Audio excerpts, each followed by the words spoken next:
god, I love the soundtrack of this game.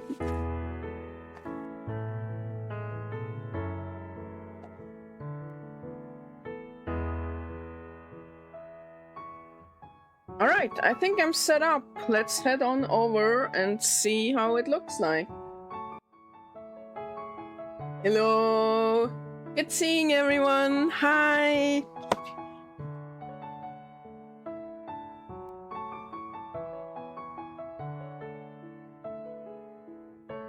Oh, I missed Miho. Let me get the counter up again. There we go.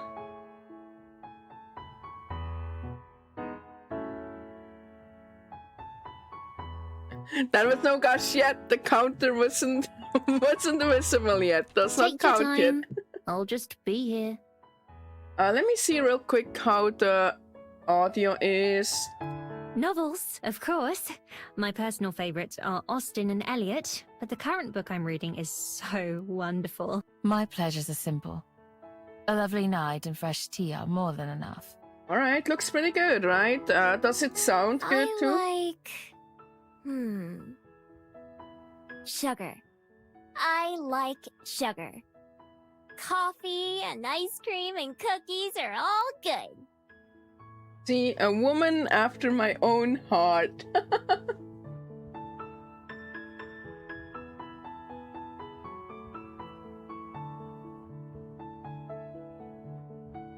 Novels, of course. My personal favorites looks are pretty Austen good. and Eliot, Looks pretty but the good. current book I'm reading is... Oh, let me join you! Alright, quick recap, I guess. For anyone who is here who has never seen this game before, welcome. I hope you won't be too lost. We play as Miho, Gumiho, who is part fox, part human. I like her a lot. Let me get the gallery. Where are all of them?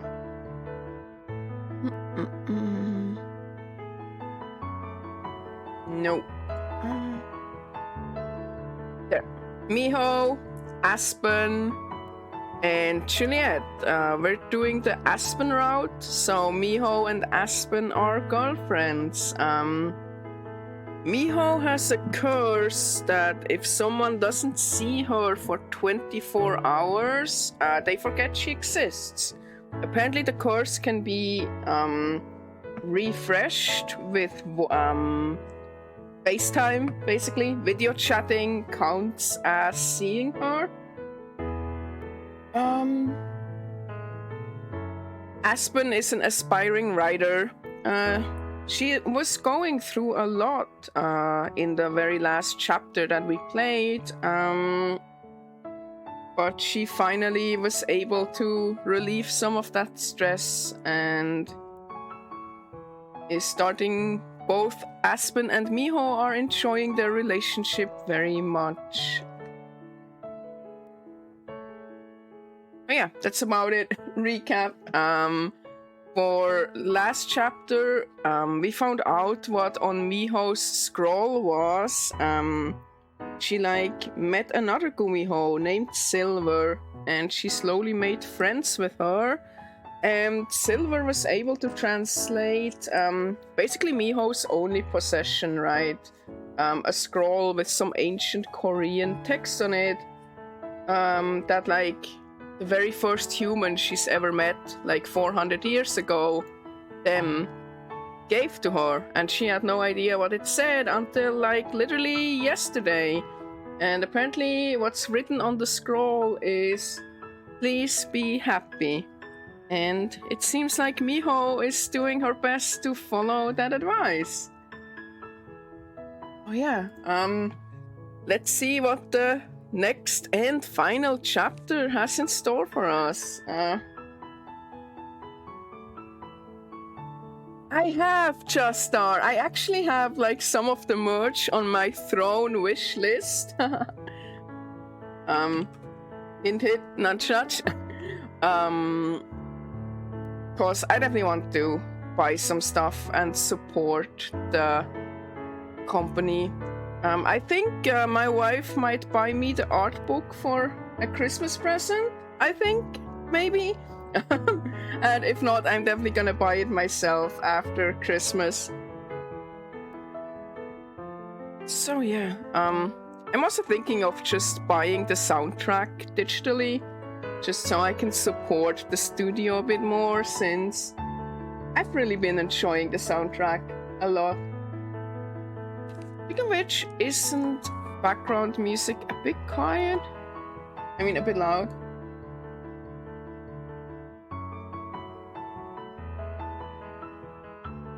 Alright, this might be better. And yeah, I heard you bought the art book, right, Justar? Like you got like the Aspen wedding dress, right? Ooh, it does. Interesting. I'm very intrigued now.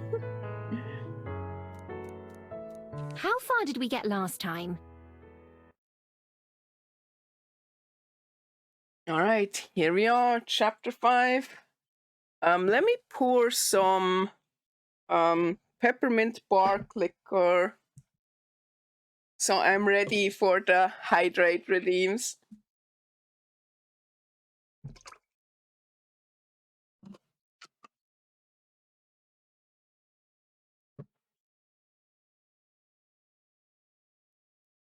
Actually, there. Cheers, everyone.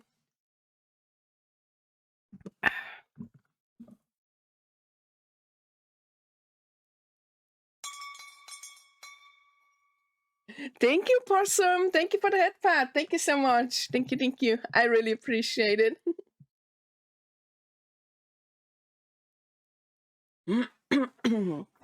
All right, it's been a few days since I last read, so my voice might be not quite up to the task yet.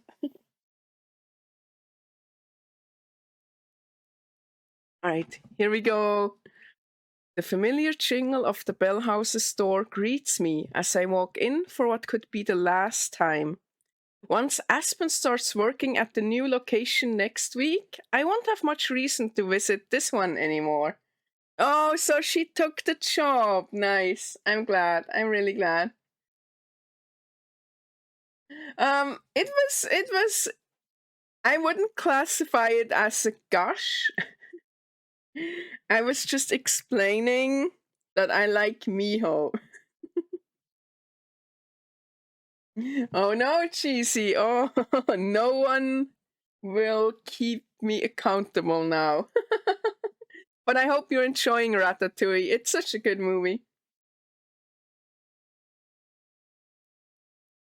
The scent of baking bread and brewing coffee, mixed with the clean earthiness of all the plants, is something that I'll miss too. Hey, welcome to the Bell House. I'm pretty sure she'll still get the scent of baking and coffee at the new location. Oh, it's Miho. Hey, Lena. She tilts her head over her shoulder to yell back towards the kitchen. Aspen, your girlfriend's here. There's a muffled sound from the back, and a couple of the other patrons turn to look at the source of the shout. Lena ignores them entirely. She'll be right out. Thanks. Lena will also be moving over to the new location when it opens. Aspen told me she got to pick which staff members she wanted to invite to the new store. But she doesn't want Lena to know that. She'd never live it down. Oh, interesting, so she actually likes working with Lena, huh? Aww. Since there's no one else in line, I lean against the counter to talk with Lena while I wait for Aspen. I was just thinking about how I'm gonna miss this place. It must be like that for you too, right? I don't know. I haven't thought about it too much. Maybe I'll miss it when I get there. But why get a head start on that when I've still got another week here? Good point. I see she's not the warrior type, huh? I'm sure Lena and I have different feelings about the Bell House anyway. I have a lot of special, treasured memories here. But for her, it's just part of her routine. Kind of like how the library is important to both Aspen and me, but not in the same way. Aspen herself comes out from the kitchen, carrying a small plate with a strawberry croissant on it. Aww. Lena locks on instantly. Well, you still got croissants left? Not anymore. I was saving this one for Miho. Oh, he loves Miho, just like me.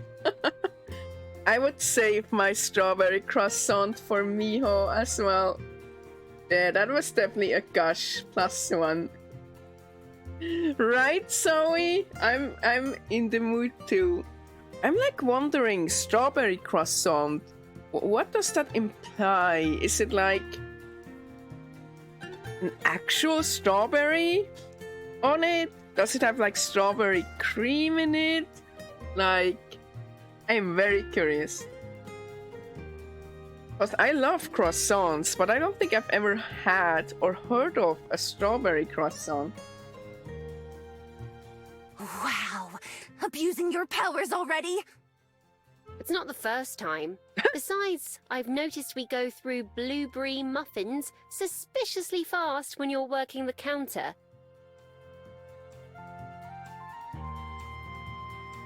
Oh, interesting, Zoe. And Callisto, like actual, real strawberries? That's so cool. I want one now. In Miho's honor, I will try a strawberry croissant someday.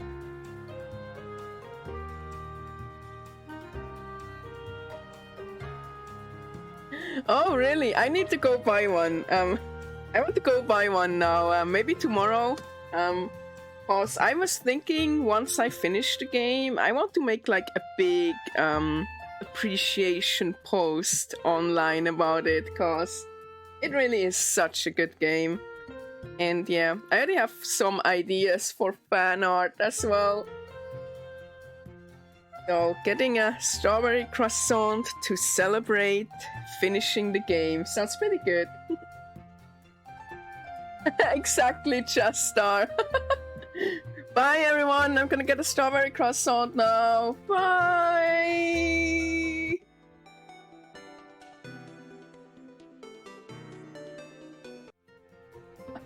Could you imagine though?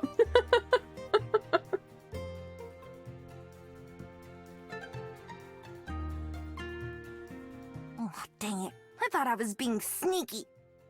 Not sneaky enough, so shh. Aspen puts a finger to her lips as she hands me the illicit treat. Wow, it's been forever since I've had stolen food.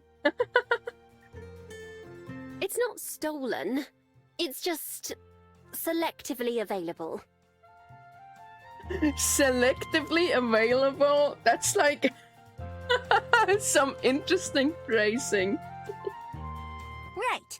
I'm gonna go select something available from the rack myself. See you later, Miho. You know, Lena, she's kind of growing on me too, a little bit. Hi, Ultra Squid. Good seeing you. Hi. I hope you're doing good. I hope you're enjoying the start into the new week.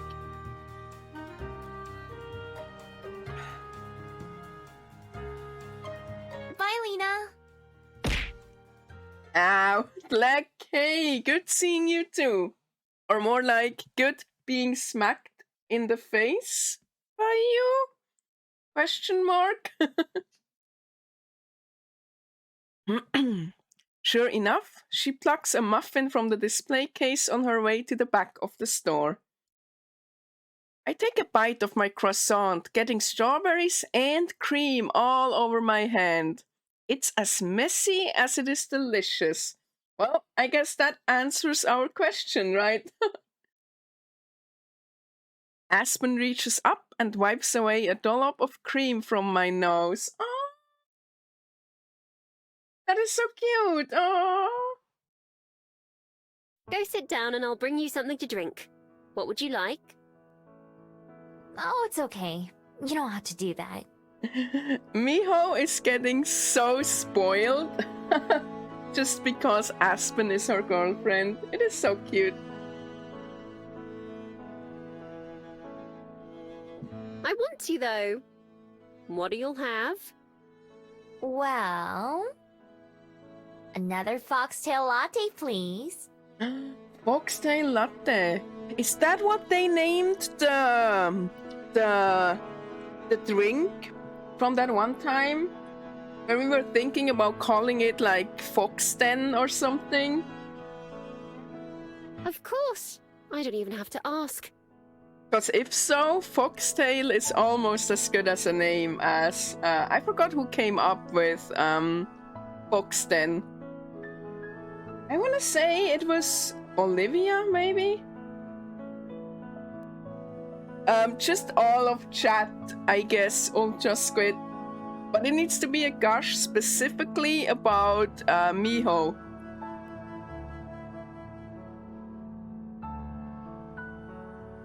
I'm trying to keep myself accountable, but I'm not very good at it. It is my drink, after all. Alright, nice, it is. Yes, yes, I'm well aware. And I'll have it right out. I carry my croissant to my favorite seat by the window and sit down, enjoying the familiar view. Look at her, she has like a favorite seat and everything now. Good for her. She really, you know, is at home now, huh? It's changed a bit since I first sat down here half a year ago, but it's still mostly the same on the outside. With only a couple weeks left until the new year, people bustle about outside, trying to make the best of what's left of this one. Hey, so it's about the same time in game as it is in real life, huh? I think I've begun to understand why it's important to people, why it's worth numbering the years when you'll only get to see so many of them. I spot Aspen approaching, carrying a drink in each hand. I move my plate out of the way to make room for her as she sits down. Here you are, a foxtail latte for its namesake. So cute. Thanks! It's delicious!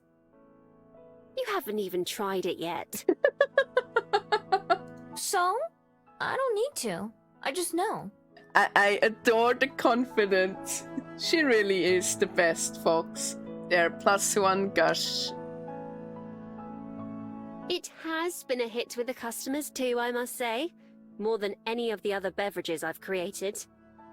Clearly I have my wonderful muse to thank for that. You've left a mark on this place too. Miho is her muse. Aww. Same though. That's why I get them for free forever, right? Or as long as I'm working here at least. You know, maybe Lena was a little bit right about me abusing my powers. I won't tell her you said that. Good. Their banter, it makes me smile. Like, it makes me physically smile and it makes like my heart smile. I love them so much. There's a growing list of things not to tell Lena. Aspen takes a sip of her own drink and looks impressed. Damn, that is good. She removes the lid to let it cool, which isn't something I've seen her do before. What are you doing after this? I'm only on a 5, by the way. That's fine. I'll probably just head back to the library. I don't have much else to do today. Jealous? Why? What about you? I'm only working half my shift here today. After lunch, I'm going to the new store to help Regina with some final inspections, and then doing interviews for new hires. It's a lot. Poor Aspen. I bet it's still better than the stress she went through trying to edit her manuscript, huh? You're doing all of that in one day? There aren't that many days left. We should have been done with hiring already, but one person changed his mind last minute. So now... She trails off and ends with a sigh, a combination I know all too well. Well, I could go on, but I won't. Who would have thought opening a brand new restaurant would be so much work? Although she laughs, I can't help but be a little concerned. Although it's been over a month since Aspen decided to take a break from writing, it's still way too soon for her to be overworking herself again. Are you sure you're gonna be alright? I mean, you're gonna be this busy until it opens, right? If not busier, yes. It won't be fun, but I'll manage. You said that about writing. I worry. I've heard that one before, you know. Oh, Miho. She really is just like me. For real, for real. Was that a gush? Maybe. I'll add one just for cheesy. I know. I mean it though. Really. The soft opening is in 10 days. Even after that, there'll be plenty to do. Maybe more than there is now. But eventually things will settle down, and I don't have to sell my soul in the process too. That's the big difference. I can handle being tired. It was the dread and anxiety that I couldn't take. That's a surprisingly big mood. Same.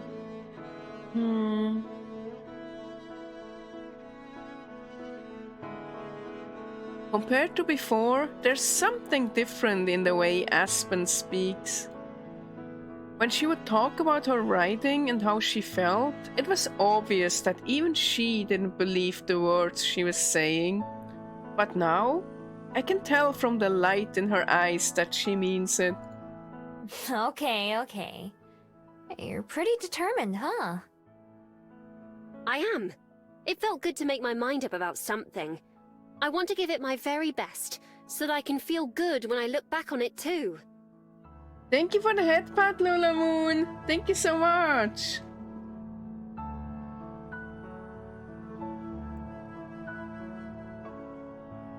Ooh, Zoe, thank you for the redeem. Here's to incredibly adorable foxes. Cheers. You know, I can't decide if I like this peppermint liquor. Like, it's good, but also it's weird. It's the same brand that I got the pumpkin spice one from and the eggnog. So,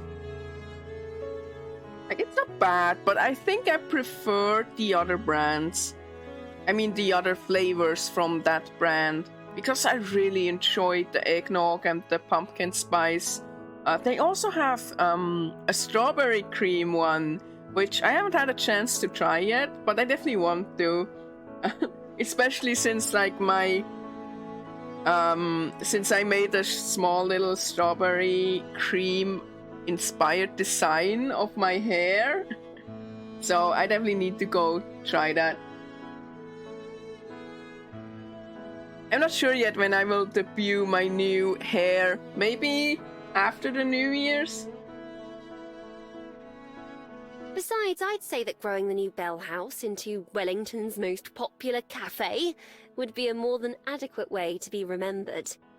But I'll settle for it being a hidden gem, too. As long as you're selling strawberry croissants and foxtail lattes, I don't see how it could be anything else. just sell nothing else, only that. Like, super simplistic menu. Rename it to Miho's Cafe. Hopefully. Word of mouth from the first few days will be very important. If we fail to make a good first impression, then it could be hard to recover. You're worrying too much. Everyone already loves the Bell House. I'm sure they'll love yours too. Me? Worry too much? No way. Uh-huh. Ah. That might make a good sound alert too. Uh-huh. Ow. Hey Brett, good seeing you. Oh, possum, it would be. And they could sell foxtail in the fox den. Just need to find a cute name for the croissant. Fox's lunch or something. Oh. But yeah, I think I want to turn that into a sound alert. Uh-huh. Uh-huh. I'm gonna save here so I can access it easily.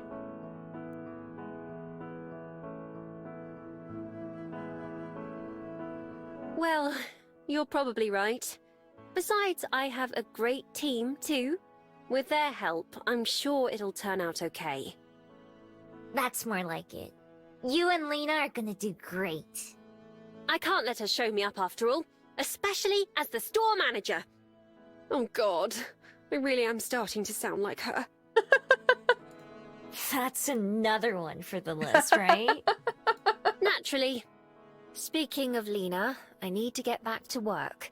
I'm busy this afternoon, but I'm free tomorrow after work. I'm always free when you are. So cute. It's a date then. We say goodbye with a kiss like usual, before Aspen has to leave. I finish up the last couple bites of my croissant on my own, watching out the window. At one point, even the Bell House wasn't here. I don't know what was, but it's hard for me to picture it as anything else. At one point, it was just someone's dream, an idea, or a half-formed concept. It took a lot to turn that into the little restaurant that I know and love today. For the new Bell House, Aspen will be responsible for the start of its story, for making it more than just a dream. I have a lot of faith in her though. Aspen's great at stories. Seeing her enthusiasm and determination return is such a relief. Her path forward is clear, at least for now. I'm glad for her. I really am. Still, I can't help but wish I had something like that for myself too. A goal to work towards, or a dream to fulfill. Big mood, girl. Oh man. That's how I was for like the past many years. Until, I guess until I found Offkai and VTubing, friends, art, idols. Yeah, it's nice to finally have dreams to pursue. Very nice. At first, Juliet let me work at the library so that I could have some structure in my everyday life and to get more used to being around other people. But that's not something I need as much anymore. I don't mind my job, but the fact that I'm here right now and come and go whenever I feel like it kind of proves that what I do there isn't 100% necessary. Still, it's home. It's a place to go back to while I figure out what's next. So after cleaning up my trash and finishing my drink, that's exactly what I do.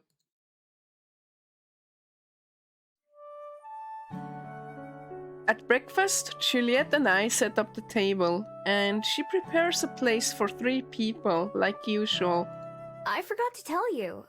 Aspen won't be here today. Oh, I see. Is everything all right?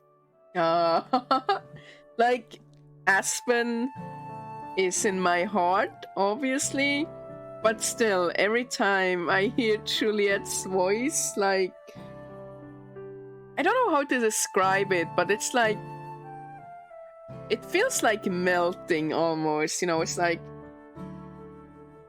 I don't know, like sitting in front of a nice warm fireplace, drinking a nice warm beverage. The feeling you get there is how I feel every time I hear Juliet speak. Her voice is just so good, so good. Righteous Star, oh, I love Vampire Mommy. Like, her everything, just how patient she is, how understanding and wise she is. Just big fan. I'm really curious about her route and can't wait to play that. Oh, Possum, I love that description, like melted butter. That is very, yeah, that's exactly how it feels. Anyway, good thing I don't have a Juliet gush counter, huh? Oh, it is Possum. That's awesome. Yeah, I can't wait to play that as well. Yeah, she's just busy. She said she doesn't know how often she'll be able to come by until the new Bell House opens. Did you know that I initially wanted to do Juliet's route, but then chat voted to do Aspen's? And I was like so salty because I love Juliet's voice. But then Aspen like immediately like captured my heart. And just Aspen and Miho's banter and chemistry, it's so on point. I'm such a big fan. I'm so gay for them. I understand. She must have a lot of responsibilities to take care of right now. Mm-hmm. I was worried about how much work she has to do. I still am. But she's pretty confident in herself. So maybe it'll be okay. It's only natural that you'd be concerned. You care about her a lot. Oh, she does. I'm sure she's glad that you worry about her, even when she tells you not to. I have faith in her too. When Aspen puts her mind to something, she's unstoppable. One of my earliest memories with her came from her first visit to the library, when she was trying to find a certain book on the shelves. Only it wasn't there, because I was reading it at the time and had it in my room. She asked if she could borrow it, promising to return it the next day. I told her she could take more time with it, but she stayed up all night reading it and brought it back like she promised. It wasn't a short book by any means either. I imagine she's treating her new role with similar focus and determination, which is why I'm sure she'll succeed in the end. Yeah, you're right. I can't spend all my time worrying about her. I have to trust her to live her life too. Even though I said that last time, I understand it better this time. That's good. It can be a difficult lesson to learn. What was that sound? That's good. It can be a difficult lesson to learn. Very cute, very cute. That's good. It can be a difficult lesson to learn. That's for sure. Juliet laughs, and then we start to eat. It is a little quiet without Aspen, or even the sound of her silverware, especially since for Juliet, having a meal is entirely symbolic anyway. I try to eat fast, just to get it over with. When we finish and clean up, Juliet lingers around the kitchen for a bit in that way that means she has something to say. Sure enough, once everything else is done, she clears her throat. I love how Miho knows everyone so well now that she can tell, you know, their tics and whatnot. It's really nice. It's like a nice symbol of how long she's been around now, I guess. Miho, there's something I wanted to ask you. Sure. What's up? Earlier this morning, I saw that I'd received a reply to a message that I never expected to be answered. A couple months ago, I managed to find someone online that I thought might be related to your friend Zhongying, and reached out to confirm. Ooh. They never got back to me, and so I didn't mention it to you. But then today, she finally responded and said that yes, they are distant relatives. She said that if you'd like to talk with her, she'd be happy to tell you a bit about Zhongying, or at least what she knows. Is that something you'd like to do? Oh. Wow. I guess you wouldn't be shocked that I never even thought about them maybe having a family. I thought that might be the case. You're welcome to think about it and get back to me later. In my mind, Zhongying was always alone, but with me. They belonged to the forest and to the rest of the world equally. But it makes sense that they weren't really alone, that they had people who loved them too. It hits me that there's so much I don't know about Zhongying. Really, I barely know anything. Every minute shared with me only represented a very small part of their life. In a sense, they may as well be a stranger. I'm a little afraid that knowing more about them could change how I feel about them too. But I decide that's a risk I'm willing to take. I'd rather know more about who they really were. Nah, I don't need to. I'd like to talk to her. Wonderful. I'll let her know then. I believe she's in America, so our times are fairly different. Shall I see if tomorrow evening would work? America! Woo! Sure, that sounds good. Thanks. And thanks for tracking her down and messaging her in the first place. It's my pleasure. It's what I specialize in, after all. I'll let you know tonight if I hear back from her. Okay. I'm going to see Aspen when she gets off work, but I'll be back sometime this evening. I'll see you then. Have a great day, Miho. Have a good sleep. There's a lot that I'm looking forward to talking about with Aspen today. I set myself up in the library and take care of my chores like usual, but it's hard to think about anything else. The afternoon sunshine draws us to the park once Aspen gets off work, instead of staying indoors at her apartment or the library. She tells me all about her day at work, and in exchange, I tell her about my upcoming call. Wow! Juliet's incredible, isn't she? I had no idea she was setting that up. Me either. It was a total surprise. She said she sent the message a long time ago, though, and it took months before she got a response. Well, I can certainly empathize with that. At least in this case, the response turned out to be a good one. Good night, Zoe! Sleep well! Bye-bye! Ow! Thank you for the head pat! See you around! Bye-bye, Zoe! Mwah. Both mistletoe and bonk, I see. Bye-bye! Sleep well! Hopefully. I'm a little bit nervous, though. About what? Just about what they might say.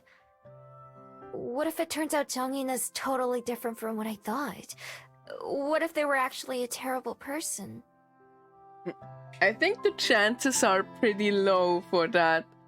Also, how much would she even know, right? like distant relative about 400 years ago. Like, how much would anyone know about like a grandparent from what? That's like over 10 generations, right? A generation is like what, 25 years? So damn. Then that would be true whether you knew it or not. They do say ignorance is bliss for a reason. Also, that is a really good point that Aspen brings up. If I were you, though, I would want to know the truth no matter what. That's what I was thinking. Maybe someday I'll be able to do something without worrying about it the whole time. If you figure out the secret, let me know. Me too, please. Me too. Lena sure isn't sharing it. I think she's somewhere around here too. At least she mentioned that before she clocked out. Is that why we're here? Not at all. I adore Lena, but I'll be spending more time with her than without her for the next month.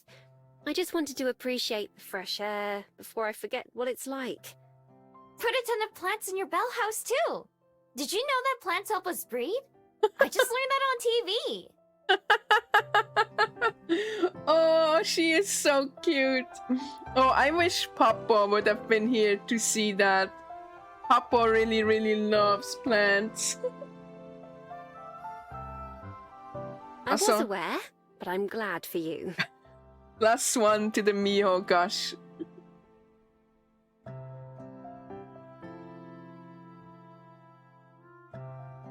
Her reply is amazing. Plants are on the list, though. I also want to put in a reading corner with a small library for people to browse while they visit. That's a cute idea. Regina's allowing me to set it up and decorate how I see fit, so I'm being as self-indulgent as I can. A cafe with a library in it? That sounds perfect for you. Where would you get the books from? Juliet? I was planning to ask her for some, yes, as well as a few from my own collection, and Lena's, and anyone else who'd like to donate. Lena owns books. I'm a bit surprised, not gonna lie there. just a tad, you know. Maybe Juliet would even let us share books, so you can return them at either place. How would you keep track of it? Would you hire someone to do it? Well, I happen to know a certain someone who's very experienced in that position. Yeah, that sounds like a perfect job, Miho. Don't you think so?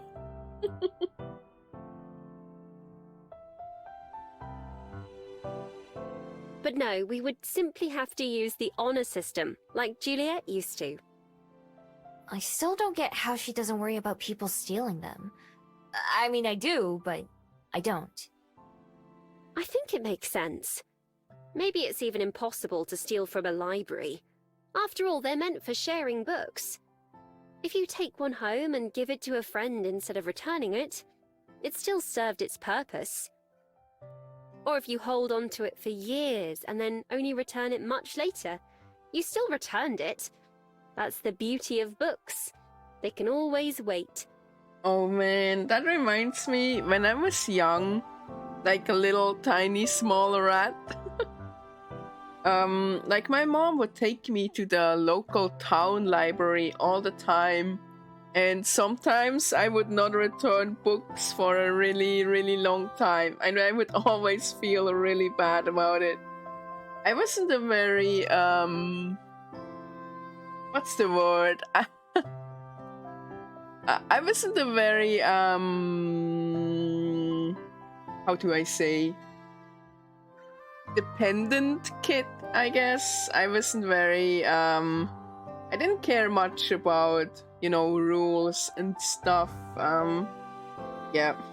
I think my mom had to pay a few overdue late fees because of me. My New Year's resolution is to get through at least half of my backlog, personally. Your New Year what? She doesn't know about New Year's resolutions, huh? Resolution. It's like a goal that you set for yourself for the year. And then usually give up on by February, but let's not get ahead of ourselves. That sounds neat. Did you have one this year? I did. It was to finish and hopefully release a book. Oh, ouch. It may not have come true, but I'm happy with the outcome, all the same.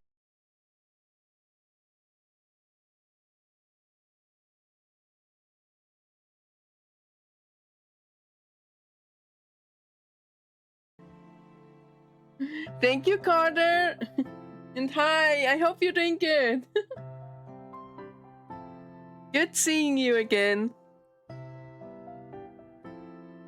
Also, that reminds me, I should make a New Year's resolution too. I mean, I guess mine will just be create more, make Offguy Export Gen 2 a big success, and be happy.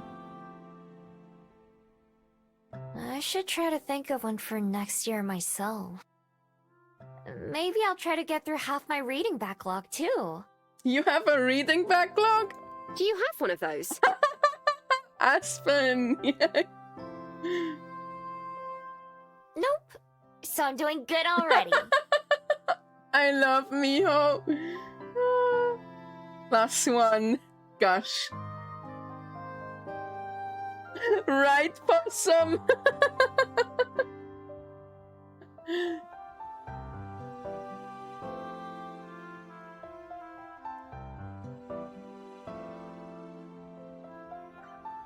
I know, right? Can you believe she actually sets realistic New Year's resolutions? Good for her, good for her.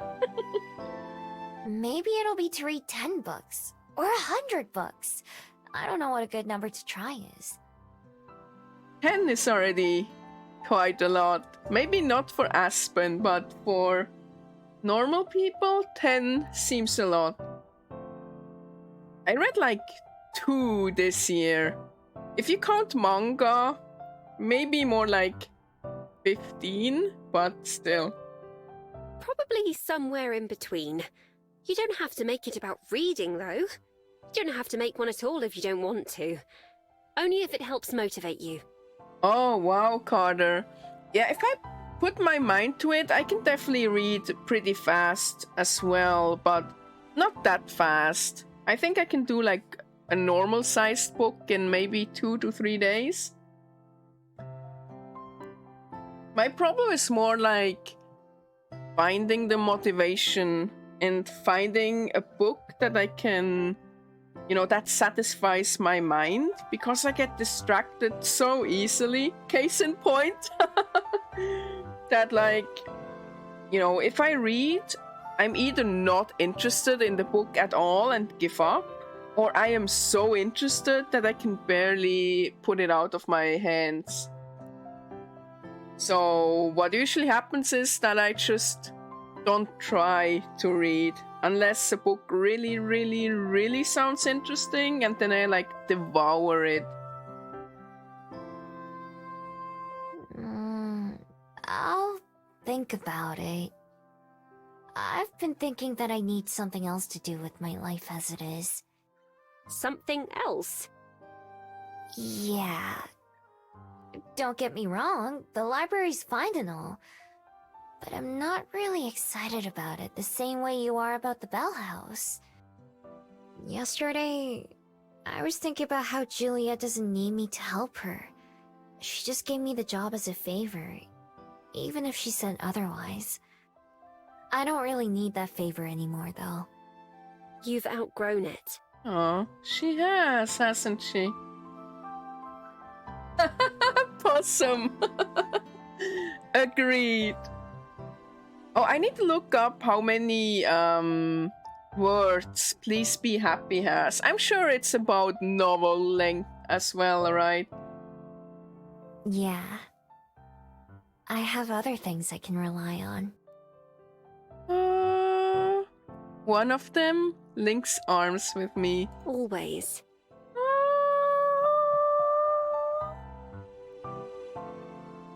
Not far away, there's an empty bench alongside the path, and Aspen leads us to it so we can sit down.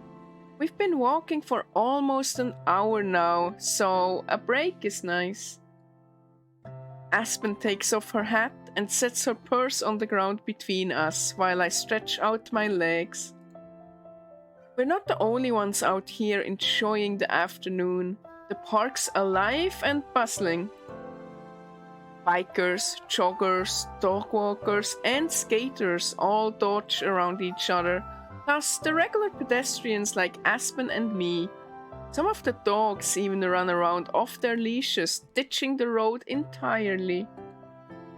People are playing all kinds of sports too, and I can even tell the difference between some of them by now. I'm still a bit confused on what football is, though. Do you mean soccer or football? Football. I even spot Lena, though she doesn't see us. She probably means soccer, right? Because only Americans call soccer football. I mean, only Americans call football soccer, right? There we go. That's the correct way around. Foosball. Aspen pokes me in the side. Oh, look over there. Think he's lost? A puppy! Across from us. Across from us. Let me try this again. Oh my god. Across from us, a dog is sniffing around. There's a break in the foot traffic around us for now, so I don't see anyone watching him. His owner's probably around here somewhere. Maybe he ran ahead of them. The dog looks over at us, like he knows we're talking about him. He takes a couple steps toward us, sniffing the air with his tail wagging just a little bit. Oh, come here. Here, puppy. Oh no! Oh no!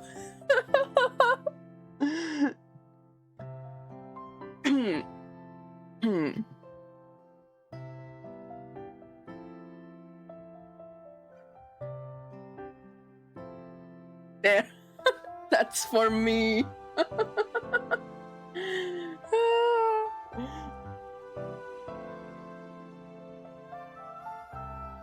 The puppy, Aspen's right about that, slowly creeps closer towards Aspen's outstretched hand.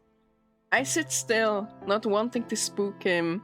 He seems friendly but cautious. It's like getting closer, that's so cute. One step, 2 steps, he never stops sniffing. Then he runs forward, bites the handle of Aspen's purse, and takes off with it. What a rude puppy. Aspen jumps to her feet. Hey, stop! Come here!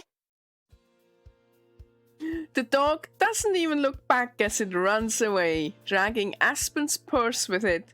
The contents start to spill out as they go. I run after the puppy, who's getting further into the park, not wasting my breath shouting. I've been running way too much these past couple months. I could transform, but I think that would probably scare him even more. I know better than to chase a dog, but I don't have much other choice. I hope I can just wear him out and then catch him. Glancing back, I see Aspen following behind me, gathering up everything that she can. The puppy also looks back at me every now and then, changing directions at random. Some of the other people who see us lunge for the dog or try to block him off. Oh, I read that sentence wrong in my head. Let me start over.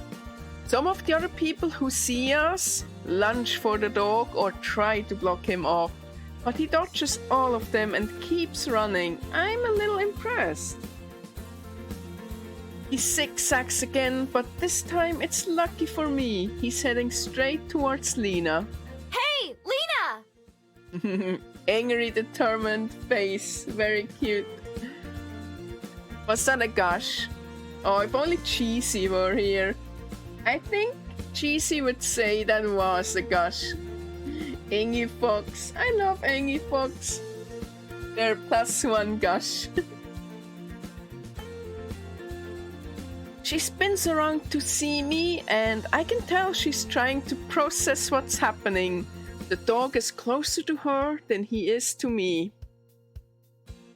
Pictured swan brain trying to work. Like swan brain loading. Catch him! Luckily, my words get through. Lena crouches, already warmed up. The puppy sees her and starts to go in a different direction, away from both of us. Not so fast! Lena jumps for him and flaps her wing to carry herself even farther. She crashes to the ground just in front of the dog, who scrambles over himself to try to stop and turn again. Gotcha! Haha, teamwork! Yay! I reached him just in time to grab him by the scruff of his neck. He immediately drops Aspen's purse, like a thief who's been caught. Not that I would know. Aspen herself is slowly approaching, her arms full as she tries not to drop anything. Not quite how I expected to end my workout today. Thank you, Lena. You're literally a lifesaver. Whoa! Aspen said literally! That means it's serious.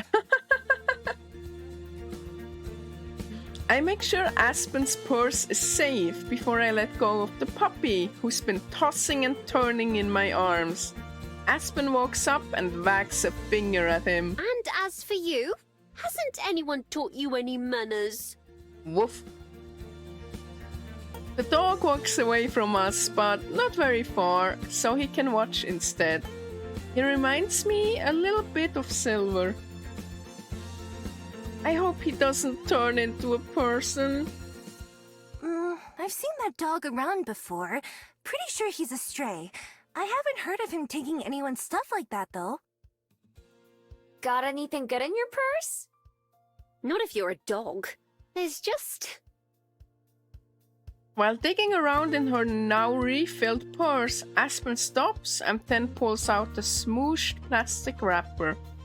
I guess there's the other half of my lunch that I forgot about. The dog wags his tail and barks in Aspen's direction, and she frowns. This is what you were after, wasn't it? It really wasn't that good, I promise.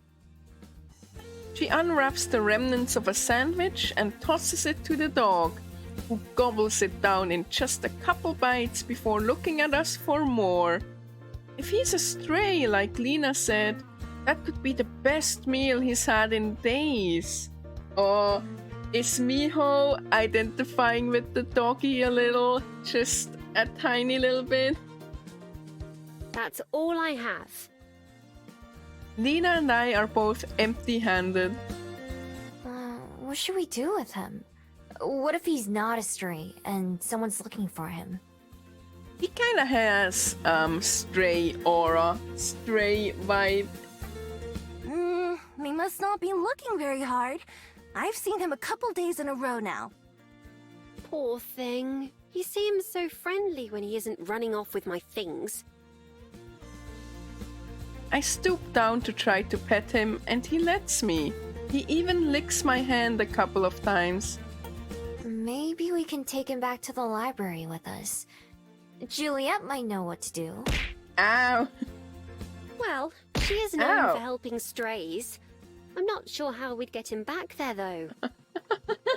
The shade! She is known for helping strays! I wonder if it went over Miho's head or if she got it. I can carry him. He doesn't look too heavy. Carry him? Thank you for the head pat, Carter. Thank you very much. Yeah, oh, why not? If he'll let me pick him up, at least. Just please be careful. I will. I crouch down and approach him slowly, keeping my hand out for him to sniff. I also try to wag my own tail to help reassure him. That is so cute, oh my god. Now I'm imagining Miho's tail just wagging whenever she's happy. Is that something foxes do? Cause it would be kinda cute. Imagine her like in bed with Aspen and suddenly her tail just starts wagging uncontrollably. Oh, I guess that qualifies as a gush. +1. Hi, Kroll. Good seeing you. I hope you're doing good. Instead of running away, he just flops onto his back, asking for a belly rub. I do that with one hand while I slide the other beneath him. He's so lean that I can see his ribs. Then I scoop him up.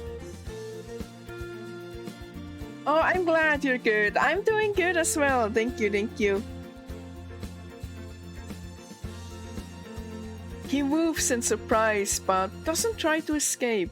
Once I get him situated, he's pretty calm.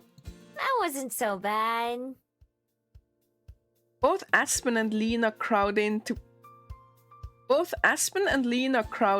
pet him now that he can't get away. He sits there and takes it all in stride. Okay, he's not that heavy, but let's get going anyway.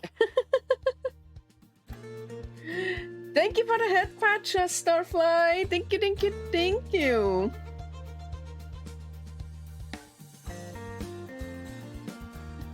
Hey Fur, good seeing you again. As always, the happy is free. Please enjoy. Any sides will be extra though. Would you like some fries with that? But yeah, I hope you're having a great day, and I hope you'll get a little bit of happy. Alright, I'll text Juliet so that she isn't totally blindsided when we get there. See you tomorrow, Lena. Later, boss! Later, Miho! Oh, later, puppy! Lena is so friendly. Still leaning against my shoulder, the dog doesn't mind when Aspen moves his paw to wave goodbye to Lena. A side of rest because you're always sleepy? Oh no. Same. No wonder how much rest I get. I'm still always sleepy though, so I don't think I can charge for rest. Napping is free. No guarantees that it will help with your tiredness though. Although the dog starts to squirm at some point, I manage to carry him all the way home. He sheds and definitely smells like a stray dog, but I don't mind it too much. He can't help it after all. Plus, Miho, you were a stray at some point. Aspen also holds him a couple times. For some reason, he's more antsy with her than with me, so her turns don't last as long. When we arrive at the library, Juliet's waiting just inside. Oh my, isn't he precious?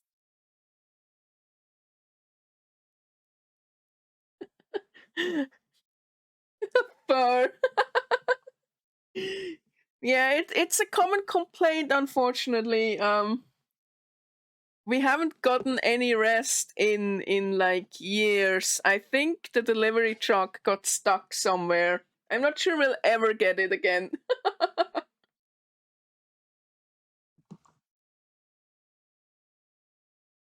The puppy thumbs his tail against my chest as... Wow, my mind is in the gutter today. The puppy thumps his tail against my chest as Juliet comes over to pet him. People just can't stop themselves from doing that, I guess.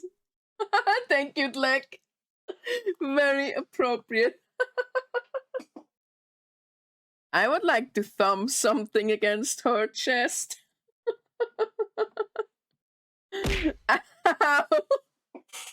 I guess that counts as a gush, huh? +1. Oh, Miho. I can't believe how much I like her.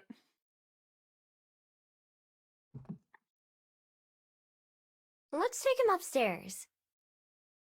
I don't want to set him down here with the last few library patrons and all the books. Other than his initial chase, he's been pretty calm, but that could change once he's recharged.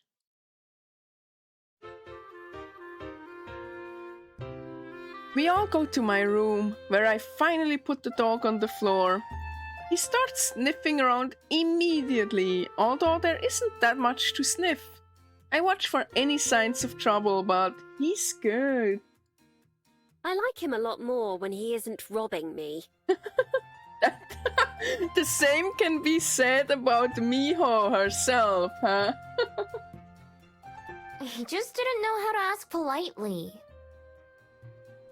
There's a half-full glass of water on my desk, and I set it down on the ground so the dog can drink some. He slurps up as much as he can, the glass too big for his tongue to reach all of it. I'll go fetch a bowl of water and see if we have anything that would be safe for him to eat. And then we can talk about what to do with him.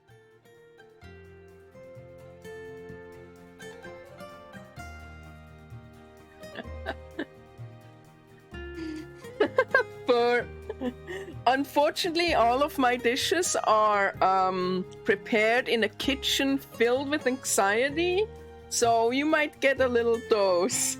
But I'll try as hard as possible to keep it contained. But we do have plenty of excitement. Aspen sits down on my bed, but I sit on the floor, and the dog walks over to sniff me. Seems he's already taken a liking to you.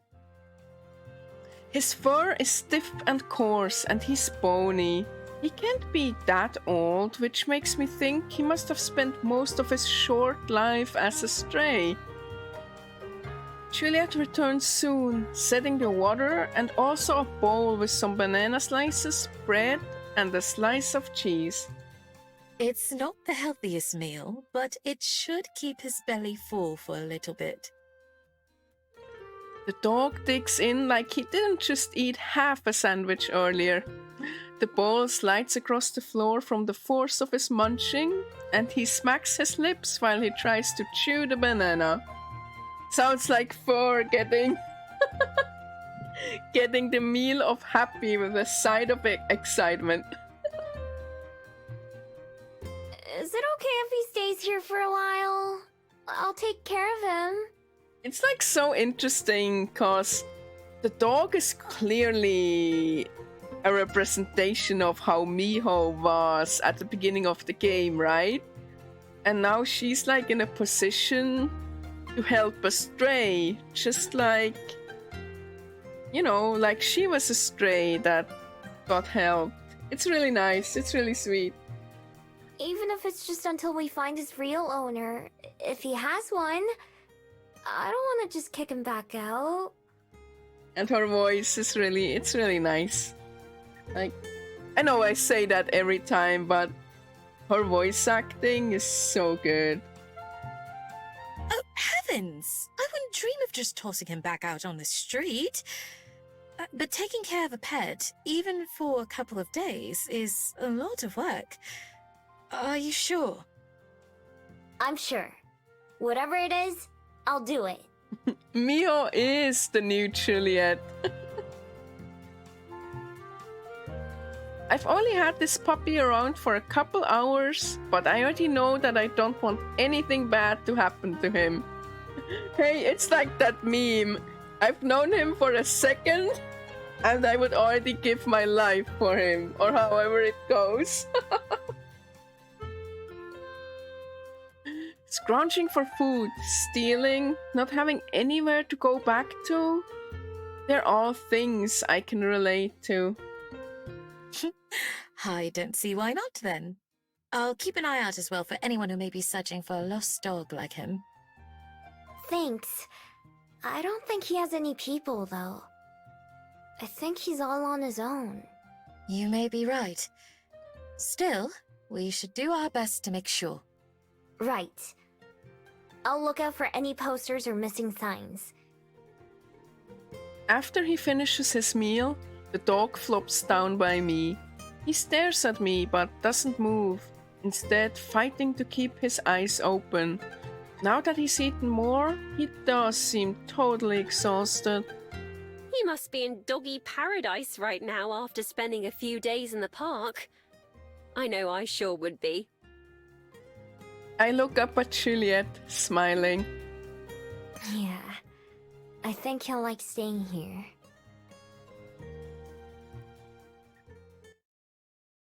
When I wake up, the dog is already awake and staring at me from the floor, ready to go. The two of us go downstairs and join Juliet for breakfast, where she's prepared another bowl of fruit and bread for the dog. Can dogs eat fruit, by the way? He eats it, but even if he's only going to be here for a couple days, he'll need more than people food. I think I'm gonna go buy some dog food for him. I can get that at most stores, right? Look at Miho, so responsible. Oh, I'm so proud of her. Yes, it shouldn't be difficult to find. Sounds a little like Juliet might be too. I check my wallet. I have plenty of money since Juliet pays me for my library work, but there's hardly ever anything I need to buy myself. This will be as good a use as any. Do you mind watching him while I go? Man, most of our money is spent on feeding our cats too. Not at all. Thanks. I kneel down and pet the dog's head. I've already learned one of his favorite spots, right at the base of his ears, and give him a good scratch. Okay, stay here with Juliet, alright? Yeah, that makes sense to me, Fused, because fruit has like a lot of sugar, right? I really am turning into Aspen with how much I talk to the dog. Although he stays put for a moment, he follows me to the front door before I can leave. I gently push him back with my foot. No, you can't come with me. He loves you. The dog paws at my leg, looking at me expectantly. Once more, I let him outside to relieve himself, but even after he finishes that, he won't go back into the library without me. You're not gonna take no for an answer, are you? Sighing, I accept my fate. I let Juliet know about the change of plans, and then the dog and I start walking. He stays near me, sometimes going off the path to sniff something, but he always returns. Each time he starts to walk away, I feel a tinge of worry that he won't come back. Miho, buy your dog a leash. Enjoy cooking for... I hope you'll get a good meal with as much rest as you need.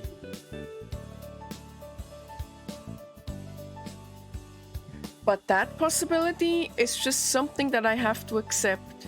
Even if some details of my past have gotten hazy for me, I can still clearly remember how it feels to need to run and escape. If the dog decides that's what he needs to do, then it's not my place to stop him. Still, I'm relieved every time he stops sniffing and returns to my side. Okay, so I guess that means no leash. Kinda makes sense from where she is coming from, you know.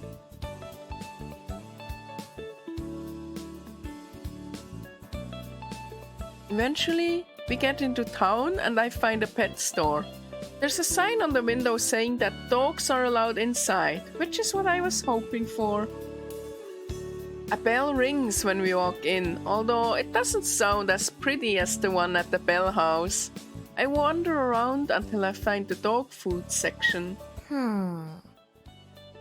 There are more choices here than I thought. Big bags, small bags, red bags, blue bags. I'm not sure which one to pick. The dog sniffs each of them in turn. I watch to see if one gets his interest more than the others, but it doesn't seem like he's picky. I try to find which one has the most similar looking dog on the front. That's one way to select your pet food, I guess. Guess I'll go with this one. On the way to the front, the dog veers off down another aisle and I follow behind to see what got his attention. Of course, it's the toy aisle.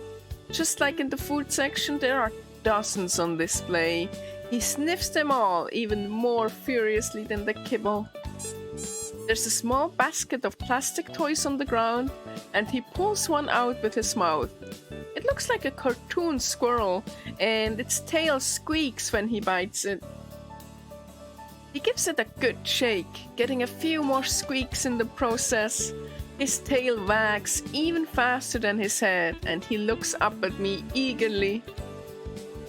I reach for the toy, but he hops away and then crouches down, tail still going, daring me to try to take it again. I do, but he instantly jumps out of reach once more, shaking and squeaking the toy again too. Well, he is having fun. Okay, you can keep it. But come on, I gotta pay. It's been a long time since I've stolen anything. Now that I can actually pay for things, I can't see myself stealing again. I feel kind of guilty about things I took in the past, but I only ever did what I had to in order to survive. Once I had support from others in my life and the help I needed to get my feet on the ground, stealing stopped being something I felt like I had to do. At the counter, I used 2 fingers to hold the slobbery toy, ew, so the cashier can scan it before returning it to the dog. I tuck the bag of food under one arm, and then we start walking home. We reach a crosswalk, arriving right as the light changes to send traffic across our path. I come to a halt while I wait, switching which arm I use to carry the bag since it's getting sore. Puppy! I swear to God, if the puppy dies... No! But the puppy doesn't stop with me. Instead, he doesn't even look back as he runs out into the road, eager to get back to the library. Is the puppy gonna die? Puppy isn't gonna die, right? I'm scared.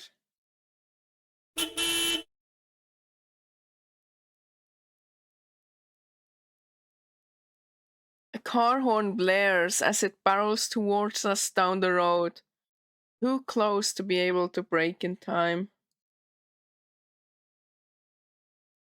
I feel like I'm moving in slow motion as I drop the bag of food and dash out into the road, despite knowing how dumb that is. I grab the dog as I sprint by, barely hauling ourselves out of the way of the passing car. The driver understandably gives me a rude gesture as he goes by. The dog, meanwhile, looks at me as if offended by the rough treatment, with my hand still holding him tightly. You dummy! You could have died right there! Yeah, maybe a leash isn't the worst idea, mijo.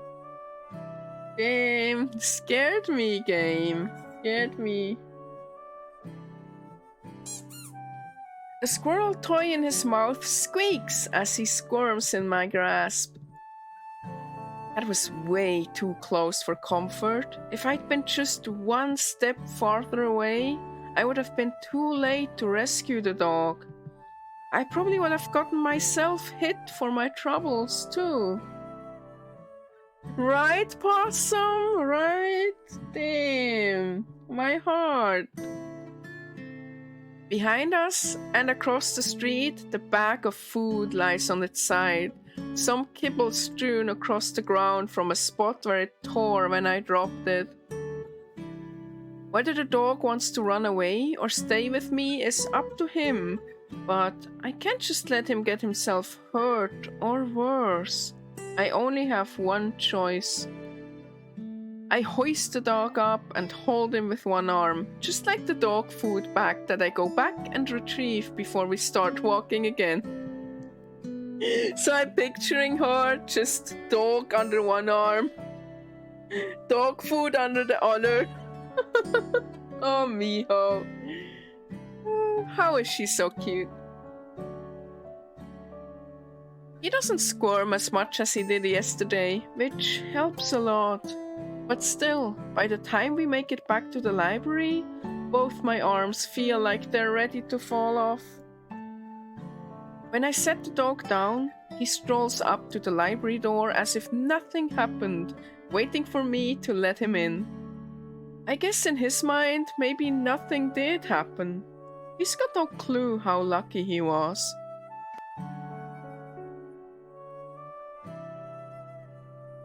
A long time ago, Juliet said that sometimes your best is all you can do. That goes for puppies too.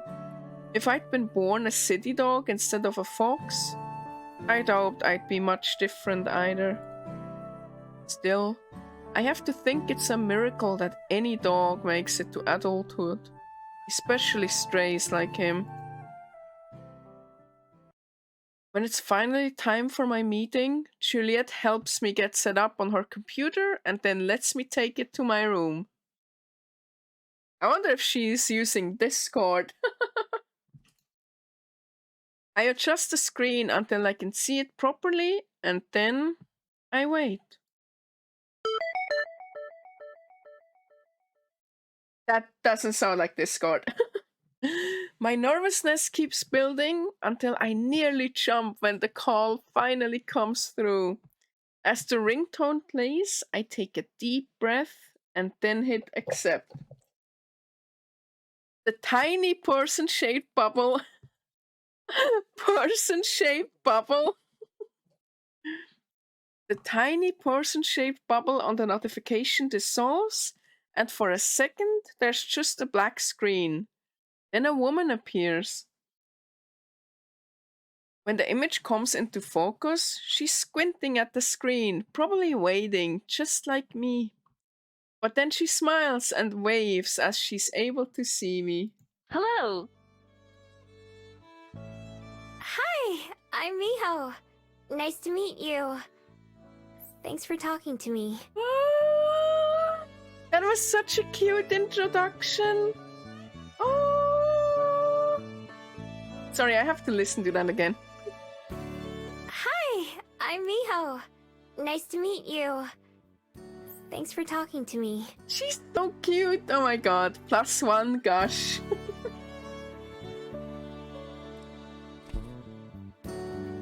Welcome back, Callisto. Did you witness the puppy almost dying?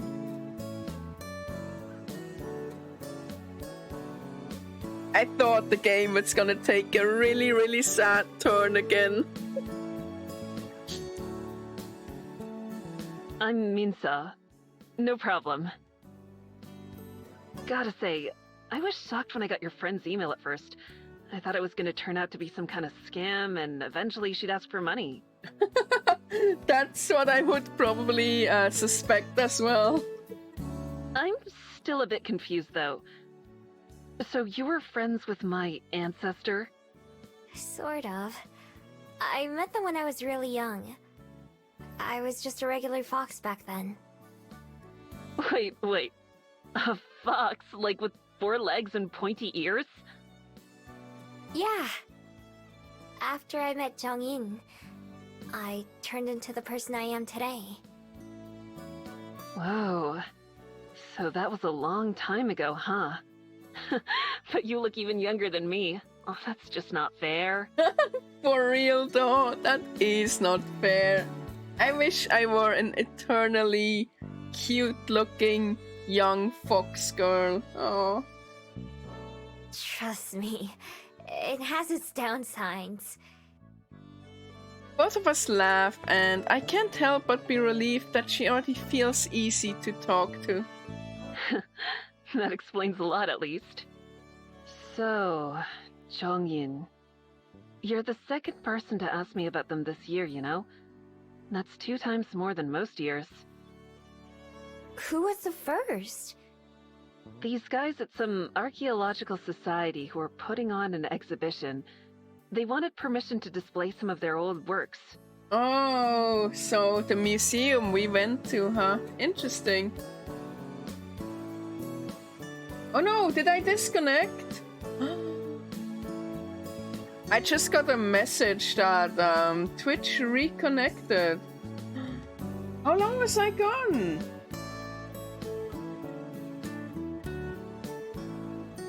It says I didn't have any dropped frames. Oh. Oh, I was here the whole time? Okay, okay. I think it was just Twitch chat being weird. Alright, I'm glad I was here the whole time. Thank you for letting me know. I appreciate that. Are you the only family they have? The only one who can use a computer, at least. The only reason I know any of the history is because I had to. Should I tell you everything I know and then you can ask me any questions? No promises if I'll be able to answer them, though. Sure, that works for me. Let's see. Well, I'm not related to them by blood, for one thing. Ah. They didn't have any kids of their own. Ah, I see. I see. But they got married and they and their wife adopted several children. I'm related to one of those kids. Oh. They were part of the Young Bun class, a noble and a scholar. But rather than be stuck at home suffering through court life, they hid their identity and snuck away to travel the world instead. Well, I guess we now know where Miho got that from. Oh, I forgot how to pronounce her name. Let me check it up real quick.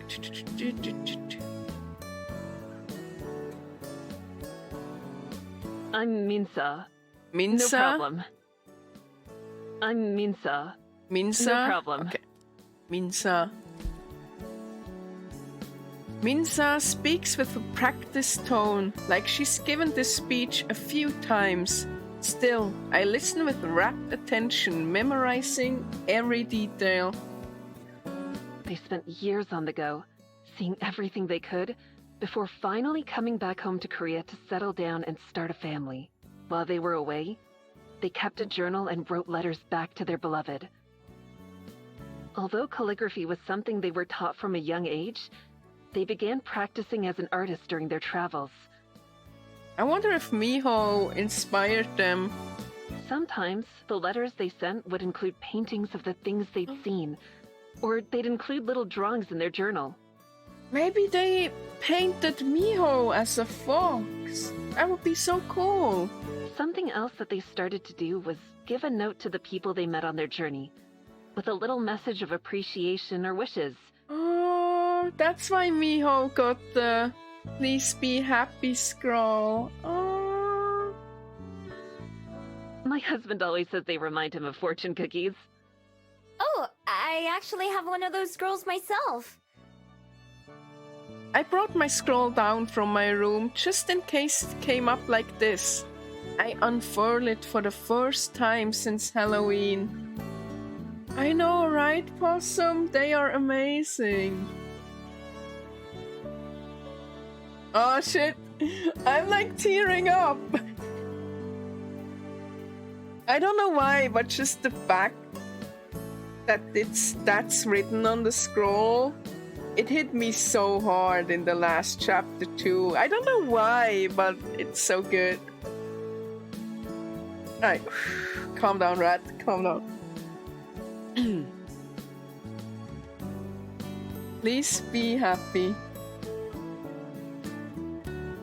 Oh yeah, Possum, I really like that they use they, them pronouns for them. It's like very interesting. Like at first I thought it was just because Miho didn't know, but like, you know, she had no trouble gendering the dog, and everyone else who speaks about Chong-in is also using they, them pronouns, so I don't know, it's really nice. I appreciate it a lot. Anyways. Please be happy. I turn the scroll around and hold it up to the camera so Minza can see. She leans in again, looking close. Yeah, that's definitely theirs, all right. And they gave it to you when you were just a fox? Yeah. Although, I couldn't read it until a couple months ago.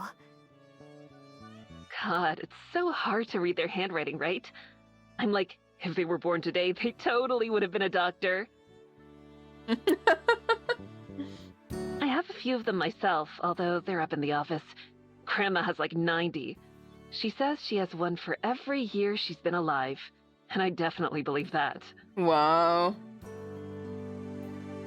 Jeez, that's a lot. How many did they give out altogether? Who knows? If someone told me it was thousands, I'd believe them. I don't know if they gave one to every person they met, but it must have been close. Oh, my chat is like going crazy now. It keeps like disconnecting and reconnecting. Let me refresh my OBS chat real quick.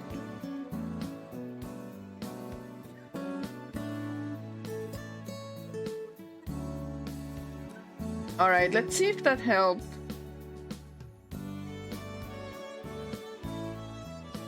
Huh. I thought mine must be pretty rare. I hope Miho doesn't feel jealous because of it now. It was still a special scroll, right? They wrote it just for her, right? And they actually gave it to a fox, which is really special, right? Ugh, my chat keeps getting disconnected as well, still. Very annoying. Do you all have that issue too, where it just keeps saying connecting to chat and then welcome to the chat room, and then it goes back to connecting to the chat? Like, it's doing it right now, but the stream is still live.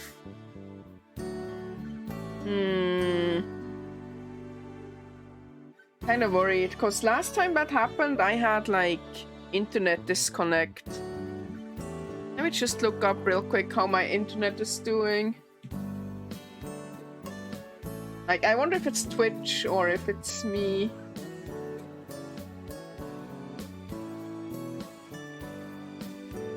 Alright, no, my internet is going really well. Wait, or is it?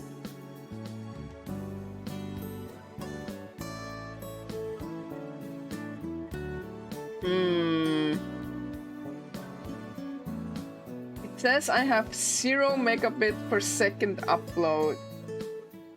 But the stream is still live? What? What?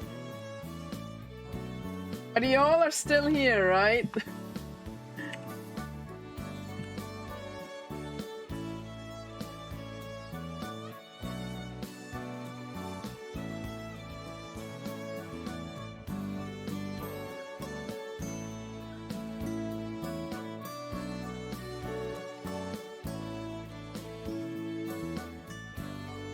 Oh, I see some outage reports online for Twitch.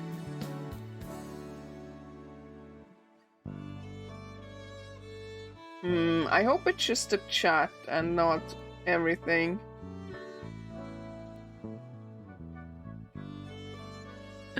No, you are long gone. That would make me sad.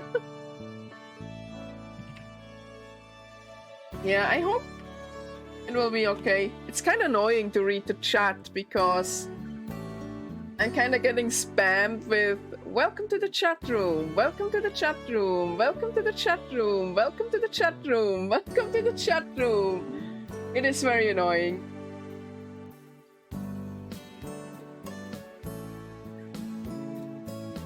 Okay, it seems to be... No, never mind. It's still doing it. I'm gonna disconnect real quick and I'll be right back. Because it's making reading chat impossible for me, so... Don't go anywhere. I'll be right back. 5, 4, 2, 1, and I'm back! And it's still doing it. Oh no! Oh well, oh well. I just hope Twitch is gonna figure it out. Alright. Yep, it's still doing connecting to chat. Welcome to the chat room. Connecting to chat. Welcome to the chat room. Oh well.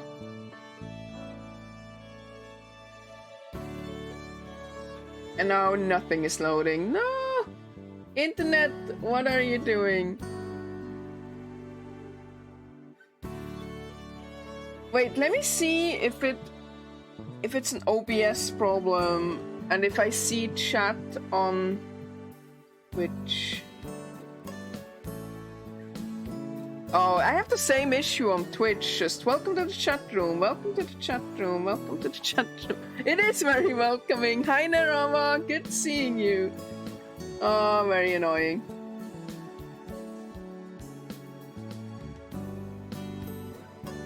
Okay, well, I hope the stream won't die at least.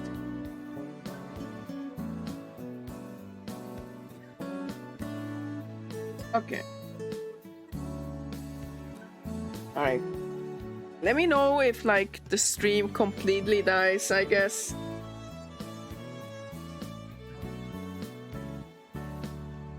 It's still special.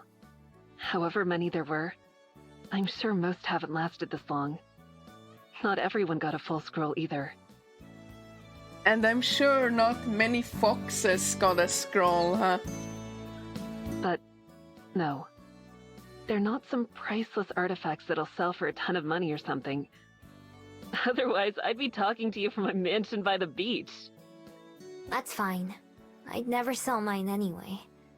It's way too important to me. Aww. Yeah, I figured. I'm sure it wasn't easy to keep it safe and in such good condition. That's for sure. We've been through a lot together. That's good. I'm sure that's what they would have wanted. For a while, Minza tells me more about Chong-In's adventure. Even though it's hard for me to picture some of the people and places involved, I still pay close attention. Then all of a sudden, Minza's eyes go wide like she's had some huge revelation. Oh, I'm an idiot! Hold on, I'll be right back. I have to show you. I hope they wrote about Miho or drew them. Like, imagine if they actually drew them. That would be drew her. That would be so good. He gets up and runs off screen, leaving me with a view of an empty chair and a bookshelf. Instead, I look down at my scroll. Somehow, I'd always assumed it was a one of a kind, or at least something rare and meaningful. But somehow, finding out that that isn't the case doesn't really bother me. Instead, It's nice to think that I met so many people to be grateful to, or who left an impact on them. If there were thousands of scrolls like mine out there, then that's not a bad thing at all. Oh, I'm so happy that's how she sees it. She's a good fox. After a few seconds, Minza returns to the computer and sits down, carrying a scroll herself. This is one that I had in the office. I can't believe I didn't think about this sooner. Sometimes they'd include a butterfly in their signature or hide one in their paintings because they said they were inspired by butterflies to travel with the wind. Aw. But then, at some point, instead of butterflies, they started to include something else instead. A fox? Can you see her? A fox? It's a fox! Oh my god, it's Miho! Oh no, I'm gonna cry again! No! Oh, that's so cute! It's a little Miho! Oh! Why am I so emotional today? Oh, that is so cute! Oh! I'm okay, I'm okay. Oh, I should have made that crying expression I wanted to draw. Now I'm a little sad I didn't, because it would have been very appropriate. Oh! Alright, +1 gush. Oh. She holds the scroll up to her camera like I did, focused on one of the bottom corners. There, just below where they signed their name, is a little picture of a fox.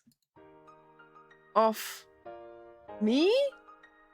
I should have thought of it when you mentioned foxes earlier. At one point, they started using the alias Horim for their work. I don't know if you speak any Korean, but Horim means fox forest. After they started using that name, foxes would show up in their art for the rest of their life. Oh, that's incredible! Holy shit, that's so good! Oh, oh Chastar! Oh!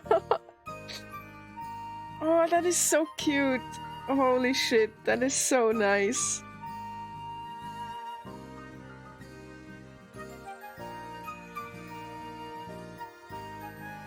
The drawing consists of just a few brush strokes that make a head and ears and face. Still, it feels like seeing a photograph of myself. I can picture them smiling as they drew it, as they thought of me. I'd always wondered if our time together was as important to them as it was to me. Hearing that they chose that name practically confirms it. Thanks for showing me. Oh. Orim. Oh! I can feel the threat of tears. Same girl. Oh! Oh shit. Why is it making me so emotional? Oh my god. Okay. Alright, I'm good. I can feel the threat of tears, but somehow I managed to keep my composure. You're stronger than I am, Miho. Right, Miho, just like me, for real. Oh, I love her so much. +1 gush. Aww. No problem. Grandma's gonna freak out when I tell her I talked to you. I've told you basically all I know, but were there any questions you had? Yeah, I did have one. I'm a little afraid to know, but... I take a deep breath. They were human, so... My question is only natural, but still... Exhaling, I make myself ask. How'd they die? Minza smiles. old and peacefully. Oh, Their wife outlived them, but not by too long. oh, that's nice. They had the typical funeral that was expected when they passed away, but then they actually had one final secret request to their family. They wanted to be cremated. Back then, it was basically unheard of, especially for someone of their stature. But they really wanted it to be done so that they could have their ashes scattered. I wonder where they wanted them scattered. That way, the wind could pick them up, and they could keep traveling forever. That's nice. That's really nice. So then... It sounds like they were happy. Oh yeah. They told their kids that they had no regrets, because they'd live as full and rewarding a life as they could. Goals. I hope I'll think like that one day. I'm afraid that if I try to say too much, I'll start to cry. So I just nod instead while I find my voice. Same, mijo, like, talking is really hard right now.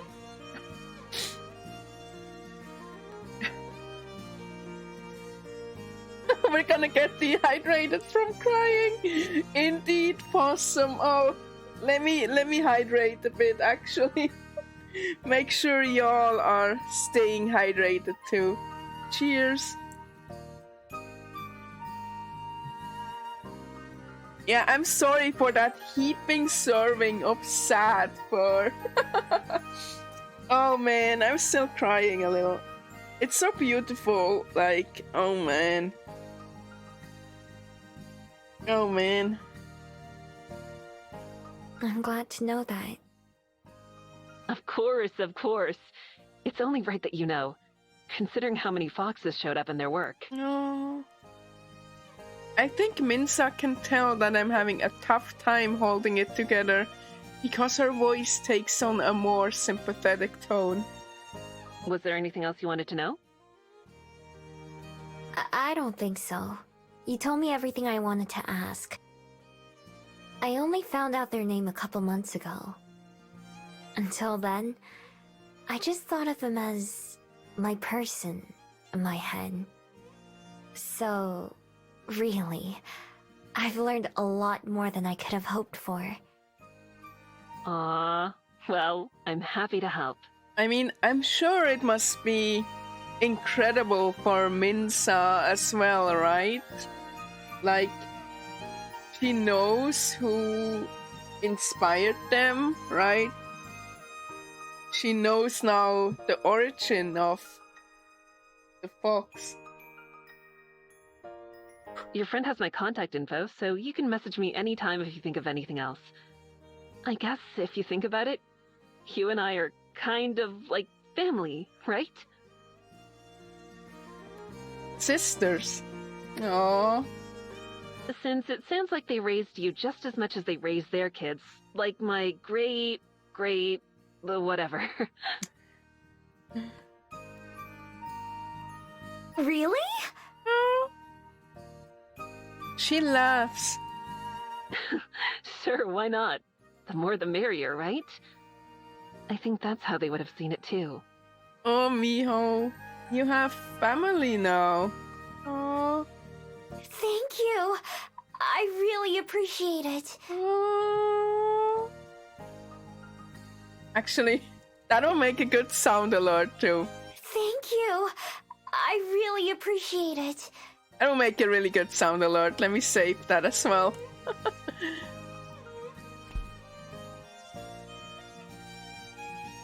Family. I may have a girlfriend, but family is something new to me. Silver called us sisters, but just barely. It makes my heart warm. Oh, mine too, mijo. Mine too. She's just like me, for real, for real. No problem. I'm sure we'll talk again, so I won't say goodbye. Instead, how about see you later? I'd like that. Although, there's just one thing. What's that? Cheesy. That would be very mean. I explain my magic and how everyone forgets me after a day. Nodding sympathetically, Minsa agrees to join my list of people who check in with me every day. I'm glad she's so understanding, but it's just another reminder that I need to find a better, more permanent solution for people forgetting me. The second our call ends, I let out the sob I was holding back. Oh, Miho!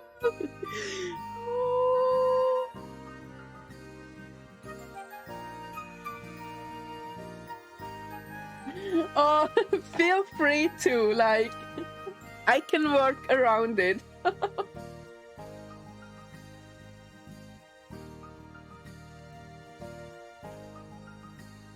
I thought I was done crying over Chong-in, but apparently not. Except this time, it's the good kind of crying.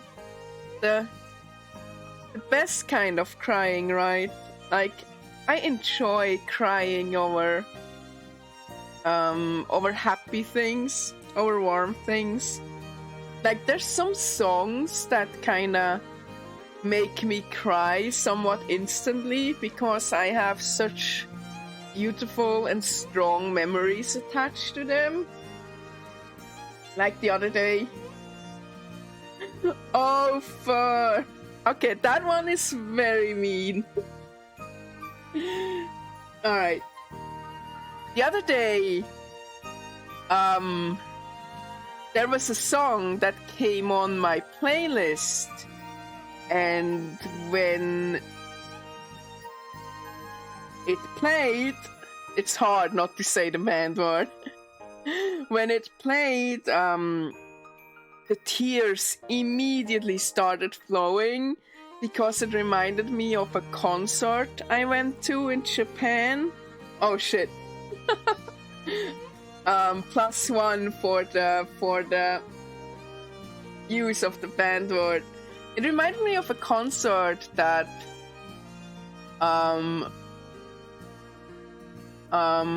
that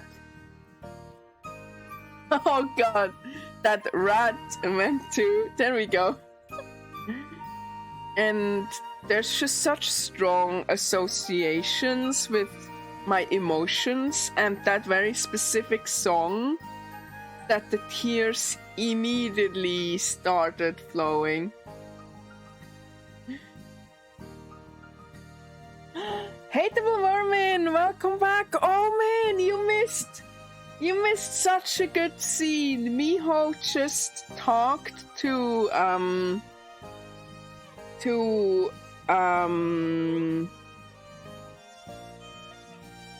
what's like the proper word for what she is? Not a grandkid of Chong-in, but like an adopted grandkid of Chong-in.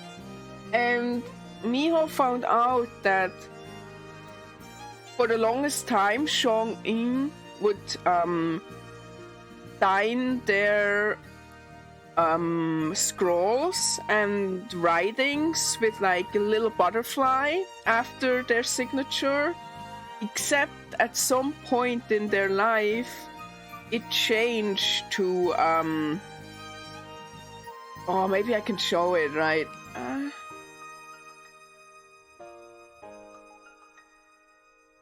Me started crying. Yeah, me started crying so hard. Oh. There it was. But then, at some point, instead of butterfly. There, look, it's Miho. They started signing with a little fox after they met Miho. Rat started crying so much. Oh, it was really, really beautiful.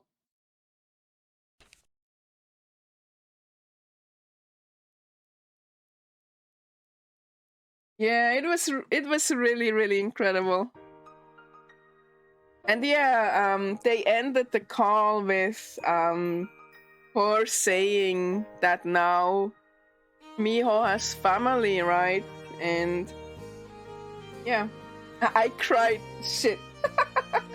+1.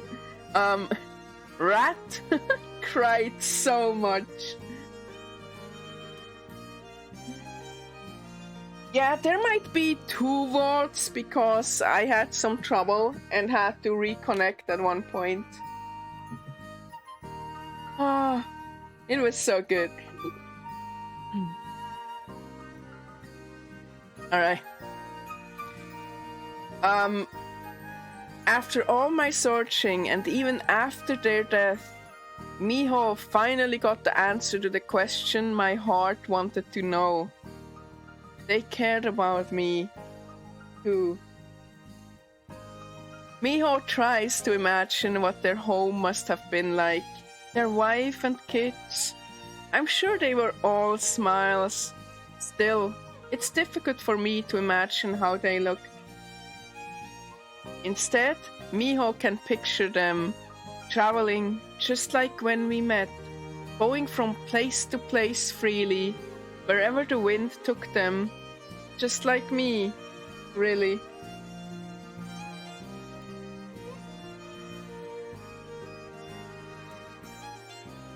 Ah, I see, hateable vermin.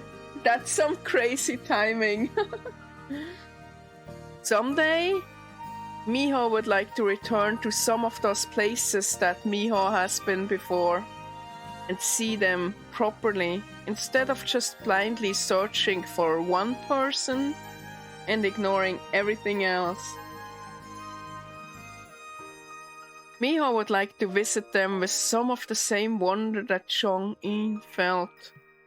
More than anything, Miho wishes Miho could tell them about what Miho has experienced and learned on this path they sent me down. Yeah, Miho was like, she told the descendant of Chong-in what was written on Miho's scroll, and my tears just started flowing. It was so emotional for some reason, like, it really hit very hard. It was great. Alright, second half of the word band challenge. Oh, 6 times? Really? So I need to add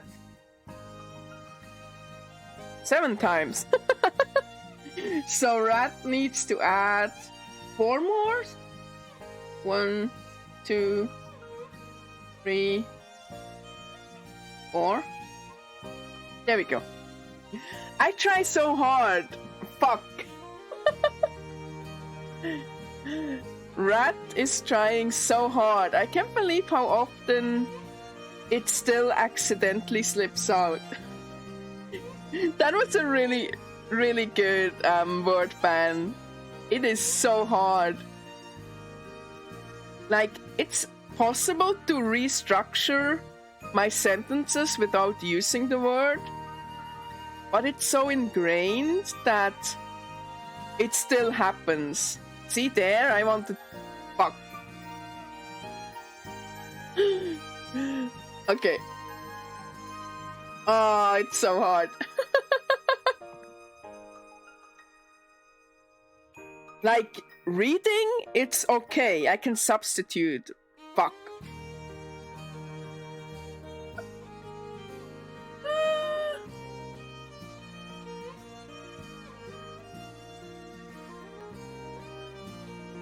Oh no, why did it clear chat? I pressed the wrong button, I think.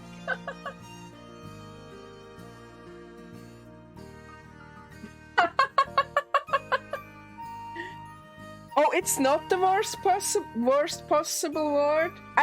Fuck. Rat thinks it is. Rat can't imagine what word would be meaner than that. E. Yeah, maybe. Thank you, Cheesy. Fuck. Rat added 2 more.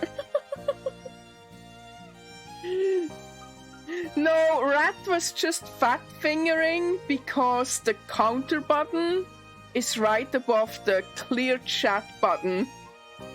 And Rat got really frustrated, so my fingers hit both buttons at the same time. Thank you for the head pat. Thank you so much. It is appreciated.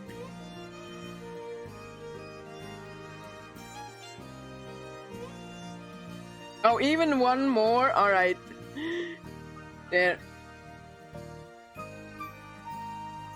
I kinda fuck.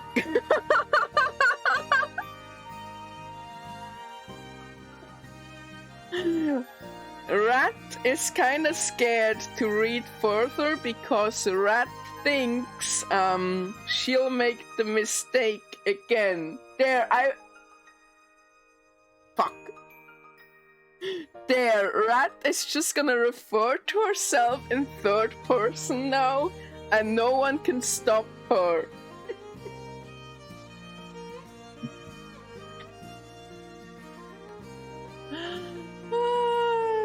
Right, hateable Wormin, literally as soon as Rat starts to talk again, it immediately comes out. Oh man, it really is the worst possible word.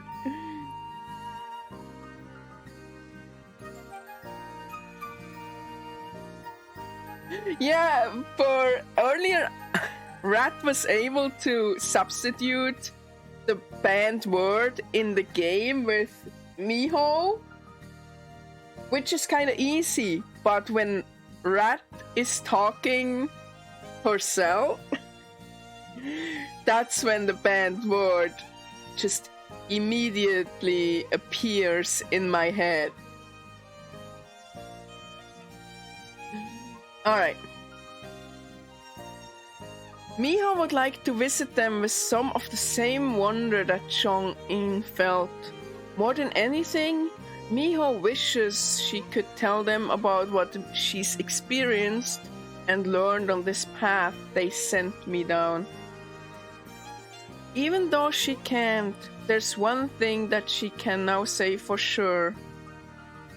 They would have been proud of me. Haha! I can talk again! 27, holy shit. Does anyone remember how high the counter was before the punishment game? It was at like 10, right? You do win for... You got either 16 or 17 squats out of me, holy shit. That definitely was the most difficult word ban yet. The thank you from the alien stream was up there because thank you is so ingrained in me, and you all were able to bait it out with redeems and subs and bits all the time. But the I was really, really hard. Oh man. It is a stream record, indeed. Because even the thank you didn't get me that much. Maybe 6 times or so. Ah. Anyway, good ban for that was very intense and fun. Thank you. Oh really, for it's funny, I would have never even thought about banning that. But it seems very obvious in hindsight, right? Can't believe how hard it is. Alright. I'm looking forward to the squats later.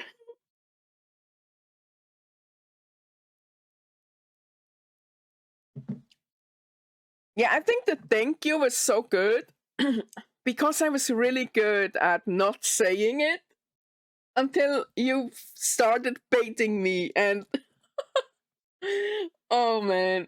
And then I just ran right into the baits over and over again.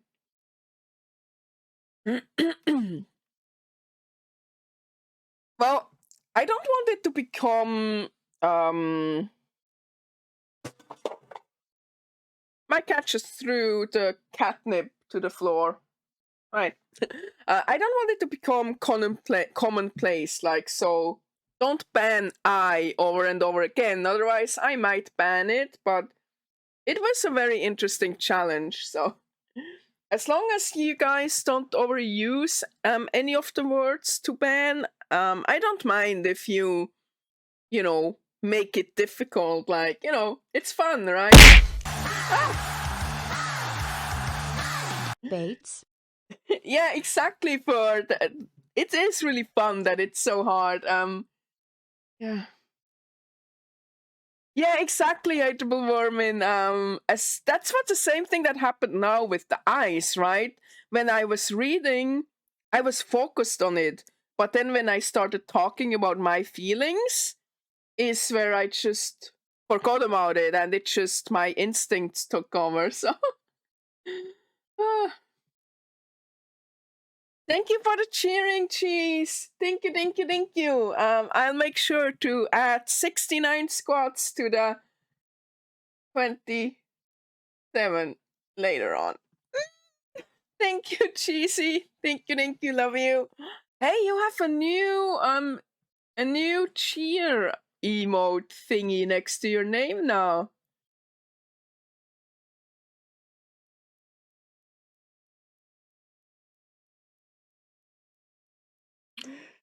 But yeah, that was good fun. Thank you, everyone. Thank you so much.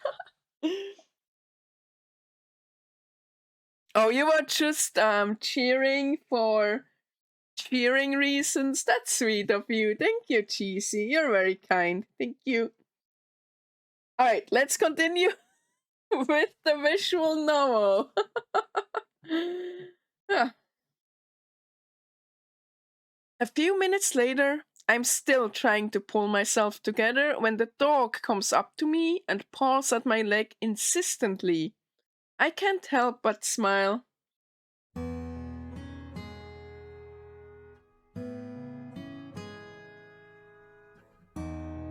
I see, Cheesy. You'll get a thank you anytime you want from me. Yes, if my cheer meter fills, I'll do 69 squats. Whatever I'm going through doesn't matter to him at all. He just wants to eat or go outside, of course. My life and tears don't really make a difference to him one way or another. And really, that helps keep me grounded. I'm glad to have some closure when it comes to Chongin, and to know that they were just the kind of person I imagined them to be. While their kindness and memory will never stop being special to me, I finally feel like I can say they're in the past. Oh, now I'm remembering the whole Fox signature and them starting to call their work Fox of the Forest, and oh, the word band challenge overrode my emotional state, but now it's all coming flooding back. Oh. Time passed quicker than I could have ever imagined, but it still passed. It moved on, and now I need to.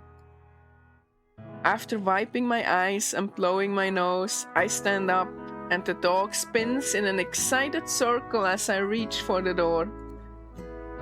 He runs right for the kitchen, stopping right outside the cabinet where I stored his food. His nose quivers and he huffs like a pig as he waits for me to catch up. Didn't take you long to get used to this, did it? No worries for it. Like I said, it was really, really good fun. It was a good palate cleanser. It stopped my tears for a moment.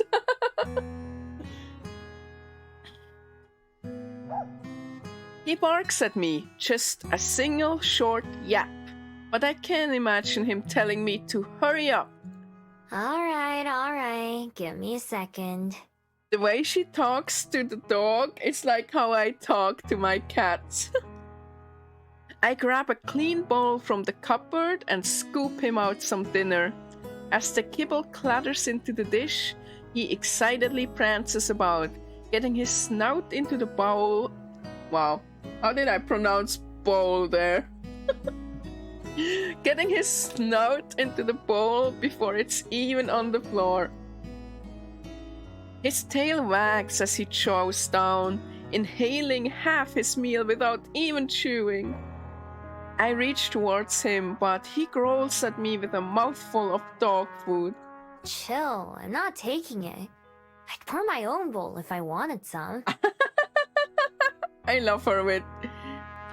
The chill there is nice as well. Chill, I'm not taking it. Chill. I'd pour my own bowl if I wanted some. Chill. That makes me want to turn that into a voice alert too. Chill. Besides, I don't think I could stand the taste anymore. Aww. She got too used to human food. Still, I keep my distance just so I don't spook him. Finally, after he's done, he leaves the kitchen and heads right back up towards my room. He's gotten comfortable here much faster than I did. I wonder if it feels like home yet.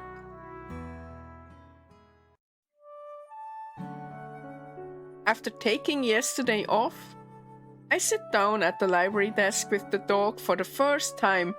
Girl, please name your dog. I'm getting like tired of reading the dog. Yeah, I own 4 cats. Like technically, I own 1 cat. And then I married my wife, who came with a second one. And then for our 5th anniversary, maybe, don't quote me on that, for our so-and-so anniversary, we adopted a kitten from the Humane Society. It was 5th? Okay, thank you. We adopted a kitten, and so I guess I technically own him too, which makes it the 3rd cat. And then about a year ago, we took in my father-in-law's old sick cat. She has like a brain tumor, and we were like kind of expected to basically... We expected to do hospice care for her, basically, and that she wouldn't be around for much longer. But now she's like perfect, you know. We give her medicine every day, and you can't even tell that she has a brain tumor anymore. She's just a normal, cute cat, and she's very happy, very playful. She gets along with all of the other cats, which is funny because the other cats don't get along too much with among themselves. But the new cat, she's really good, and yeah, she's just part of our family now, which is kind of funny because, you know, we just expected her to basically take care of her in her last few weeks, and now, you know, she's a full member of the family and doing better than ever. And I think she's much happier here as well as in her old place. And yeah, so now what? We're like a lesbian couple with 4 cats. Great. Talk about stereotypes. Yeah, she's still a bit wobbly, but when we got her in, she was really, really bad, right? I don't know, like having people there to care for her pretty much 24/7 and a nice, happy place, you know, I don't know, I feel like it helped her a bit getting more healthy. fighting the tumor a bit. I don't know, but she improved so much.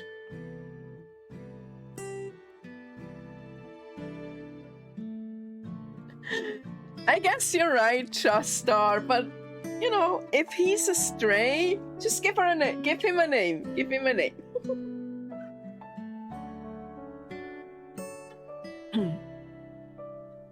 After taking yesterday off, I sit down at the library desk with the dog for the first time. He does his usual pacing and sniffing, since this is the first time he's really explored this area. I keep an eye on him while I start on the day's tasks, but he just flops on the floor near my feet and dozes. Eventually, the first person who needs help comes up to the desk, carrying a couple books with them. Hi there, I'd like to... Oh my god! The sound of a new voice gets the puppy to stand up, and the lady across from me melts when she sees him. He's adorable. Can I pet him? You can adopt him.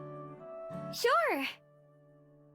It's not really up to me. If he doesn't want to be pet, he'll just walk away. Next person to show up does more or less the same thing, and the person after them too. As the day gets later, the library gets busier. At least half the people who come in to ask At least half the people who come in ask to pet the dog. I'm pretty sure some of the help requests I get are just excuses to come see him. That's so cute. He handles it all pretty well though, and even leaving my side to go explore and visit with folks himself. What if he becomes like a library dog? That would be really cute. Silver! She cleaned up. Like, we can see her face. Holy shit. Holy shit. It hurt. A little bit later, after lunchtime, the front door opens slowly.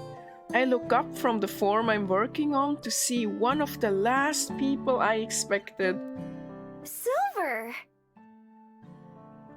She isn't wearing her mask, so I get a clear view of her face as she narrows her eyes at the name, but approaches me all the same. Miho. Oh shit. That was good. That was good. That was really good. Miho.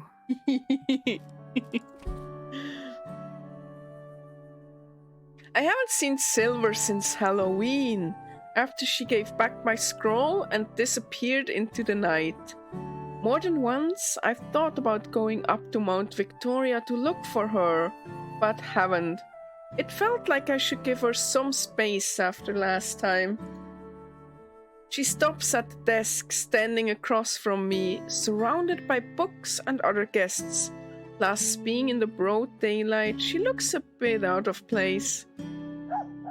A short bark from next to me startles her, and she blinks in surprise as the dog runs around the desk to stand at her feet and yap at her directly. A friend of yours? What if Silver is gonna adopt the dog? That would be so cute. Something like that.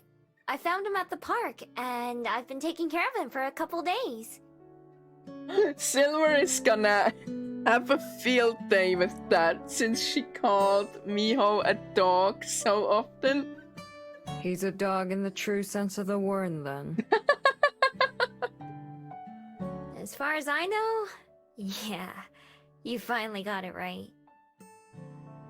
Her lips curl, but into a smile and not a sneer. Oh, look at her! She's a precious bean now. Oh, Silver! Also, yeah, good clap back. Although she doesn't try to pet him, she looks down at the dog with some amusement. He stopped barking and instead sniffs her furiously, looking between her and me like he's trying to figure something out. Can I adopt Silver? Oh, cheesy. Also, the dog is like, why do these two smell similar? He seems happy. Ow. Ow, Carter. Ow. Ah. Banana, no. Ah. Ow. Ah. Was that a rat? Ah, another rat. Ah. Ah. Ow. Ow. Ow. No. Stop. Ah. Ah. Stop. That's what I thought. Callisto. Thank you. Thank you, thank you, thank you. This is no longer bullying, it's harassment. It is harassment. Agreed. Rude.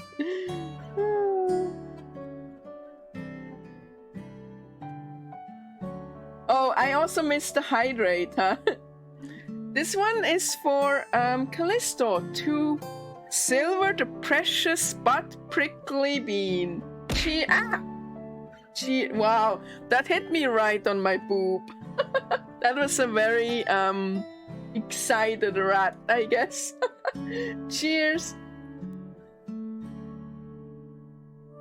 Ow.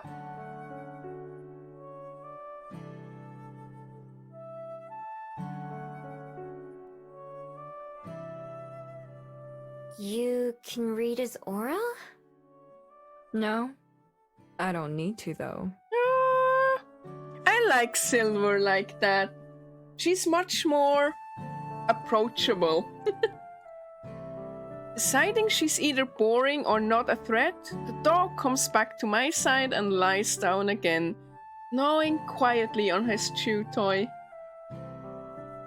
Silver looks back to me, but then her eyes narrow again. Your bead. Oh yeah, we haven't heard a lot about that since it started cracking last time, huh? Oh, yeah. I take off my necklace and hold it so she can see the cracks starting to appear. It started doing this a couple days ago. More like a couple weeks ago, Miho. Keeping her distance, she inspects it warily. In the palm of my hand, where the bead itself sits, I can feel a faint pulse like a heartbeat, although it doesn't sync up with my own. So not much longer then. Oh, she knows what it means. Ow! Right.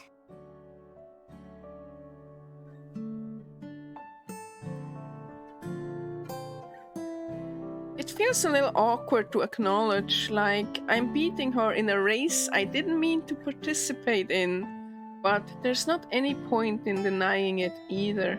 I'm kinda scared of what's gonna happen next, to tell you the truth. Scared? Why? Change, I guess. Yeah, that's relatable, Miho. Oh, I do not know how to pronounce that. If it's Miho, it's probably like, ow! It's probably like John Ho? Guy Fox. Just thinking the word summons visions of blue skies and rolling forests in my mind. The pulse in my palm quickens. Hey, the beat is thirsty for blue skies and rolling forests. Hey, I have a question. What do you think would happen if I broke it? Broke what? This. I hold my bead up closer and she takes an instinctive half step backwards. If I just crushed it or got rid of it instead of swallowing it. If that's even possible. The spindly breaks that cover the bead make it look like it could fall apart at any second, Like, even if a light wind could shatter it. I can only imagine what Silver must be thinking. She's probably shocked that I'm even asking, but she keeps any scorn she's feeling off her face, and finally she shrugs. I know not, nor why you would even consider such a thing. Though I have a guess. The magic within our foxbean is as much a part of us as our breath and blood. Perhaps there is no life without it. Or perhaps we'd be no different than beasts. You mean you think I turned back into a fox? Maybe. Maybe not. I couldn't say. I've never heard of any of her sisters ever trying. A lump forms in my throat that I force back down. I never thought of that. It makes sense though, huh? Since it was the bead that made me what I am. She chaps a finger in my face, hand hovering over my necklace. Shut up. Oh. Oh. Sorry, I like it when women are bullying me. Huh? I only said it was possible. I doubt it would happen. Either way, how dare you? Ow. Your bead is but a means to an end. Ow. It may have given you a chance, but it was you who took it.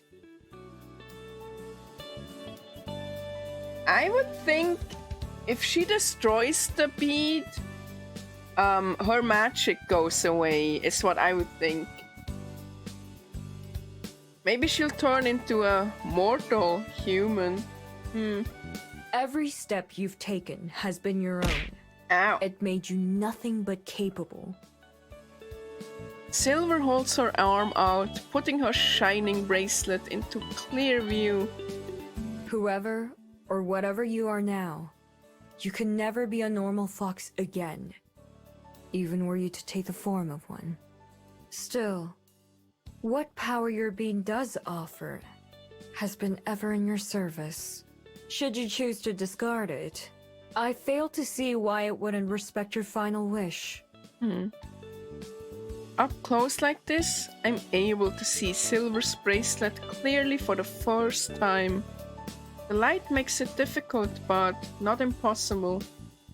Although my bead is plain and round, nearly identical to the non-magical ones on my necklace, hers narrows at the middle and then widens again like an hourglass. A few colorful bands run across it, almost too narrow to see. There's a red one, a blue one, and even a silver one. When I squint, I can even see a faint spring green one as well. Thank you for the hydrate. Here's to Silver, looking very nice. Cheers.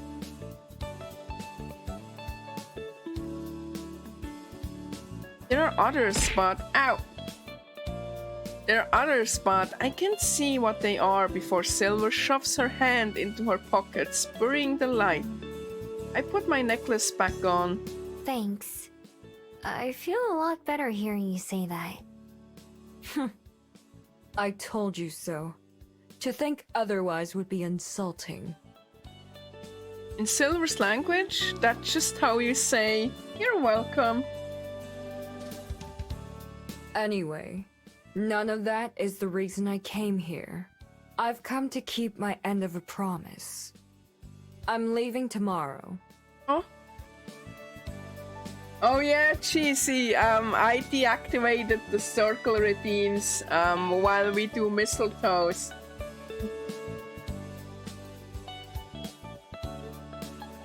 What? So soon? The news hits me like a punch in the gut. Let me try that again.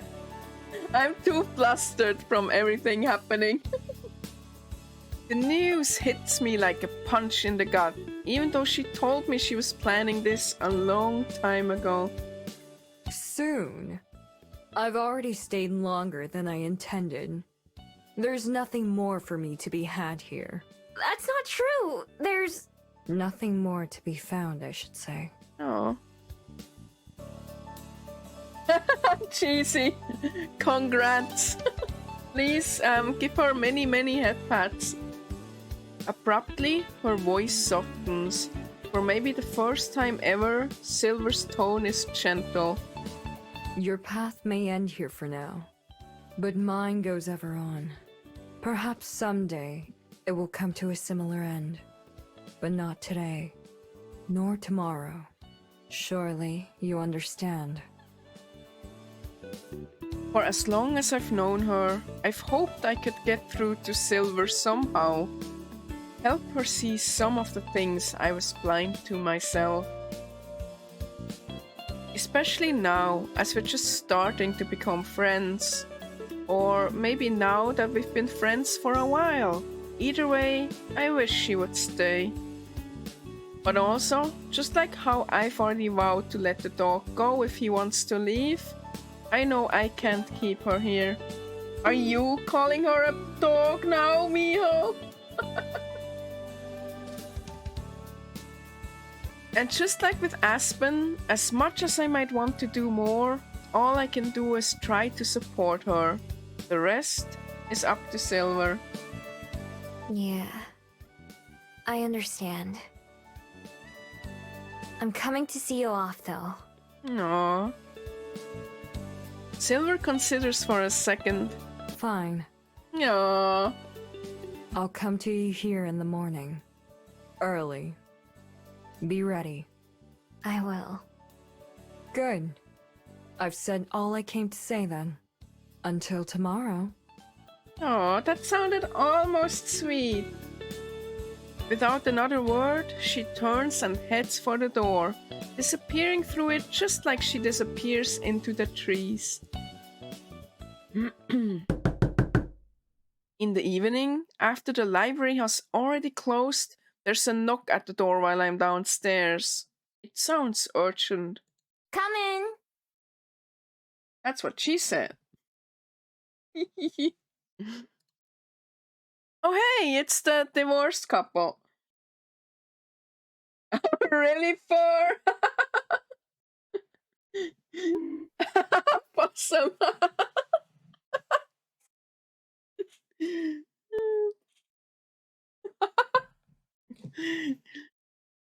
Is it news to you that I'm a bit horny?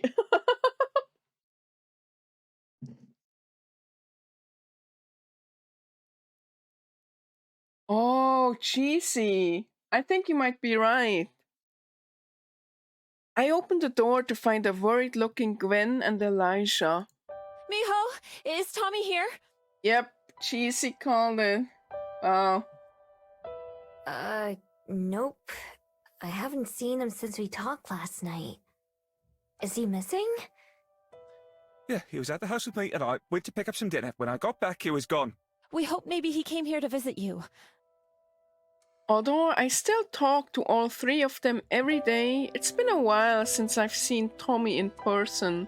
Not since the last time he and Gwen came to the library, which was a couple of weeks ago. I haven't seen him. Did something happen? Well, The two of them look at each other. we finally got the divorce paperwork finalized. So now it's official. Yeah. I think he'd been hoping that maybe it wouldn't happen, but we just got everything signed, so now there's no going back. Let me go get ready, and I'll help you look for him. Thank you. I let Juliet know what I'm doing, and she agrees to look after everything while I'm gone. When I hurry back outside, Gwen and Elijah are waiting for me. I don't think he could have gone too far. I just went down the street to pick up some pizzas, and Gwen came over as soon as I told her he was missing.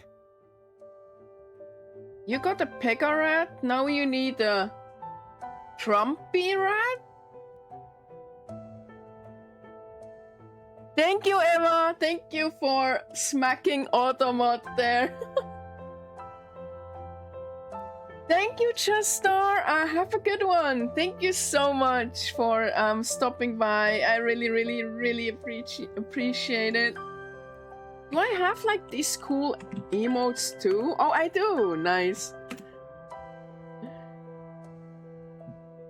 Have a good one. Thank you, thank you. And I hope I'll see you around. Sleep well. Bye-bye.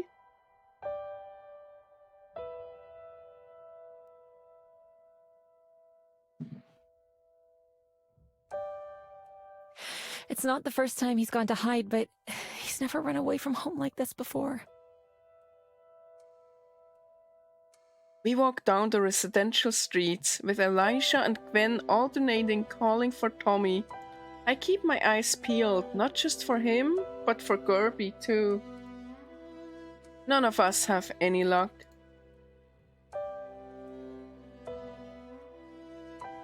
Oh, hateable vermin, it's not a Trumpy rat, it's a horny rat.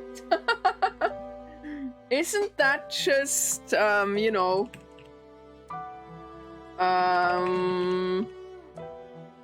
Where is it? Where is it? Where is it? This one? That's just horny rat. Near the beach, we stop. Maybe we should split up. I'll go check at the house again in case he went back. Gwen, maybe you can look around in town? What if he's exactly where we found him the very first time? All right. What about Miho? I have an idea, actually. I'm gonna look around Mount Victoria. Okay. We all have our phones, so we can call if one of us finds him. And then we can meet back here. All right? Thank you, Fur. You enjoy your fur nap. Hope you'll get some good rest. Bye. Elisha and I both agree, and then we all go our separate ways. I head straight for the mountain and then veer off the path into the woods. For a while, it had seemed like Tommy was coming to terms with everything that was happening in his life. Was the shock of the divorce going through really enough to make him run away from home like this? I followed the path that Tommy and I took when we came here a while ago, until finally I reached what used to be my den. It's in even worse shape than the last time I came here. He's here.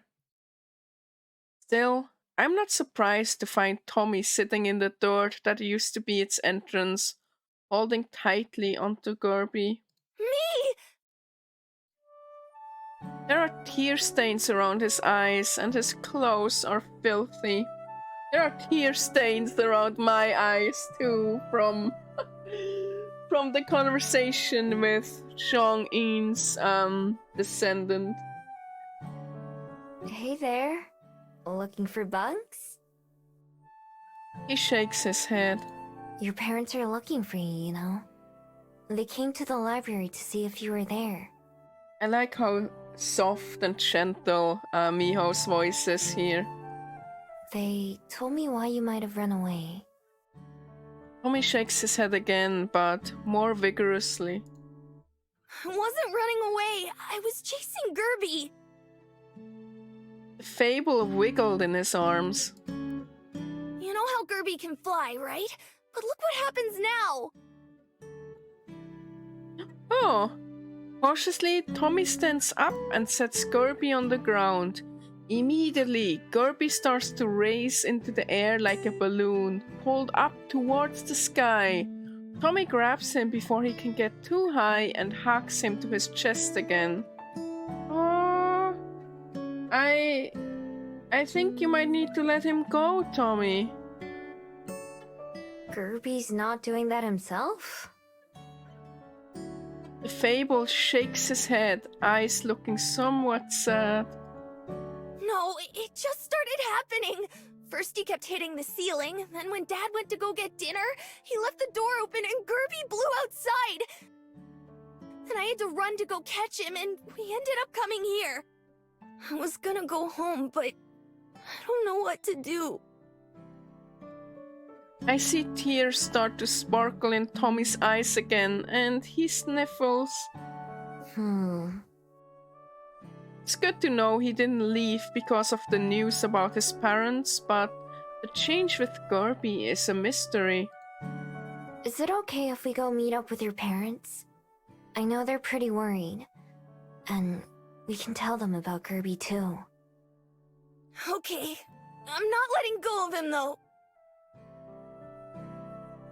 I lead us back towards where I split up with Tommy's parents. As we do, I call Gwen first. Miho, tell me you found him. I did. Yeah. We're headed to the beach now. Thank God. I'll see you there soon. She disconnects and I call Elijah next. Hello? Hey, I found Tommy, and we're going to the meetup spot right now. You did? You're a lifesaver, Miho. Is he alright? Yeah, he's fine. He was just chasing after Gerby. Kirby? I should have figured that out. What do you mean? I'll tell you guys about it in person. See you in a bit. Ooh, he knows something we don't. I wonder if his research about Garby, like if he found something out. We're the first ones to reach the shore. Tommy stands with his feet in the water, still clutching Garby against his chest. He sniffles occasionally, but doesn't cry. Footsteps from behind us signal Gwen and Elijah's arrival. Tommy and I turn around, and both of his parents' eyes go wide. Wait, is that? They can see him? Kirby? Two of them are looking right at the little fabled. As Tommy realizes, his expression also changes to shock. Can you see him? Stunned, both of his parents nod. Garby waves his flower arms, looking thrilled to finally be noticed. Well, I'll be. The little guy looks just like I imagined. Something's wrong with Gerby. If I let go of him, he starts to blow away in the wind. I don't know what happened to him. I think he's growing up. Is that why you ran out? Yeah, I had to catch him. With a small smile, Elijah steps forward and pats his son on the head. I heard something kind of interesting, actually. I asked a lot of people from work if they'd ever heard of a fable like Gerby, and it turns out one of them had. He said that when he was young, he had a friend just like Gerby, his only friend. They kept him company when his parents were fighting or when anything else that was bad was happening. Then, once he got older and things weren't as tough anymore, he said his friend had to leave him one day in order to go to help out the next kid who needed someone. Ah, that makes sense. He told me that fabled like Gerby stick around until they know that their friends will be okay without them. And then it's time for them to go. Sounds like maybe this is that time for Gerby. But I don't want him to go. I want him to stay. Yeah, that's life, kid. Tommy can't keep himself from crying anymore. Although he holds onto Garby, big tears roll down his face. In his arms, Garby looks up at him kindly. Sweetie, sometimes we don't have a choice. Sometimes we have to let things go, even if it's hard. From what Dad said, it sounds like Gerby knows you're tough and that you'll be okay, right? Don't you trust Gerby? I do, but... Tommy holds out his arms so that he can face his friend properly. Is it true? Do you really have to leave? Cheesy. Garby's petals sag as he nods, patting Tommy's head. Gwen wipes Tommy's eyes for him as Tommy pulls Garby into a hug. His tears drip down onto Garby's leaves like rain. There's someone else who needs you, right? Still close to Tommy, Garby nods again. Okay. Gwen and Elijah move to either side of Tommy, and I step away, keeping a respectful distance. It doesn't really involve me, after all. Gwen kneels down in front of Tommy, smiling. Thank you, Gerby, for being there for Tommy. Yeah, Thanks, Gerby. Finally, it's Tommy's turn. Thank you, Gerby, for being my friend. I'll miss you. There's like a lot of goodbyes in this episode. With a big sniffle, Tommy manages to stop crying. Gerby leans against Tommy, the top of his flower tickling Tommy's chin. Tommy giggles. Ah, that's pretty. Then he opens his arms. Each of his parents take one of Tommy's hands as Gerby floats there for a second, and then slowly starts to rise. With his tiny little petals, Gerby waves goodbye, eyes crinkled in a smile. The breeze shakes his leaves, but doesn't knock him off his course. Up, up, up he goes, reaching Tommy's eye level, then Elijah's, and then floating above their heads. From behind them, I can see Tommy squeezing his parents' hands tightly. Bye, Gerby. Bye, Gerby. After a final whispered farewell, Gerby continues to drift up until he's eventually out of sight. Tommy, Gwen, and Elijah remain there, standing in the shallow water. Hateable mermaid, exactly. It's like that one Simpsons meme. Gerby died off screen on his way to his people. Quietly, I sneak away, leaving the three of them on their own. I'm sure I'll hear all about it later when we have our regular call.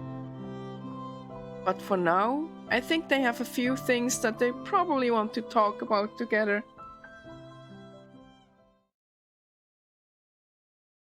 As I make my way back to the library, I smile, glad that things worked out. It may take some time, but I know that they'll be alright in the end. After all, I trust Gerby too. Hey, I got an achievement. Judging by the knocking at my window, it turns out Silver and I have different ideas of early. I roll over in bed, not totally sure that I'm not dreaming, in time to see Silver gesture at me and then leap from the tree again. A few minutes and lots of eye-rubbing later, I'm ready and outside to meet her, with the dog staying behind without any argument this time. Silver's carrying a small sack with her, which I assume contains all her belongings. It's tied shut with a small rope, and she slings it over her shoulder. We don't exchange any words of greeting. Instead, we just start walking. Look at the sisters. Aww. They even blink in unison. See? They are sisters. Aww.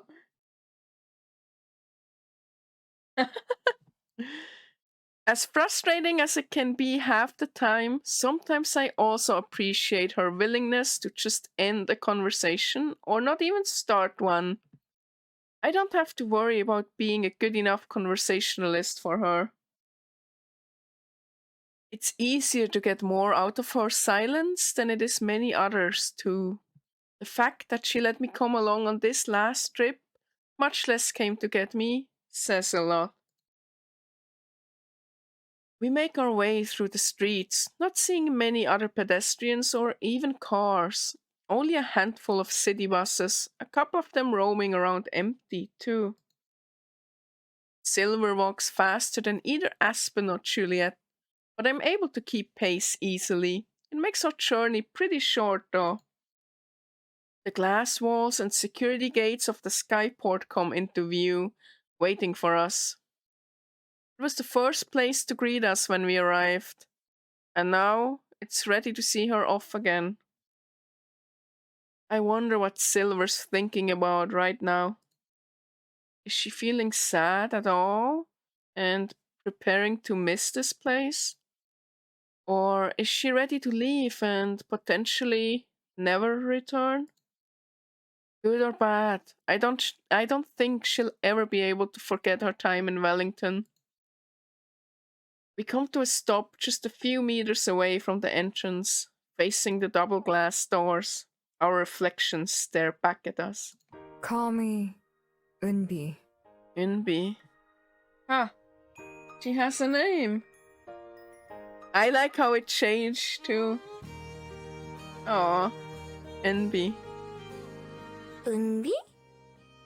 Oh, that sounded cute how Miho said it. Unbi? I guess that's a gush, huh? Alright. In Korean, Un for silver. That's why she like reacted that way when Miho called her silver. B for rain. Silver rain. And yeah, hateable. That's what I thought too. It almost sounds like envy, right? Envy. Yeah, she kept the silver. That's really amazing. Although she doesn't turn to me, I can still see her face turn red in the glass. Oh! Yes, it's the name I've settled on. What do you think? Oh, it's beautiful. I hope she sees me grin. Ah! Oh, this is so cute. Oh my god. I think it's perfect. Oh, me too. Me too. Good. Thank you. Oh. Okay, I'm getting emotional again. What is it with this game? I'm not sure what words to say. I've never said goodbye before. Hateable Mormon, seriously? Like, it's not like I like it or anything. I love envy. Oh. It's okay. I never know either. I hope you'll come back someday. Or that we'll see each other again somewhere else. Fate brought us together once. Perhaps it'll do so again. So you think it was fate after all, huh? Perhaps not. She looks down at her wrist, surely thinking about her bead even though it's hidden. If not fate, then shall we make a promise that neither of us can keep? You haven't broken a promise to me yet. Oh. We'll meet someday then. Oh. Perhaps you won't even recognize me. I might be someone else entirely. Someday. I'm sure that I'll recognize you, though. You might change, but you'll still be you, no matter what. Oh shit, I love that. Oh, I love that. You might change, but you'll still be you, no matter what. Oh, I love that. That's like really... That's really beautiful wording. Reminds me of the mirror at the end of Undertale, right? Where if you look at the mirror in the beginning of the game, it says like, it's you. And then at the end of the game, if you look at it again, it said, despite everything, it's still you. Which is really good. Ah, I'm tearing up again. Oh no, what is this game doing to me? Sorry, I want to save here. Just for the audio. Like, oh, it's so good. You might change, but you'll still be you, no matter what. Oh, it's so good. Oh. Sorry, I'm like such a crybaby today. Oh, really, Nerava? Interesting. But yeah, just like a lot in Undertale like touched me, but that mirror message, like, that's what I think about a lot. It's just, it was such a powerful message. But yeah, I would be surprised if it said other things depending on your route. Alright, I'm good. I'm not crying, you're crying. Even if I'm Unbi now, You've been Umbi the whole time. Oh, holy shit, I love this game. Oh. Oh. I don't know. It hits very close, let's say that.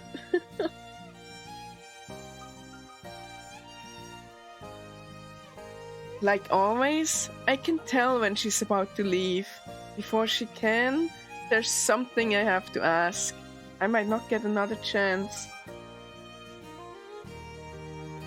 Oh, hateable vermin, yeah. Oh, cry count? I think overall in the game, I'm like at 6, maybe?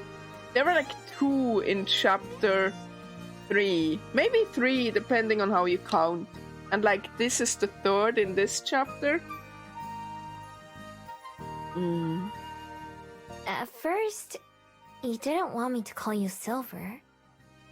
With your magic, what does a silver aura mean? Our eyes meet in the glass. Finally, she closes hers with a tiny smile. Just like a tiny blush going too. Shame. Oh. Oh. I guess that wasn't that far off either, huh?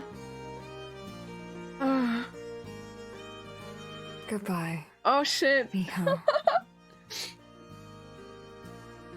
Goodbye, Unvi. Goodbye, Umbi.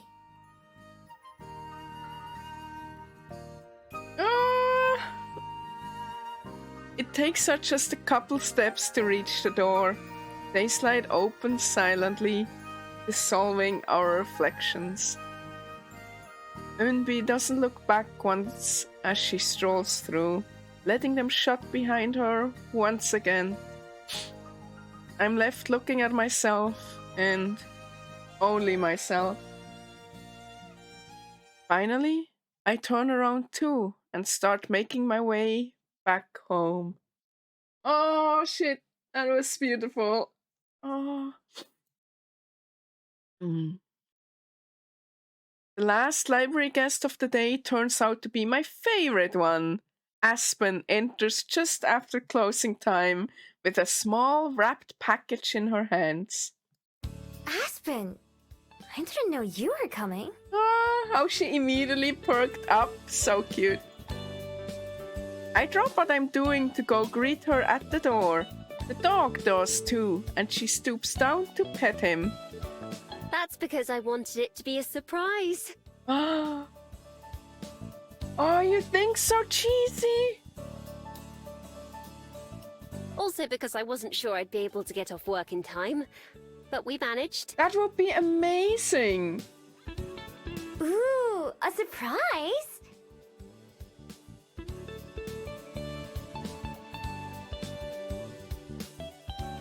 She shakes the box she's holding. Its contents rattle generically. I think it's like a collar for the dog. But I do think Miho's book will come up again. Eventually. Right. I have a present, but I'm afraid it's not for you. Yep, it's something for the dog. For Juliet? Aspen just smiles in response. She takes my hand and I let her lead me towards the kitchen. The dog follows behind us. Juliet's already there. Ah, Aspen. Good evening. Hello, hello. She sets the box on the table and then takes a seat with a sigh, just like she was showing up for breakfast. This is the first time I've been able to sit down in hours. Oh, poor Aspen. Thank you for joining us. I'm sure you must be exhausted. It's fine. This is important after all. I'm totally confused by now. Wait, Juliet knew you were coming? I thought your present was for her. Nope. I just said it wasn't for you. Although you'll still need to open it because it's for him. She gestures at the puppy who's on the ground chewing his own foot. Relatable. Aspen slides the box across the table towards me and I lift it up. It isn't very heavy. Both Aspen and Juliet watch me eagerly. Here goes. I slice a hole in the wrapping paper and then rip it all away in one go. Beneath it is a box with brightly colored letters. I try to sound them out slowly. Deluxe printer ink cartridges. Okay. Aspen, who'd been leaning forward in anticipation, deflates a little. Not quite. That was the only box I could find. Open it up too. I use one of my nails to cut the tape on the box and pop it open. Oh, I set a stream marker, Callisto. Remind me, like, when you're home. Inside are a small collar and a leash. I lift them out gently. It might be a little big for him now, but I thought he'd grow into it soon.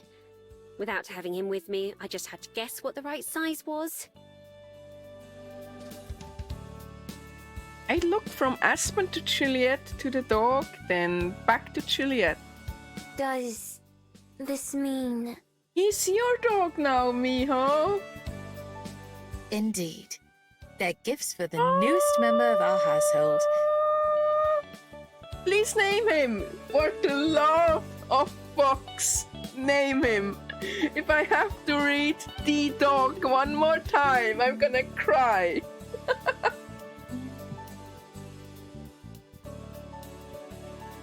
I've searched and I can't find anyone looking for a lost dog like him. Nor has anyone reached out to me about it either.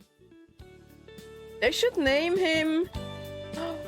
Oh, I was gonna say Silver, but Gumi is pretty good.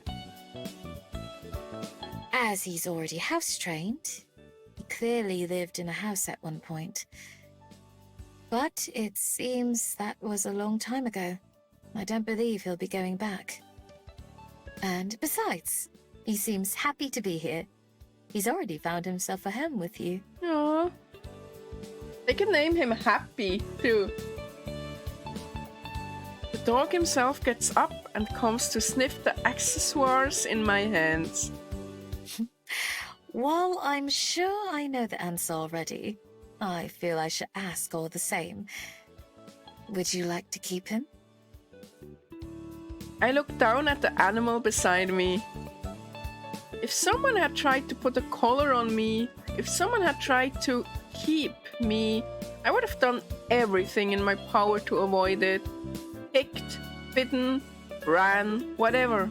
There's no way I'd have allowed someone to control me like that. But he's not me. Already, the dog is looking healthier than when I first found him. He's filled out a bit and his ribs don't poke out as much. He's been better behaved than I would have been too. Girl, you would have just peed in the house. Juliet even said he must have lived in a house before. I've seen that he doesn't always know how to take care of himself either. If I hadn't taken him from the park that day, it could have been a matter of time before he got hurt, like when he almost got hit by a car. I grew up in the wild, always looking after myself, but he needs a little help. When I look back up at my friends, their faces are slightly concerned. They probably expected me to answer yes right away. I want to keep him. But what if he doesn't want to stay? He's been comfy here so far, but what if that changes? It is so kind of her to worry about that. Why not ask him? He doesn't know any words like Percy and Byron. I just talked to him anyway. Those two are very well spoken, I'll have you know, but that's not what I meant. Don't you remember back on Her face goes a little red. that day I asked you out? You were telling me how animals don't have to communicate with words. Could you maybe ask him as a fox? I hadn't thought of that. I haven't transformed in a while. I haven't had any reason to. Aspen's right, though. Maybe there are things I can say that way. Setting the leash and collar on the table, I take a couple steps away from the dog and change forms. More than ever before, I can feel the magic coursing out of my bead and into my body like blood. The sensations of my limbs shortening, of my face changing and fur growing out, stand out more than usual. They aren't uncomfortable, but I'm used to barely noticing it at all. The tongue is gone. When my transformation is complete, the dog begins to growl, his hackles raised and tail stiff, and he backs away slowly. He's clearly afraid, but the nuances of what he's trying to say are hard for me to pick up because I'm so out of practice. It's like when I try to speak Korean after a long time. Danger, danger, fear, missing, where? I think he's missing human Miho. Yep. I get the impression that he wants to know what happened to me, the me that he knows and that disappeared suddenly. He's probably never seen a fox before, but he instantly identifies me as a threat. Above us, Juliet and Aspen watch anxiously. My tails brush from side to side and I keep my ears and body language friendly. I try to impress upon him that I'm not dangerous and that the creature he's looking at is his person. Oh, his person. Oh.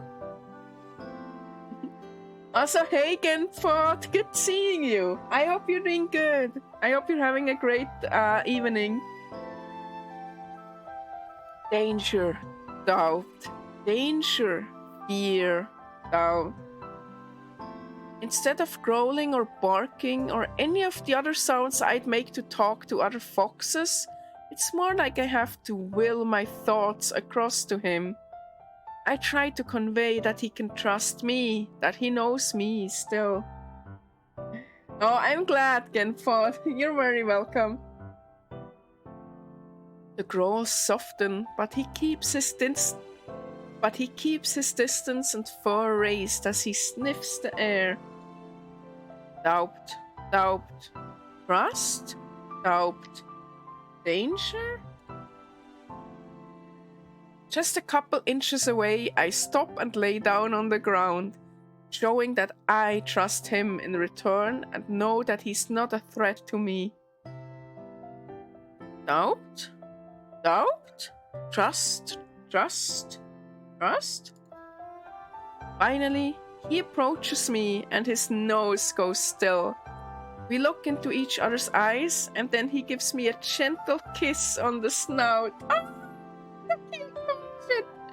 Ah! Trust. I nuzzle against him, showing him that his faith was well placed. As I do, I try to convey other feelings to him in the same way as him. Home, I tell him. Stay? I ask. Home. Stay. Safe. I imagine him settling down here like I have until everything is familiar, going to sleep well fed and safe and waking up rested. Quite literal doggy kisses. Maybe he had that before. If so, I don't know how anyone could have just abandoned him and left him to fend for himself. I don't know how they could be so cruel. If there's one thing I can promise, it's that I'd never let that happen. Even if I couldn't take care of him myself anymore, I wouldn't just abandon him. I wouldn't just leave him alone. His tail thwacks against the wall as he wags it.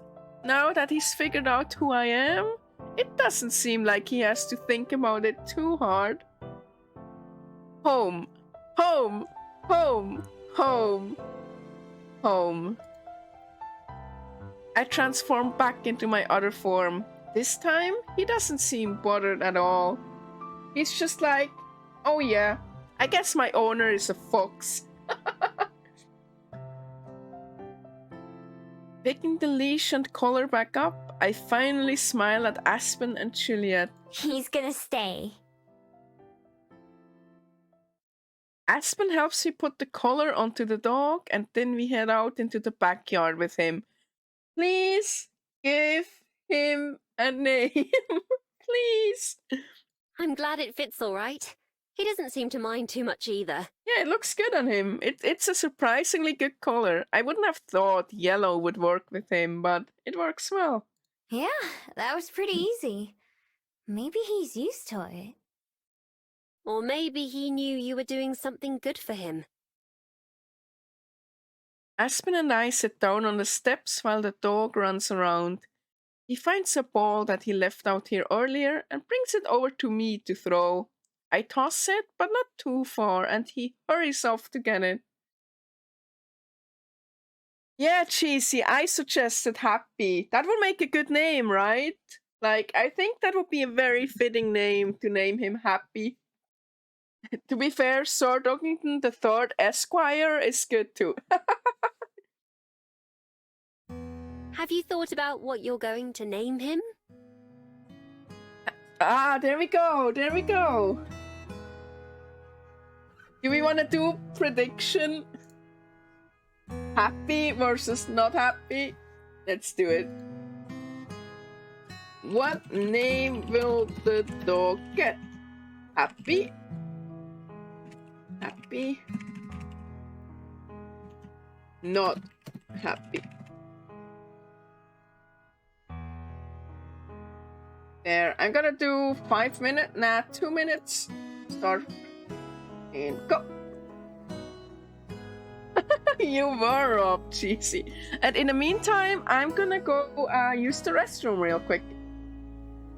He does look a little like a Scruffy, doesn't he? Alright, I'll be right back. Don't go anywhere.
Alright, I'm back. What did I miss?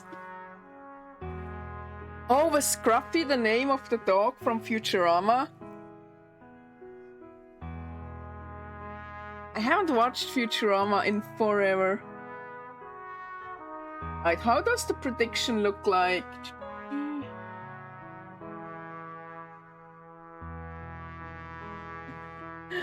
One person did happy and 2 people did not happy.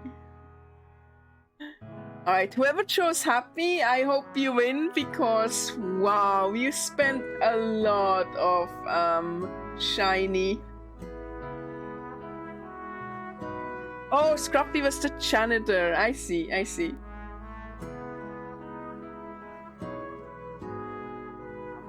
Alright, here we go. No, not really. I guess he needs one though, huh? It's better than just calling him the dog all the time. Agreed. Thank you, Aspen. Thank you. At least someone understands my frustration. Right. Well, if I was gonna be consistent, then I should probably call him Og or Uppy. What? Oh, cause Miho, Gummiho, dog, puppy. Oh, okay, that would be kind of cute, actually. Maybe not Og, but Uppy is kind of cute. Aspen laughs. Perfect. I know who to ask if I'm ever struggling to name a character someday. Not Harry Potter, but Harry Otter.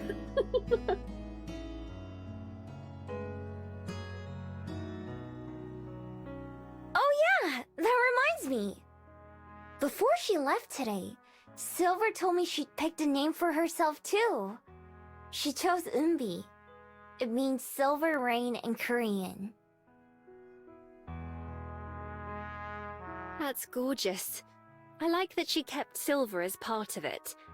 I suppose that means you helped name her too. Yeah, I love that she incorporated silver. That was really beautiful. You're right. I wonder if she thought about it that way. I'll bet she'd change it on the spot if I ever asked her. I wish you could have talked to her more. I wish I could have too. I'd have liked to know her better as well. For her story? That's part of it. But it's not the only reason. From what you've told me about her, she seems like a good person deep down, who hasn't had the opportunity to express that much. She seems like someone who could have come to be an important part of our lives. Yeah. Not to say that she isn't already important to you. It is a bit sad that she left, but, you know, understandable. She has to, you know, go her own path, right?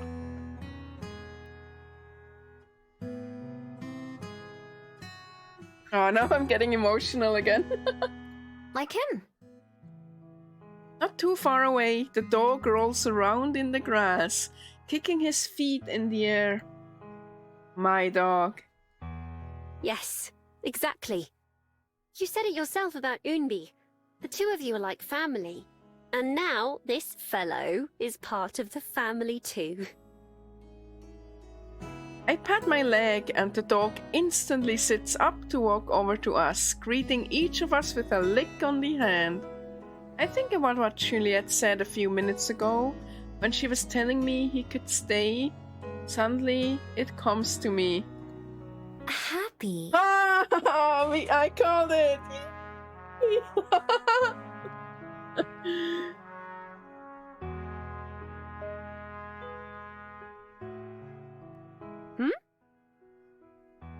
His name is Happy.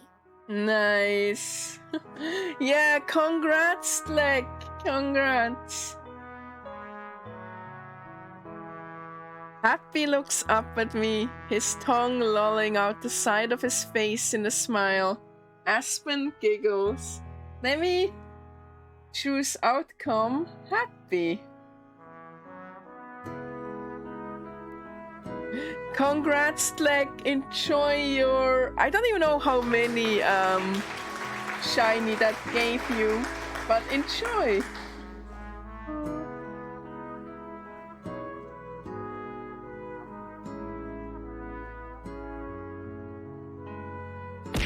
Ow. Oh, now we have a lot of these. Ow. Oh, ow. Ow. Ow. Ow. Ow. Ow. Ow. Ow. Ow. Thank you for the head pat. Wait, so did you only gain 200? And if you would have lost, you would have lost 2,000? Or did you get 2,200 in addition? Yep. Oh, wow. That was a risky play then.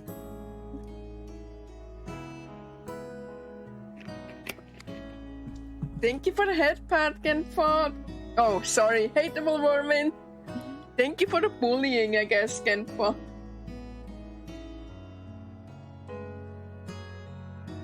Ah, I see, Neroma. Thank you for explaining it. Thank you.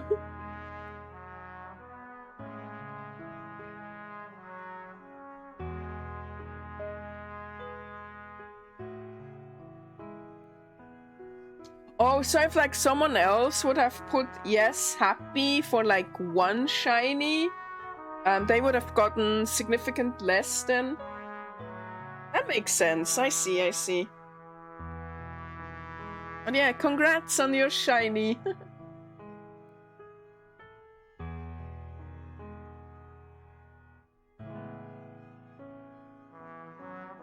Do you like that name?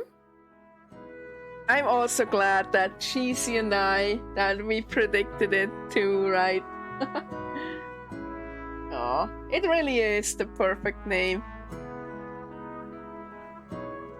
I ask him the question, knowing that I won't get an answer. Still, it just feels polite to ask. Even though I choose to do it as a human, not a fox. I'm sure he does. A saying that I appreciate is that names are a gift that someone gives you. And if it doesn't fit, you can exchange it for one that does. Aww. Oh, I love that. That is, aww. Also relatable. Like, I never liked my birth name. Like, even in real life, I go by Rat and have been for many, many, many years. Yeah, Nerova! Do you remember that she had, Miho had like a scroll with her? A like, you know, 400-year-old scroll that she got from the very first human she ever met back when she was still a full fox. She was able to translate that scroll and it only had 3 words on it. Please be happy. So yeah, that was the title drop. It happened in the last chapter. It was really good. I like it. I cried about it a little bit. It was so good. It gave me like goosebumps. Because, you know, unbeknownst to her, she's already been trying to live according to the scroll. Yeah. And turns out the person who gave her the scroll, meeting her had such a big impact on them that they like started signing all of their calligraphy or poetry and all their writings with a little fox.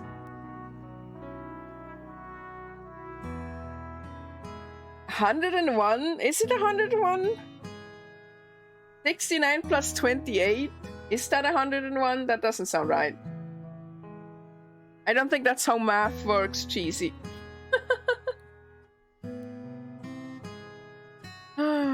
Such a good game. In this case, I think it suits him perfectly. Watching the dog close his eyes in comfort as he keeps getting attention, I'm glad that Aspen agrees. Now that you mention it, I've done a lot of name exchanging too. You only started going by Miho here in Welly, right? Yeah. I'm surprised you remember that. She's your girlfriend. Of course she remembers. She taps her forehead. I'm good at remembering important things, and Miho things are important. Ah, Miho things are important. Oh, I lean against her, resting my head on Aspen's shoulder. I think I like being Miho. All the good things in my life started happening after I picked that name. Oh, I'm gonna cry again. Oh no. Oh, why is this game so relatable? I like you being Miho too. Hashtag Miho things. The two of us sit for a while more, playing with Happy until he gets too tired to keep chasing the ball. Taking that as a sign that we should call it a night, all three of us head inside together. Cheesy. And here you are. Oh, the new location? Oh no, okay. With a flourish, Aspen slides 2 plates onto the table between Juliet and me. There's a fresh cut fruit, some warm potatoes, and a sandwich made with bacon and cheese. I hardly ever have meat anymore, so it's a rare treat. Ow! We all love Miho. She's incredible. She really is amazing. Ow! I'm gonna add +1 gush there. Ow! Whoa! This looks really good. I'm glad I haven't lost my touch. Ow. I don't do this kind of table service very often, you know. I know. We must be Ow. your favorite customers or something. I like that she can be a little shit. Maybe, but don't tell the rest of them. Ow. Today is Aspen's last day at this spell house, so she invited Juliet and I to breakfast for a change of pace. Happy came along too, of course, and his leash is tied tightly to my chair. Juliet shifts her parasol a little bit to match the rising sun. She sips her tea and smiles warmly. There's a reason this is our favorite cafe to visit. Soon to be second favorite, I hope. Aspen leans against the railing, looking up at the sky. The sun really highlights the bags beneath her eyes and all the small things that probably only I notice, such as how her apron is tied more sloppily than she usually likes, or how her hair is done up roughly. Still, even this close to the finish line, she looks a lot better than she did when she was working on her book. Happier and more content, instead of looking like she's going to fall over at any moment. There's no one who deserves it more. She catches me looking at her and pretends to glare. Your sandwich is getting cold, Miho. I worked hard on that, you know. She's just adoring her girlfriend. Aww. Sorry. I lift it up and take a big bite. Just like the strawberry croissants, it's messy but delicious. Don't they make anything to eat here that doesn't need to come with a stack of napkins? I still managed to finish it in a hurry. That was so good. I didn't even know you had them on the menu. Or I'd have ordered one before. Hello again, Ultra Squid! Good seeing you again! Hey! I hope you're having a great evening. It's not on the menu. It's just something I put together myself. I had to mark out a lot of different items to make it. But if you think so highly of it, then maybe I'll think about adding it to my store. You should. I'll eat one every day. Every day is an awfully long time. It was that good. That's how I feel about a lot of food, and then like 2 months later, I'm completely sick of it. I saved a little bite for Happy, who's currently protecting us from everyone who passes by. He doesn't bark or growl, but he keeps pace with them, walking as far as his leash will let him before going back to the start. He never tries to go too far though. Right, Cheesy? That is really, really lucky. Happy! He tilts his head and then comes running, and I hold out the treat on the palm of my hand. Being as careful not to bite me as he can, he pulls it away with his tongue and munches, well, happily. Perhaps you should consider a dog-sized version on the menu too. That would be the most adorable thing my team ever hated me for. I should make sure to keep some dog biscuits, though. I'll have to write that down. Yeah, that's a good idea. I love stores that offer treats for dogs. From one of the pockets on her apron, Aspen retrieves something I haven't seen in a while. A small notebook and a pen. She starts to write something down and then freezes. Oh, Juliet, I just remembered. Setting the book on the table, Aspen hurries into the cafe. Juliet and I both watch her go. Even Juliet seems a little surprised. But 10 seconds later, the door flies open again and Aspen is back, carrying a different piece of paper. Regina approved my idea to put a reading corner in the new store. Oh, Cheesy, that's awesome. I always wanted to go to Starbucks and get one for my neighbor and friend's dog. I should hit him up and suggest that. That would be really cute. I was wondering if you would let me borrow a few books to stock it. Maybe it could even be an extension of the library. She holds up the paper, showing us a sketch of what it'll look like. Several wooden shelves line one wall, and on the other side is a tall bookshelf that separates the reading spot from the counter and kitchen. It hasn't been set up yet, but they'll be installing it tomorrow. So on opening day, all that will be left to do is fill the shelves. Juliet claps with delight. I love that idea. It would be my pleasure to share our collections. Oh yeah, I know, Cheesy, but it is still really cute. And you know, any excuse for a Starbucks trip, right? Aspen beams, and I can't help but smile too for both of them. I know that in a sense, this is another dream come true for Aspen. Why don't you come by tomorrow and pick out a few, and we can bring them to you at the opening? That sounds great.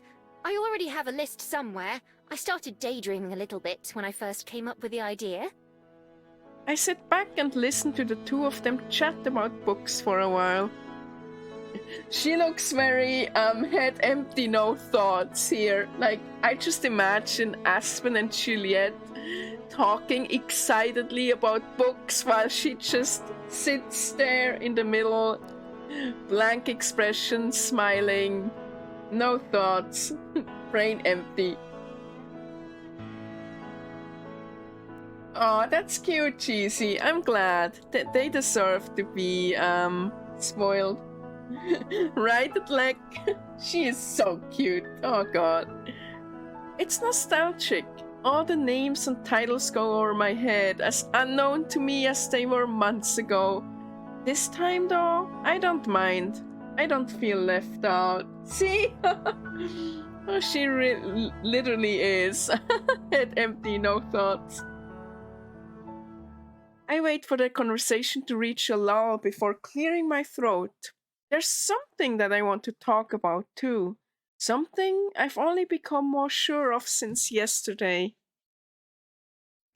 Hey, speaking of new jobs and stuff. Ooh? Does she want to work for the new Bell House too? I've been thinking about maybe trying something new, instead of working at the library. If Juliet doesn't mind. Of course not. Please, follow your heart, and I'll always support you. Is there something in particular you want to try? Yeah. It's something I just thought of a couple days ago, but that felt right as soon as I did. Oh, I'm so curious.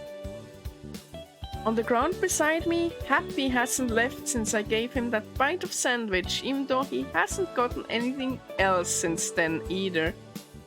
It was something this guy made me realize I want to do too. Ooh, is she gonna become a dog walker? I want to try to help out at the nature preserve. Oh, that is perfect for her. Oh, I completely forgot about the nature preserve. That is perfect for her. Oh. Yesterday, Aspen said that Happy kind of reminded her of Unbi. That's Silver's new name, by the way. It's the first one she picked for herself. Anyway, not just them, but also that bird. The one I found in the woods that we weren't able to save. I think about it a lot.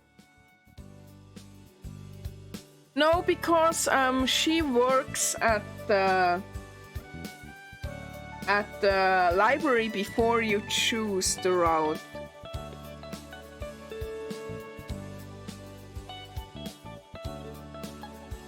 I want to try helping others like that. Other birds and dogs and whatever they have there. Like how someone helped me before too. No, it really is perfect for her. Also, I disagree that was a gush, Cheesy. You just want more squats.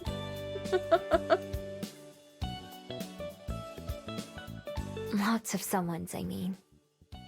Oh, Miho, that's wonderful. How perfect for you. I'd be glad to give you a recommendation to Amaya. Juliet agrees that it's perfect. Oh. I believe they're always looking for volunteers. After a while, you could even apply to work there, like Amaya does. But listen to me getting ahead of myself. I'm already so excited for you. Thanks. Aspen looks a little more concerned. I agree. That does sound like something that would be just right. But But what about your magic? With the library, it's not a big deal since you live with Juliet. You couldn't see all your co-workers every day, though. oh yeah, that's a good point, huh? Yeah. I thought about that. I think I have an idea, but I'm not too sure about it yet. Really? What were you thinking? I don't want to say right now. I'm still thinking about it. I'll make up my mind soon, though. I can tell Aspen wants to know more, but she forces herself to stiffly nod all the same. All right. You can tell us when you're ready. Thank you. It won't be long, promise. It's not that I don't want to tell her, it's just that I don't want to get her hopes up. I'm kind of afraid to get my own hopes up. That is very relatable too. I take a breath, feeling my bead rise and fall with my chest. Maybe I'm just afraid in general. Still, I swallow that fear, pushing it to the back of my mind. I can brood and ponder later. Right now, I just want to focus on what I've got, enjoying this meal and moment.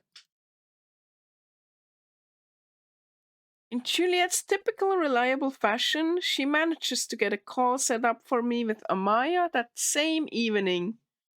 At least this time, unlike with it was Minza, right? Yeah. At least this time, unlike with Minza, I don't have a whole day to fret about it beforehand. Instead, there's only 10 or 15 minutes between when she tells me she's going to reach out and when she comes up to my room to offer me the phone. It's only voice, not video, which makes it a little less stressful. Still, I have to calm my nerves a bit before I'm actually able to answer. She just like me, for real, for real. Oh man. Hello? Something I've been working on is how loud to talk when I'm using the phone. I always end up yelling since I can't really hear myself, but I've been trying to fix that for Aspen's sake. Still, I'm self-conscious about it as I press the phone to my ear. Hi there, Miho, right? I'm Amaya at the Preserve. Nice to meet you. Thanks. Nice to meet you too. If all goes well, then this should be the last time I ever have to introduce myself to someone for the second time. Julia tells me you're interested in helping out around here and that you have a pretty extensive history with animals. Is that right? Yeah, you could say that. Awesome. I'll be honest, we could really use a hand right now. Or 2 or 4 if you got 'em. As far as I'm concerned, a friend of Juliet's is a friend of mine. How convenient. There's still a few questions I gotta ask you though, both as a formality and just to get to know you better. Like, knowing people really is the best way to, like, get work and stuff, huh? No pressure. These aren't the kinds of questions you have to study for. Is that okay? Yep. Has saying no pressure ever actually made someone feel less pressure? For real though. Great. First up, why do you want to help out here? Be as big or as specific as you want. Yep, networking is so important. Nepotism rules the world, right?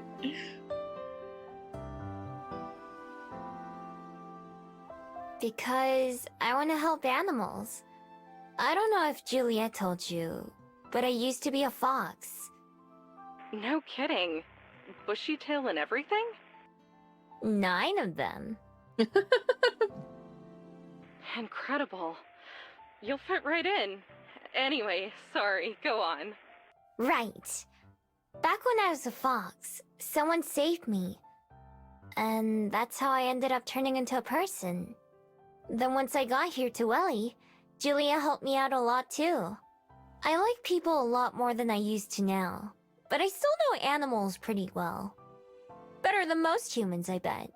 I love that. Okay, next question. What kind of work is it that you want? A lot of people, they sign up to help out here thinking it's going to be all clean and tidy like a hospital. It isn't. Animals are messy and dangerous, and you can't get mad at them when they screw up. Believe me, it's useless. I'm sure she knows. It's a lot of dirty work. It's a lot of being careful and still sometimes getting hurt. What I'm saying is, it's not easy. Is that something you're okay with? Yeah, I am. When I said how I got helped out, back when I was a fox, I got my leg caught in a hunter's trap. I couldn't move, and it hurt more than anything I've ever felt. But there was this person who found me, who had already been nice to me before.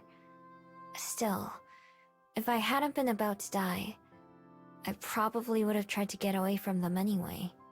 They took care of me and helped my leg get better.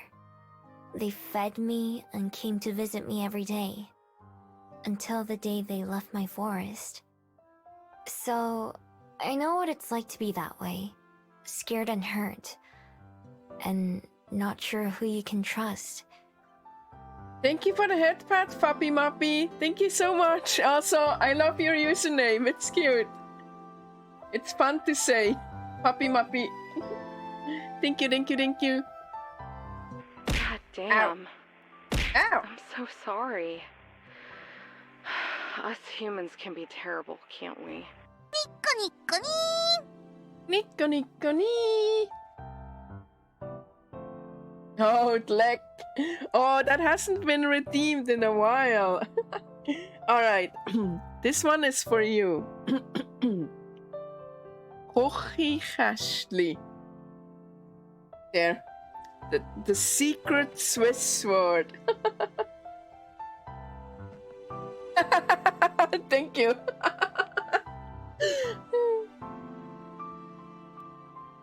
Sometimes. But that's only some humans, not all of them. That's something it took me a long time to learn. There are good humans, though, like you and my girlfriend Aspen. Oh, you're dating Aspen? I've heard Juliet talk about her for years. Yeah, we're dating. She sounds so happy when she says that.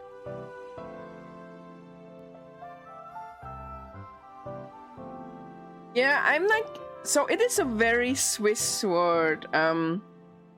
Like Swiss people, even though we speak like German the same way as Germans, basically, the way we pronounce the CH sound, it is so different than Germans. So, because we go like really into the, it's like Kochikästli. Or like the proper German way would be like a really soft. But I can't do the soft because, yeah, I've, you know, grown up Swiss, so... But, like, it is supposed to be kind of like... Let me try. Kochikästli? Even that was, like, too hard of a... It's like a very soft, like... I cannot even do it. It's like... Kochikästli. As opposed to Kochikästli. Cheesy, I already explained why no circles, so I don't know what you want me to do. And thank you for the mistletoe, Callisto. Mwah. Thank you. They're deactivated while the mistletoe is active.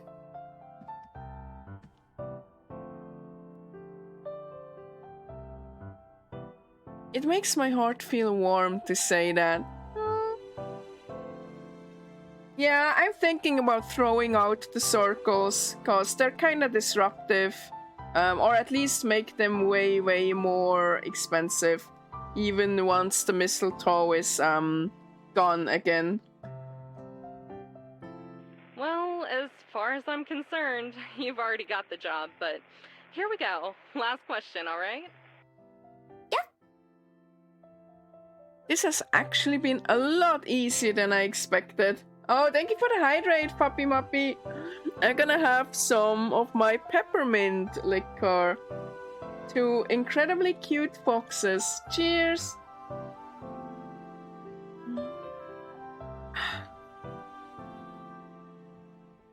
I don't even have to try hard to think of the answers like I normally do. Instead, I feel confident in what I'm saying. In a way that I don't know if I've ever have before. Okay, here it is. Miho, do you believe in fate? No. What? I asked her that last time. You remember that? So that was you. Oh. That was gonna be my secret final question. How does she remember? I mean, I guess she remembers having the conversation, right? Indeed, during Please Be Happy streams, I'm doing liquor to hydrate. Cause it's comfy, you know. Usually I do water, but yeah, it's like a special feature for these streams. So people can get me slowly more and more drunk. Hateable Marvin. Yeah, I just need to find a good price point for them, I guess, because I don't want them to interrupt games, you know, especially the more intense games. Or maybe I can do it something like if someone redeems a circle, I'm gonna draw it before I end the stream and then post them on Twitter or something like that.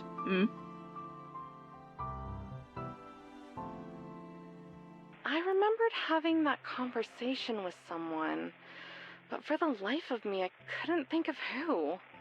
I thought someone must have tampered with my mind with magic or something. And to tell you the truth, I still can't picture what you look like. Oh, you're exactly right, actually.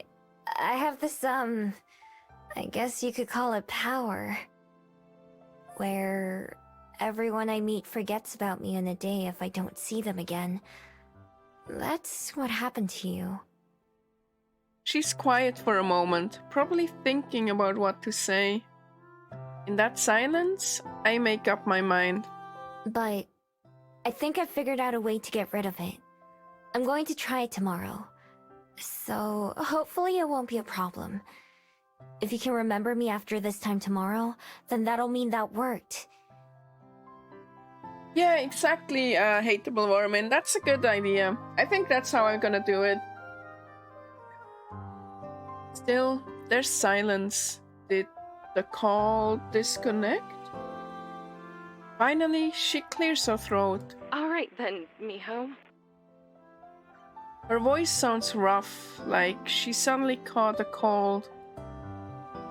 My hair stands on end. Wait, is she crying? I hope I'll give you a call tomorrow then.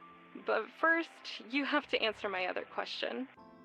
It's not the usual third question we ask, but I figure I don't need to ask about a time you met an animal in need. Oh, right. Once again, this question is easy to answer, but it's for a different reason. I don't know. But I don't think I care. Because either way, I'm still living my life.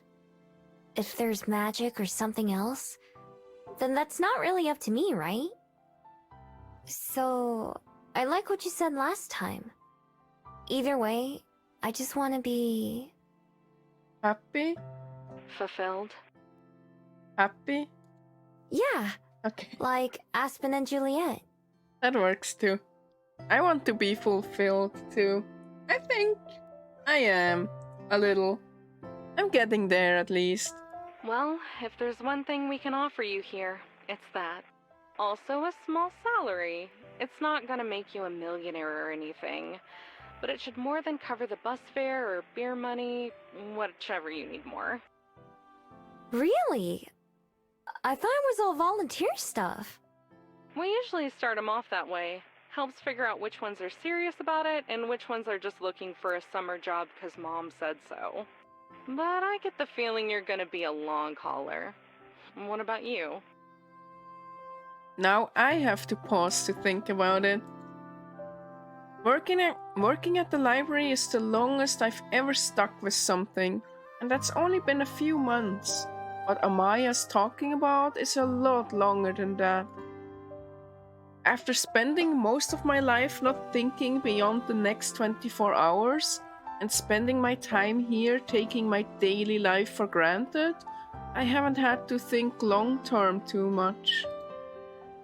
Other than making sure Aspen, Happy, and Juliet are part of it, the future hasn't been that important to me. She just like me, for real, for real.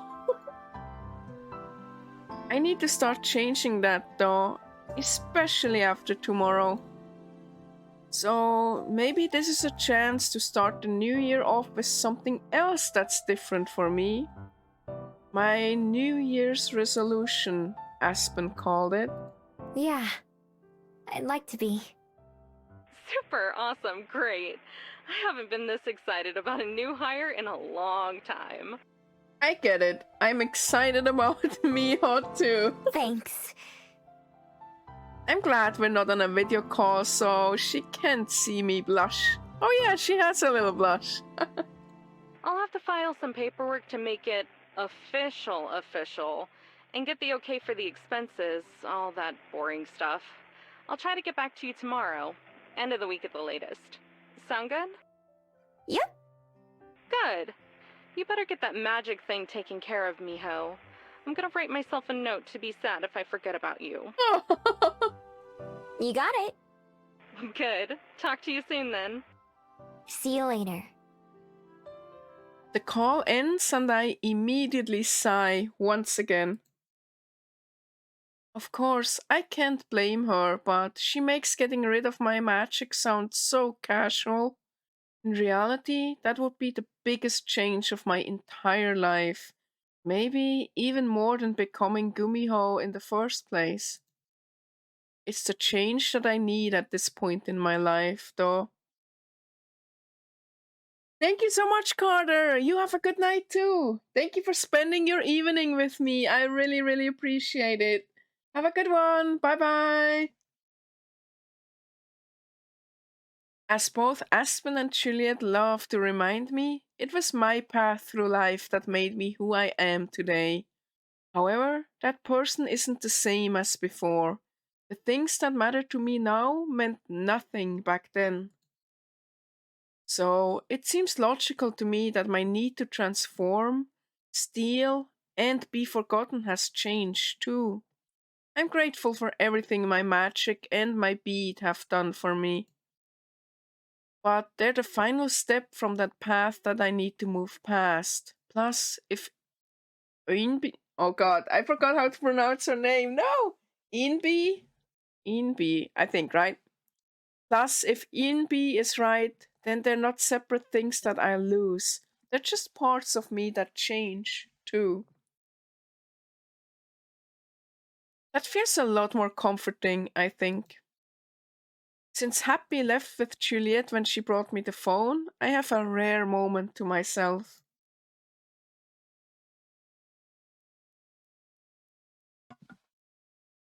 I remove my necklace and hold it in my hands, something I do quite a lot these days. Even more cracks have appeared on the bead. It's broken in as many places as it is whole. Light leaks out, shining on my palms. The bead looks like it could fall apart at any time, fragile, like a human. Something would happen if I broke it. I'm sure of that. Something will happen when I break it. Tomorrow. I've already given myself that deadline by telling Amaya. It's short, but it's less time to dread it and change my mind. Enough time to tell Aspen and Juliet, though. I want them to be there when I do it, too.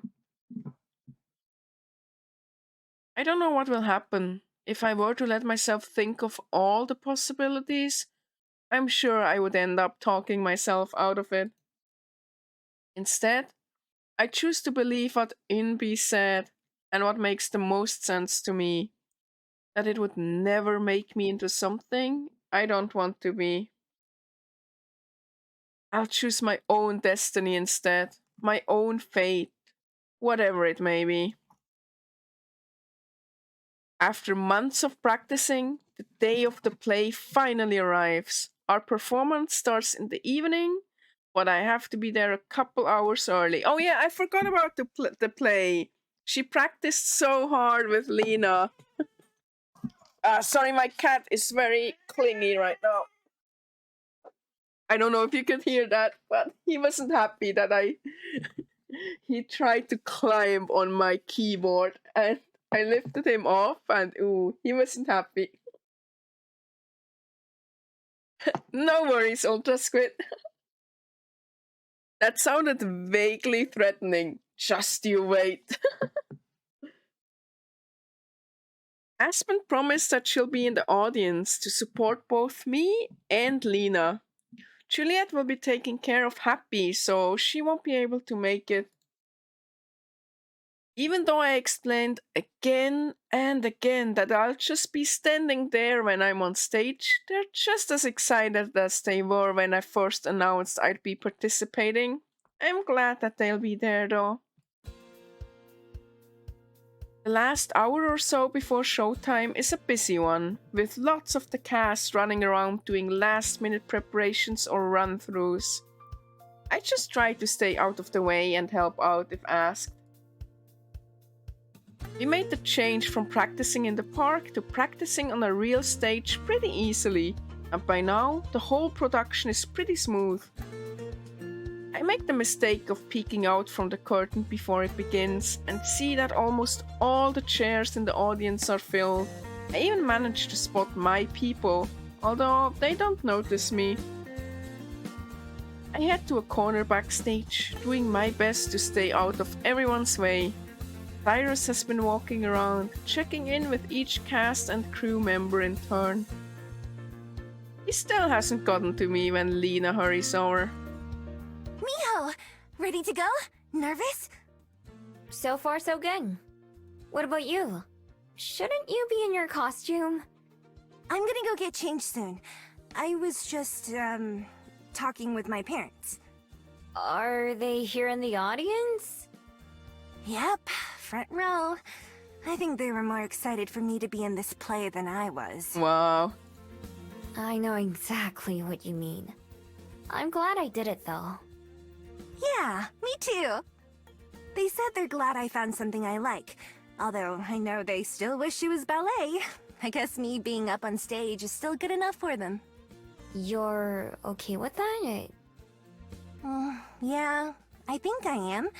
I mean, it was my decision. I probably won't be in any other plays anytime soon, though. That's too bad. You're really good at it. I know, but I want to keep trying new things. Maybe someday I'll go back to ballet or something, but only if I decide that I want to, not someone else. Cyrus wraps up a conversation with a nearby cast member and then joins us in our corner. Hey, you two. All set for your big debut, Miho? As a tree. I think I've got all my lines down. I love her humor. Good. How about you, Lena? Ready, boss! Cool. Thanks for making this possible, both of you. No, it's no big deal. Right, Miho? Right. For me, that's pretty true, but for Lena... We should probably go get changed, but first, Scratching his neck, Cyrus looks away for a moment. Hey, Lena. Are you, busy after this? Are they finally going on a date? After the play? No? Why? Ask her out, ask her out, ask her out, ask her out. Do you wanna get dinner or something? Say yes, say yes, say yes. Lena blinks a few times in rapid succession. Yes! Let's do that! Score! Finally! Only took like 30 hours of game time. Okay, I'm gonna go get ready now! Oh, look how excited she is. Aww. Face red, Lena runs off, both Cyrus and I staring after her. The dressing room's the other way. A moment later, Lena zooms past us, going in the opposite direction. Oops, it's this way. She's so flustered. I love it. She disappears into another room. That wasn't weird, was it? From me, I mean. Nah, I think weird is like her normal anyway. I think she's pretty glad you asked her. I kind of had a feeling after she gave me that painting a while ago. Part of the reason I wanted her to be in this play was so we could hang out more. But it's been kind of tough. Don't worry. I think it'll all work out fine. Cyrus nods. Well, I'm gonna go get dressed too. See you on stage. See you. Cyrus leaves and I spend my last couple minutes alone.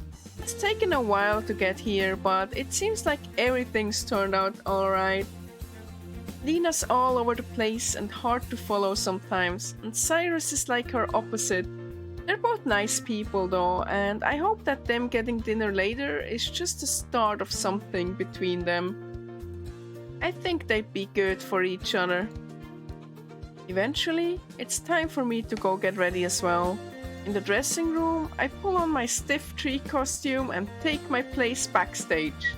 So she has an actual costume as opposed to just a cardboard cutout, huh? That's cool. From the other side of the curtain, I can hear the low rumble of the crowd talking. As the lights dim, the chatter does too. Looking around, I see Lena, all dressed up and ready to go.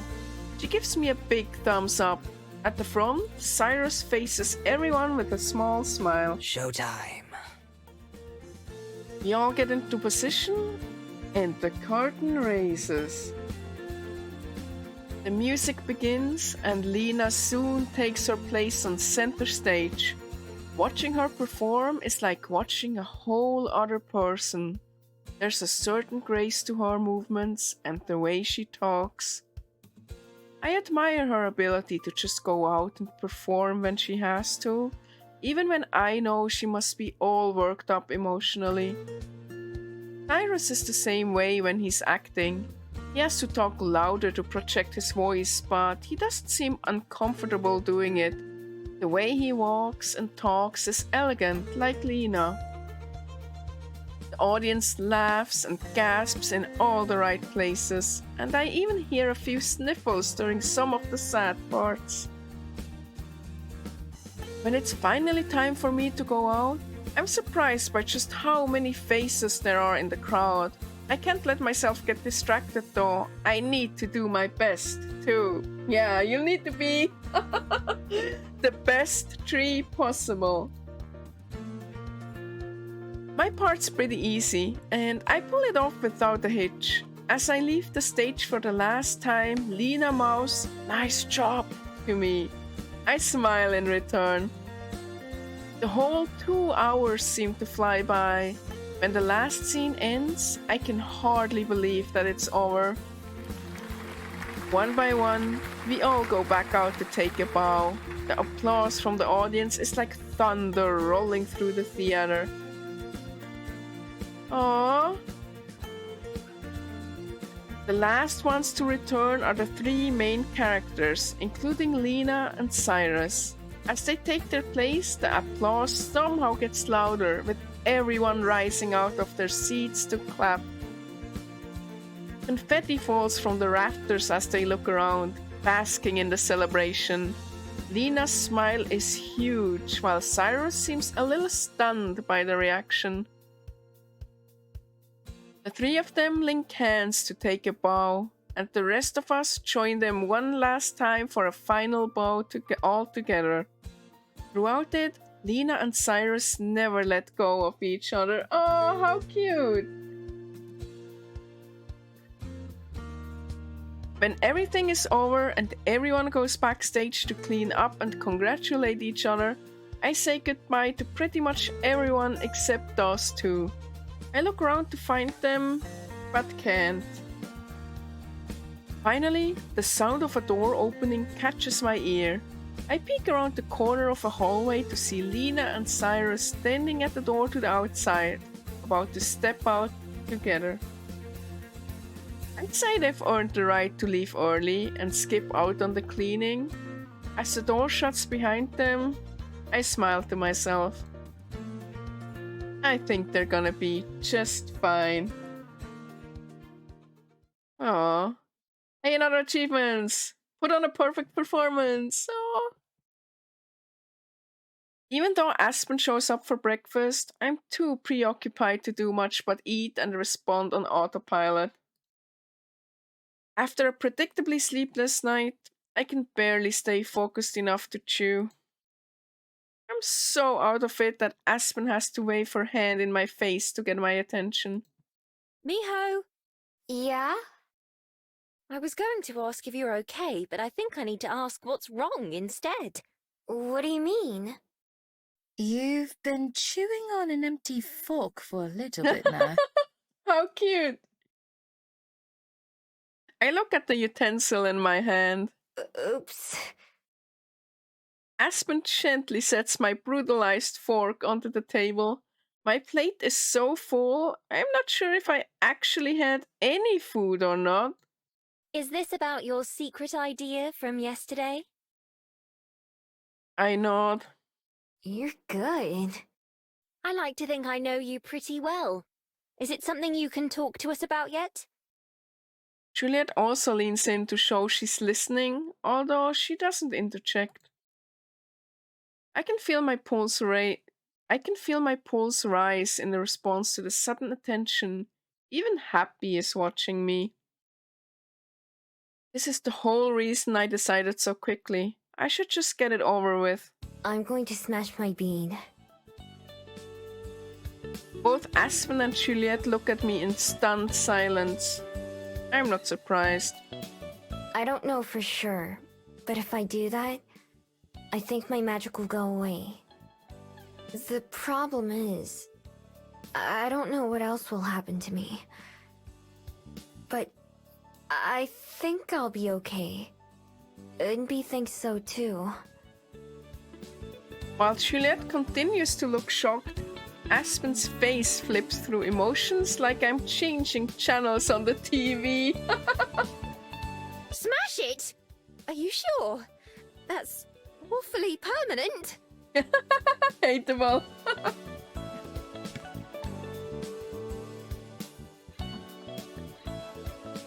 I hope she stays half fox, half human though.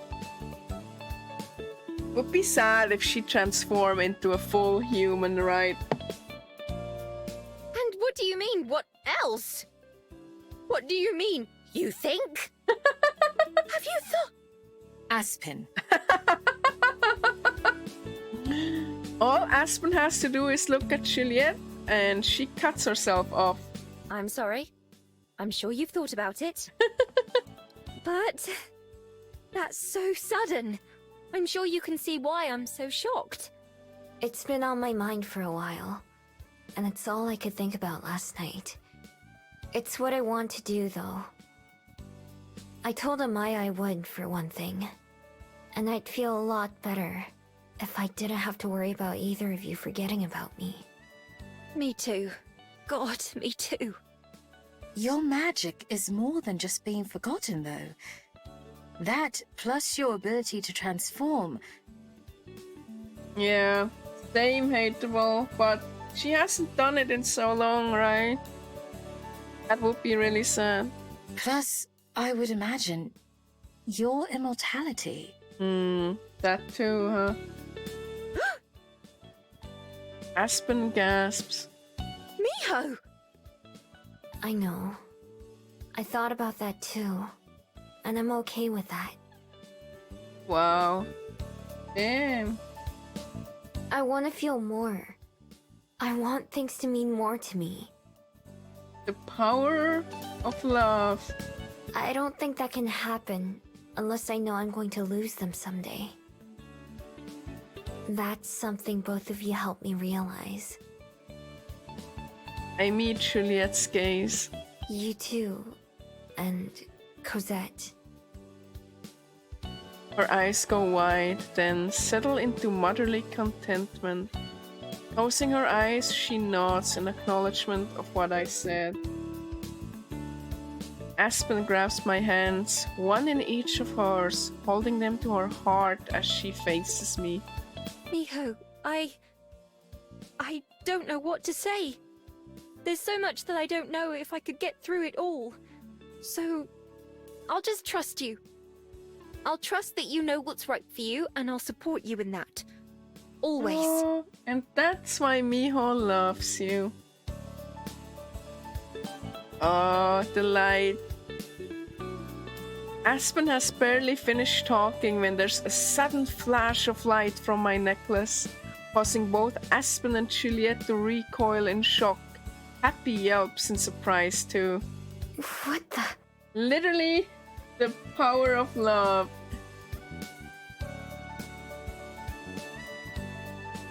I instantly cup my hands around my bead, which contains a lot of the light, but not all of it. Aspen still has to use one arm to shield her eyes. Somehow, despite the brightness, I'm able to see through it unbothered. The bead seems to be shaking, and I don't think it's because of my hands. It's still whole, but just barely. It's had its fill of whatever it was looking for. I can feel it. It's needy.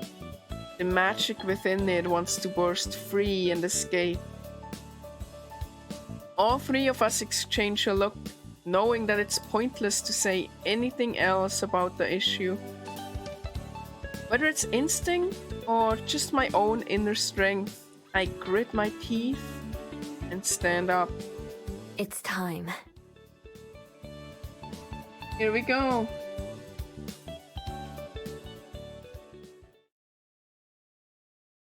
I walk to the front door, hoping that I'm not shaking as badly as I think I am. Aspen, Juliet, and Happy are right behind me, but I don't look back until I'm out the door, standing in the sunlight. Aspen comes to my side, gripping my arm as she leans in for a kiss. Closing my eyes and focusing on the feeling of her against my side, I feel the storm in my belly calm down a little bit. Little claws dig into me as Happy stands up on his hind legs, pressing his paws into me as well. Juliet remains on the doorway, just out of reach of the sunlight, but I know she's watching anxiously too. My hands are trembling as I reach for my necklace. Aspen places her hand on mine, steadying it as I undo the clasp. For the first time since I slipped it on, I carefully remove my bead and set the rest aside. Wow, she looks so naked without it. That's wild how different she looks just with it missing. Wow. It's strangely heavy in my palm. Oh, Callisto! That would make sense, right? So, yeah. Huh. I'm really curious how the Juliet route goes. I guess we'll find out. Maybe I shouldn't call it strange. It's carrying a lot of memories in it. Still, it's small enough that when I curl my fingers, it's hidden entirely. Closing my eyes, I take a deep breath and then another, preparing myself for what I'm about to do. Wait! My eyes shoot back open. Before you do, there's something I have to ask. I'd regret it forever if I don't. I bet it's gonna be, are you doing that because of me? What is it? You can ask me anything. She looks conflicted. I have no idea what her question could even be. Finally, she copies me, closing her eyes and taking a deep breath before snapping her gaze to mine. Can I touch your ears? So not what I expected. Damn, does that mean she's gonna lose them? Oh. Yeah, I guess she's gonna turn fully human, huh?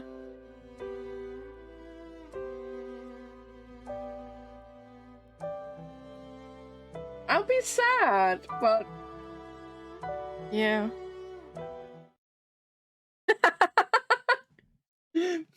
Period. Her eyebrows are like getting higher. And the music stopped. Huh? I've just... For as long as I've known you, I've wanted to ask, but it seems so rude, so I kept putting it off. It's not rude. Oh. I can't put it off anymore, though. Oh, her smile is so precious. Oh. I take a second to process what she said, and then I burst out laughing. Yeah, the fang. I love the fang. Also, I think that was a gush, so +1.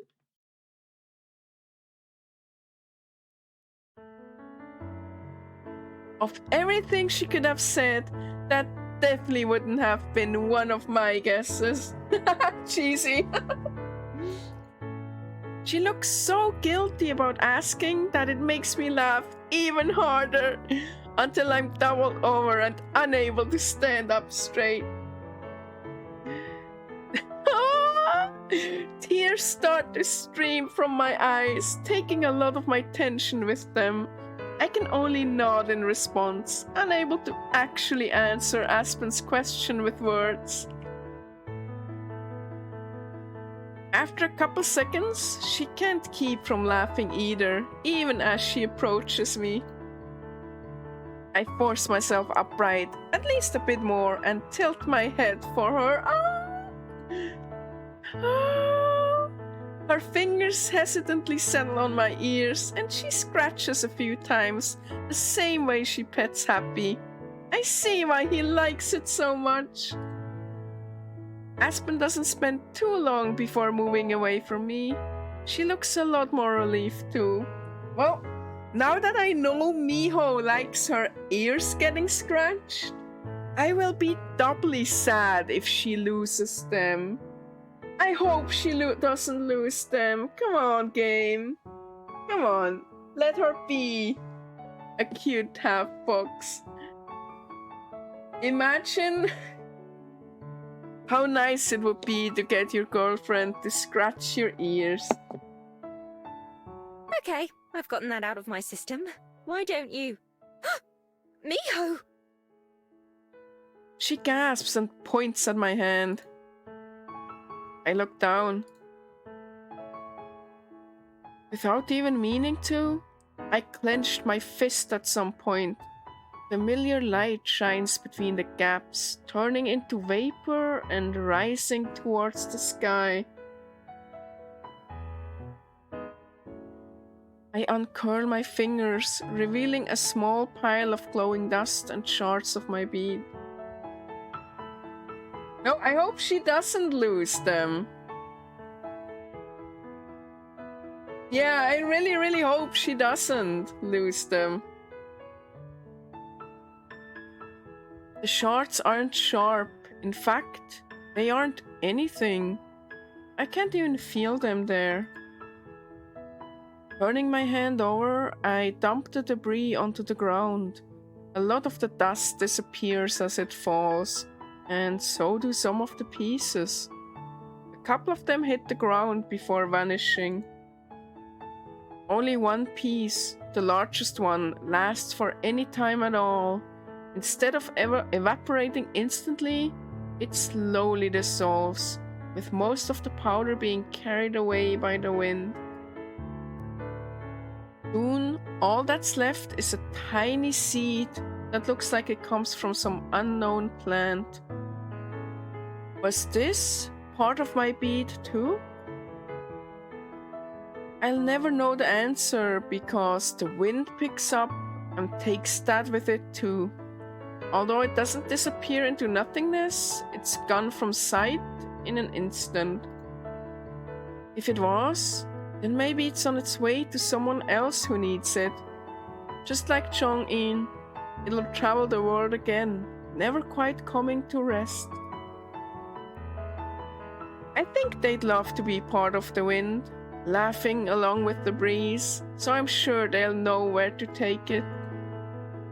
The instant that the last trace of magic disappears, I can feel my body start to change. No! No! I'm genuinely upset. Oh. Like, I get it, obviously, from a storytelling point, etc. But, oh, I'm still so sad. Oh.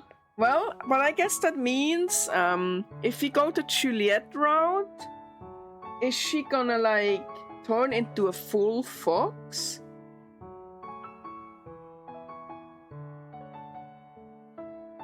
It's similar to changing into a fox, but still different. My ears shrink down and my tail retracts, but the rest of me stays the same. My hair brushes against my shoulders as new, different ears take the place of my fox ones. It feels like stretching after being cramped up for a long time. He looks so weird! I don't know what... Kinda pretty too, right? A little bit? Oh. Put it back. Like, I'm happy for her, and sad at the same time. Looks so weird. Her ears were so cute. Like always, the transformation is quick. Only a few seconds from start to finish. Alright, Cheesy, you're right, you're right. Except, it's not always anymore. There is no next time. I turn around to face Aspen and Juliet again, just as a tearful Aspen rushes into me, wrapping me in the tightest hug I've ever felt. Somehow, her lips manage to find mine, and my first experience as a human couldn't be any better.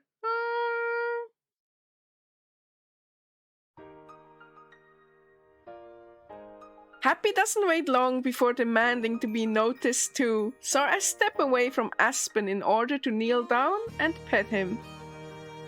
He seems to handle this change a lot better than me turning into a fox, since he doesn't growl or act any differently at all. I wonder if he even notices the change. Finally, there's Juliet, who has tears of her own in her eyes. Oh. As I climb the stairs, she steps forward and pulls me into an embrace of her own. I'm trying to not get emotional again. Congratulations, Miho. Thank you for everything. Oh. Juliet lets go of me and then steps further back into the house and away from the sunlight. The rest of us go inside too. You know, that would make a pretty good sound alert too. Thank you for everything. It is very on brand for me, right? Let's save it. Save. Wait. Ah, here.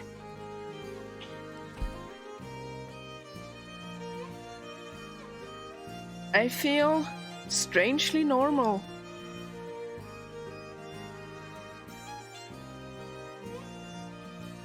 Sorry. Other than being a bit dizzy, I feel exactly the same as I did 5 minutes ago. Ow. Even the dizziness will probably go away once I get used to not having a tail.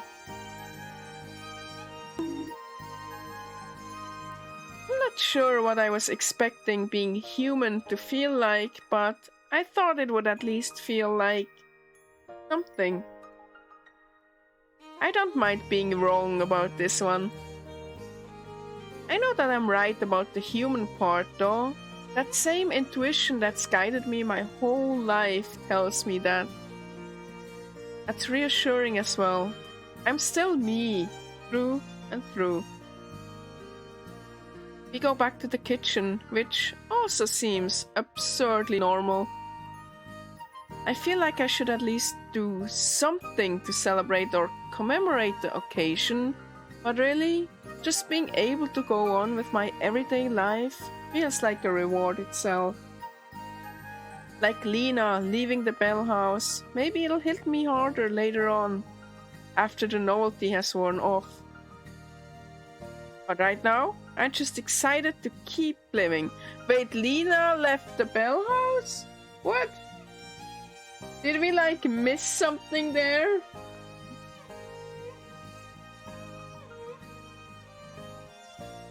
After Juliet goes to bed, Aspen and I leash up Happy and take him for a walk around town.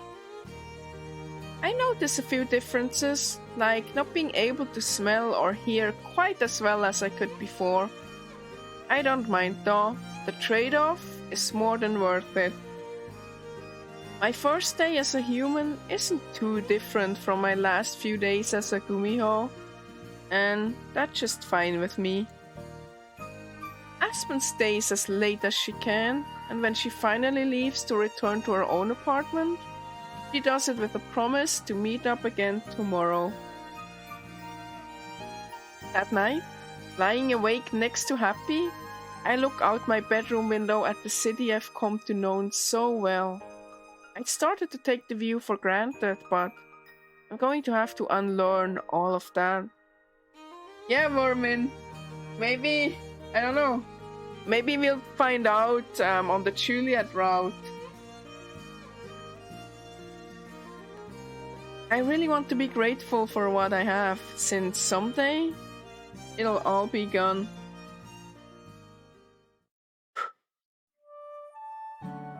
For what will be the last time for a while, Aspen shows up at the library for breakfast.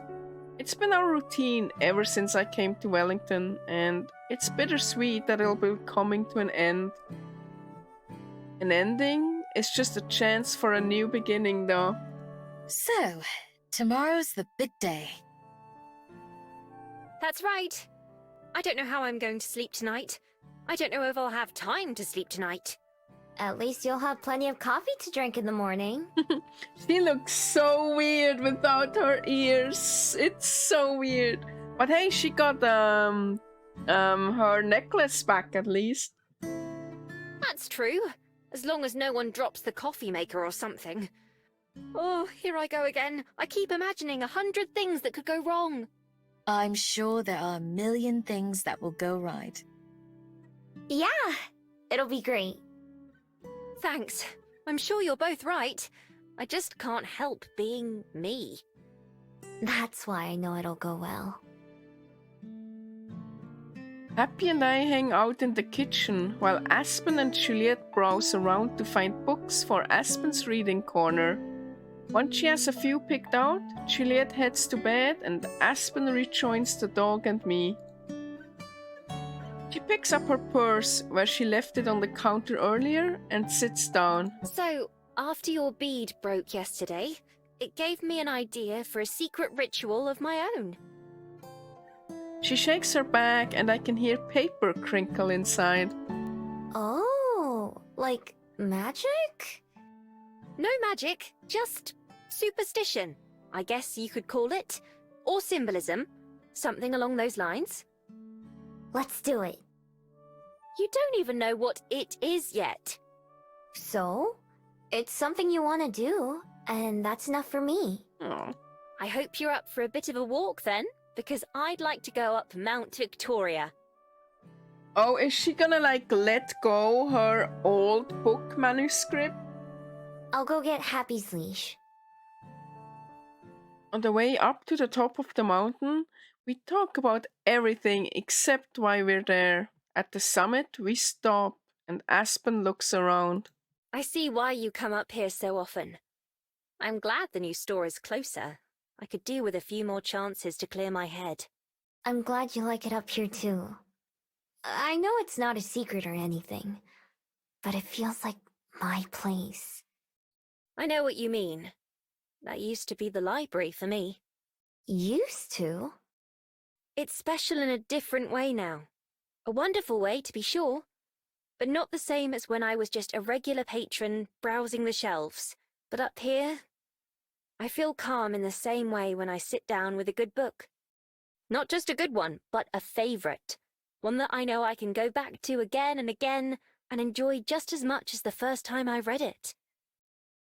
She unslings her purse from her shoulder and reaches in. Happy gets his hopes up, probably thinking that's just where sandwiches grow. But he'll have to be disappointed this time. Instead, what Aspen takes out is a small stack of paper. At first I'm afraid it's The Fox and the Grove, which is silly because I keep that safely in my room with my scroll. Oh. On closer inspection, I recognize the fancy logo at the top. That's from the book company, right? The one you almost signed with? Yes. This was the contract they offered me. I held on to it to think about, and then afterwards held on to it as a reminder. I think I need to move on from it too now. Just like you were saying about your bead. For a long time, I thought of my self-worth purely in terms of what I could make or give to the world. In other words, how good my writing was. Yeah. That's a mood. That sure turned out to be a mistake. Yeah. That's a mood. I always knew it was, of course. Still, once you're that far into the hole, it can be tough to dig yourself back out. That's a mood. I have you to thank in part for that. For helping me find my own strength that I needed. That's why I don't need this anymore. Not as a reminder or a motivator. I don't need it to tell me what I'm worth. Good for you. From top to bottom, Aspen rips the papers in half. Then she tucks those into a pile and rips them again. Then she rips those. She holds out her handful of shredded paper like I held out my shattered bead. Just like then, the wind eagerly picks up the pieces and carries them away out to sea. That's littering! But also, good for her. I'm happy for her. Ah! They toss and flutter in the wind, scattering directions before they're even past the edge of the mountain.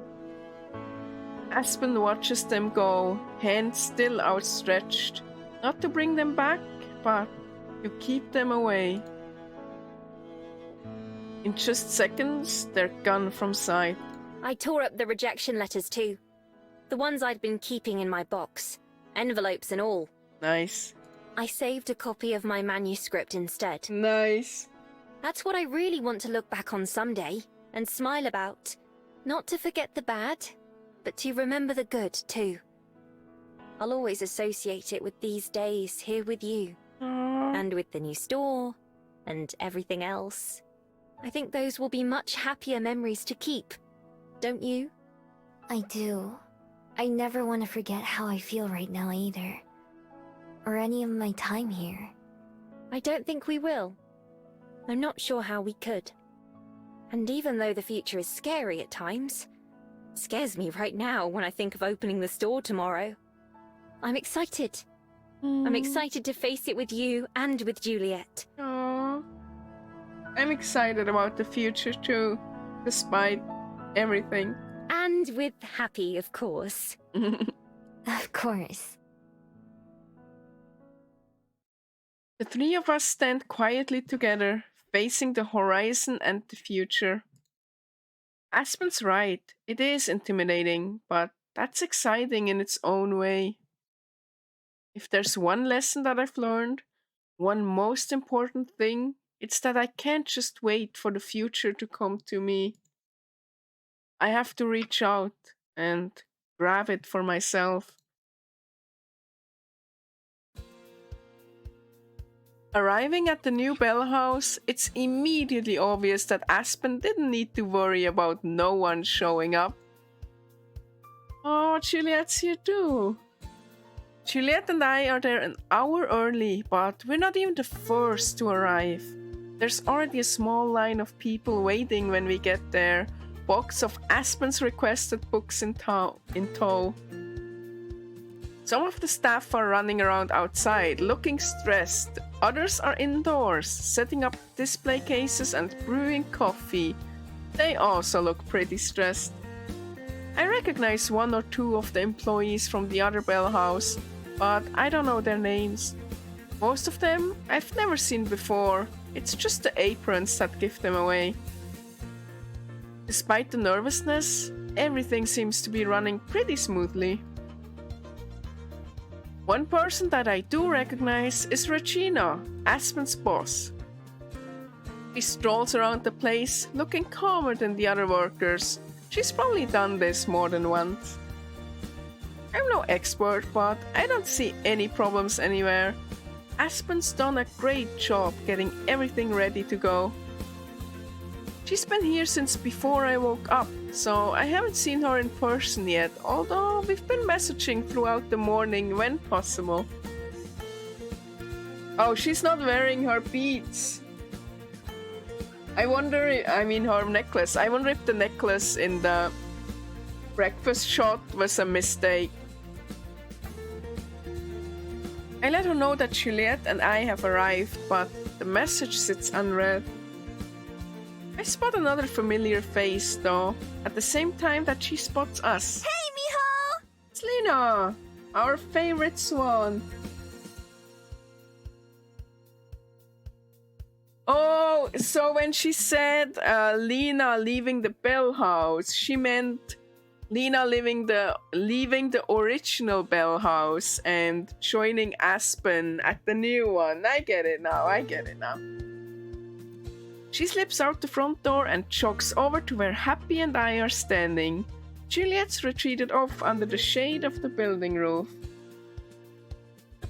I know, cheesy, but like, why would she wear it in the morning and then take it off? So I think, you know, she's supposed to not have it anymore. I don't know. Hi, Lena. How's it going? Oh, you know, pretty normal day. Hang on a sec, though. Something's different about you. New haircut? Yeah. Did you get a haircut? Called it. Wait, no, I see it. Don't tell me they gave you an haircut too! Nope. They went away on their own. I broke the bead that gave me my magic, and so now I'm just a regular human. Her face goes pale. And I thought it was bad that I dropped the coffee machine this morning! Oh, nah. I did it on purpose. I wanted this to happen. Seriously? Why would you do that? Because I got tired of people forgetting about me all the time. I want to be able to live a normal life, even if it's one that has an end. I'm starting a new job soon, too. One that I couldn't do if nobody remembered me. Oh, congrats! You're gonna kick life's butt, aren't ya? That's not quite the way I'd put it, but yeah, I guess so. I want to kick life's butt too. Well, it's the right way. The only right way. Go ahead, ask me why that is. Why is... Because you've gotta beat life into giving you what you want. There, now that's a motivational quote. You gotta beat life into giving you what you want. Like, that's very relatable. She does a fake punch that comes close to hitting me in the real face. When it thinks it's got you down, that's when you've gotta fight back even harder. Never give up. Never surrender! It's kind of impossible to not be impressed with Lena's enthusiasm, even when it's like this. And you can only do that when you've got something to fight for. Like Aspen, or your friends, or your dog! Wait, when did you get a dog? This is Happy. I've had him for a few days now. He does look happy! What's his name? Oh, Lena. Oh, Lena. No, that is his name. Happy. I have a feeling I'm going to have to do this a lot in the future. Still, I like the name. I guess you could say it makes me happy too. Once Lena finishes introducing herself to the dog, she finally notices the box of books on top of the wagon that we brought. Oh, are those for Aspen? I'll take them in and let her know you're here. Although she might be busy until after she cuts the ribbon. That's fine. Thanks for letting her know. I'll be with Juliet. Got it!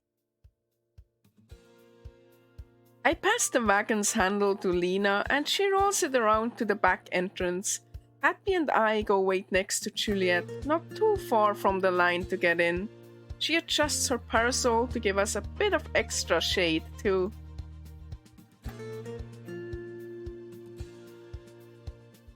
No voice acting game? I guess not, alright. What do you think?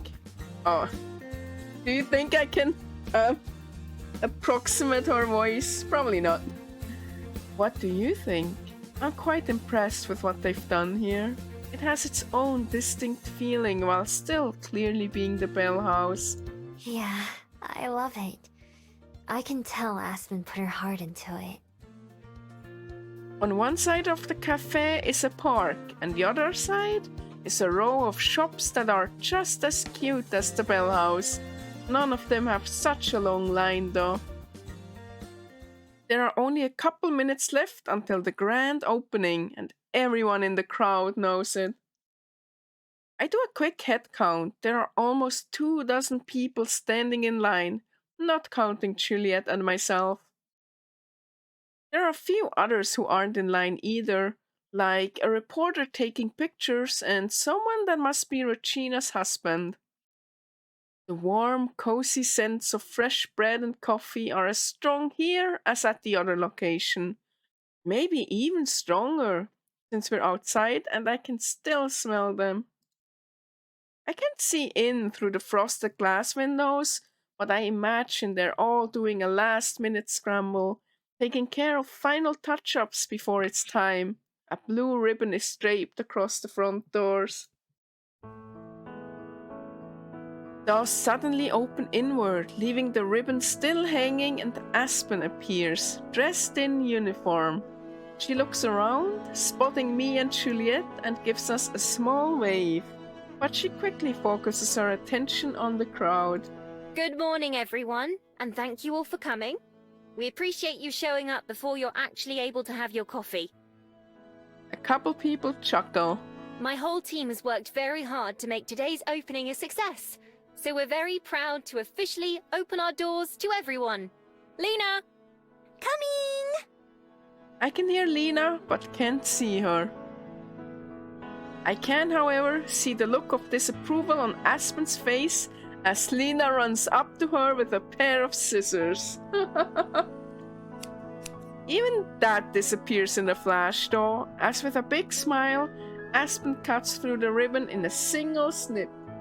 I know, right? Like, no, Lena, don't run with scissors. She steps aside, letting the line of people begin to enter.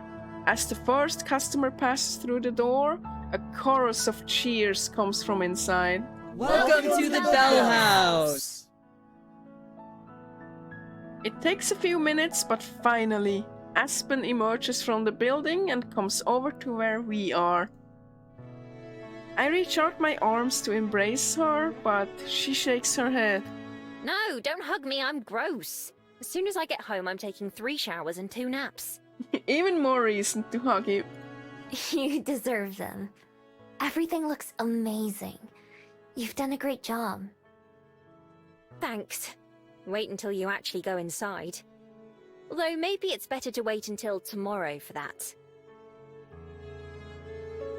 Why isn't Juliet's voice working anymore? No!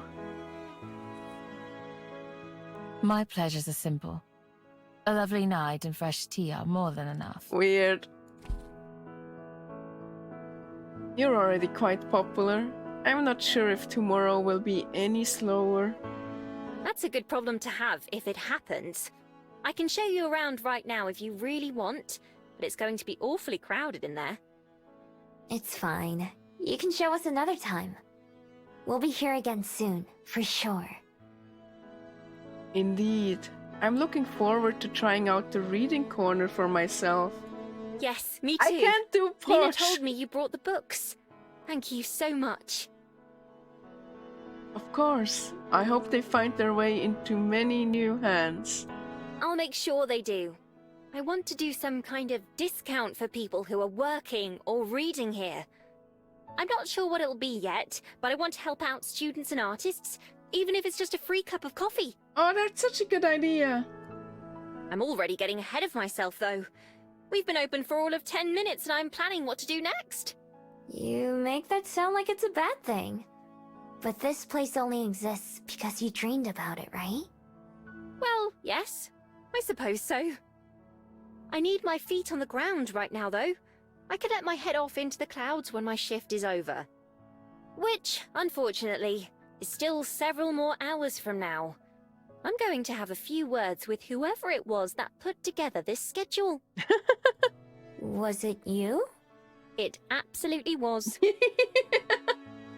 After my naps and showers, I'll come by to visit this evening.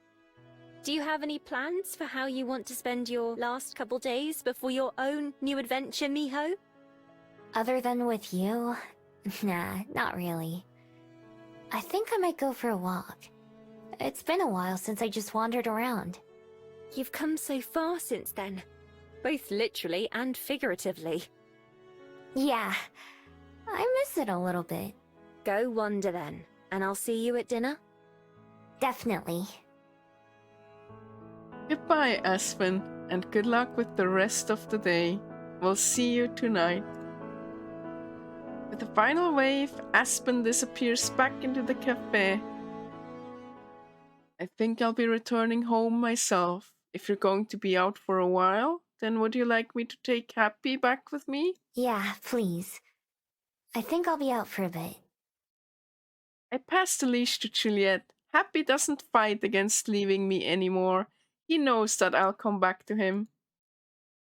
I watch as these two head off back the way we came, the opposite direction of the Bell House. One other direction leads into town, but it's the fourth and most familiar path that I follow. For the second day in a row, I find myself atop Mount Victoria. Although I pass others going both up and down the mountain, I'm alone at the summit for the moment. Just me and the breeze. Leaning against the railing, I take in the sights again. The bustling city, the swaying trees, the cerulean ocean. All over, everywhere I look, it's alive. Every person, every leaf, every single creature. We're not so different after all. We're all just doing what we can to survive, to keep going, and to hopefully make tomorrow a little better than today. I can't count how many times I've been up here enjoying this view, and I can't even begin to guess how many more times I'll come here in my lifetime. And yet, that's what makes it so precious today, because someday I won't be able to come here anymore. All I'll be able to do is think back and remember how it made me feel. So I'd better feel as much as I can while I can. Even now, I can spot things that are different from yesterday. I pass different people on the way up here. Different boats dot the glittering horizon. Different airships come and go. As much as it feels like it sometimes, and as much as I used to believe it was true, nothing ever really stays the same. From the streets to the sea, and even myself. Like clouds, we grow and change until someday we disappear. There's a noticeable absence where my necklace hangs, but it isn't the aching kind of loss that feels like something's gone when it shouldn't be. Instead, it's more like nostalgia, missing something, but knowing I can't go back to it. That the world and existence I'm thinking of doesn't even exist anymore. Maybe it never did. I've been to so much of the world without really seeing any of it after all. There's plenty of time to fix that though. Years and years to enjoy to the fullest. At the end, I hope to feel the same way Chong-in did. Surrounded by the people they loved and content with the life they had lived. Maybe, like them, I'll continue to exist in some way still, in the thoughts and stories of everyone that I care about, and that cared about me. For someone who's not used to being remembered, a legacy like that doesn't sound too bad. Maybe someone, someday, will stand up here, like me, looking out at the world, and seeing proof that I once lived and existed. It's okay if they don't know me or my name. That doesn't bother me. But if there's one more bird singing its song than there would have been had I never existed, then that's enough. Sorry, getting emotional.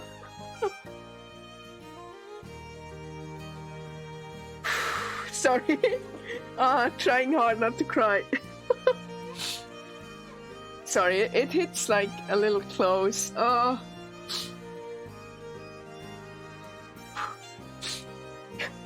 Thank you for the head pad. Thank you, thank you, thank you. Thank you. A sudden gust sweeps across the mountain, down through the forest, and out towards the sea. It ripples through my hair the same way it ripples... Sorry. Let me try that again. Thank you for the mistletoe. Thank you, thank you, thank you. Wow, I can't believe it's getting me that hard. Oh, 1 second.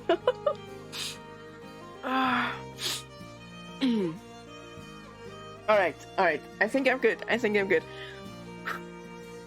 A sudden gust sweeps across the mountain, down through the forest and out towards the sea. It ripples through my hair the same way it ripples through the trees. As the leaves rustle together in the breeze, it sounds like warm laughter.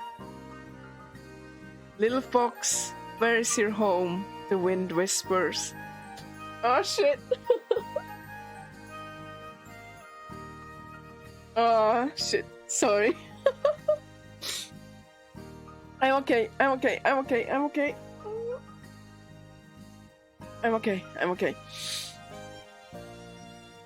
Little fox, where is your home? The wind whispers. Closing my eyes, I relax and surrender myself to it all. Oh! Thank you, Cheesy. Oh, God. Oh. Right here. Oh, shit.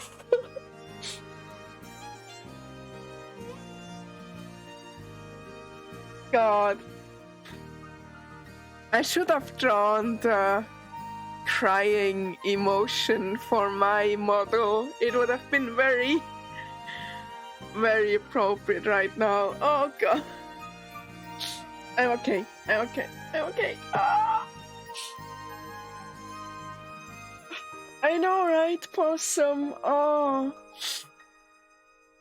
Oh, shit. Oh. I'm okay. Oh.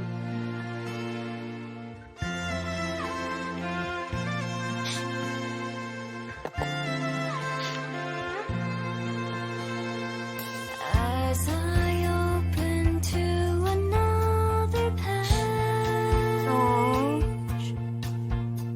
I wonder if I'll always stay the same or be someone someday. As you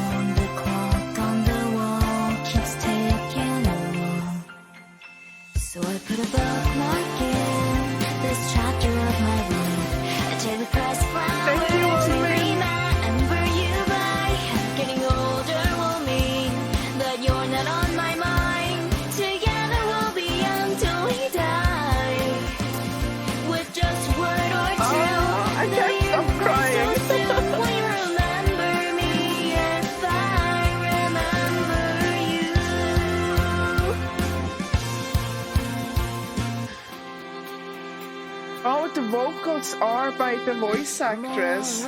Amazing. Thank you, Oyan. Thank you, thank you.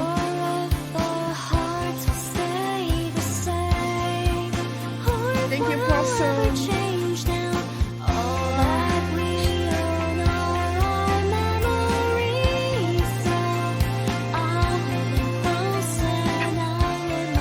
God, I can't believe that got me that hard. Oh shit, it's from Sekai Project. I have friends in that studio, in that publisher. Until we press forward to remember you by and getting older will mean that you're not on my mind. Together we'll be young till we die. Maybe I'll forget a bit of you, maybe you'll forget me too, but I'll treasure every second and I know that you will.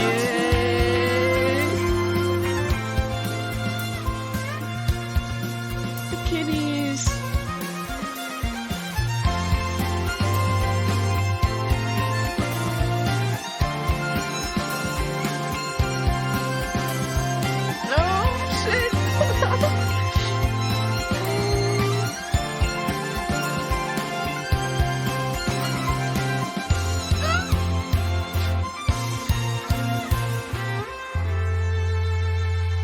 No, thank you for writing it.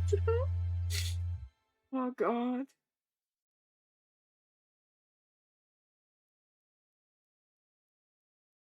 Right, Possum, right? Oh. I can't stop crying. Oh shit. Okay, I'm good. But yeah, I didn't know it was a Sekai project. A friend of mine worked there. I don't think he works there anymore. I need to hit him up and tell him good job on publishing that game. Oh God. Alright. Even with the shuttle ride and walk back, I get home before Aspen does. Happy's waiting for me at the door like he does every day to lick my hand and then flop on the floor for a belly rub as soon as I come in. Oh, she lives together with Aspen now. Oh, sorry, I'm still emotional.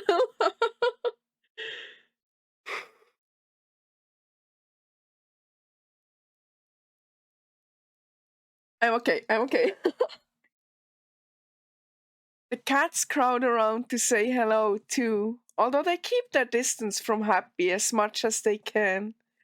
5 years, and they still haven't warmed up to him too much. They don't mind me like they used to, though.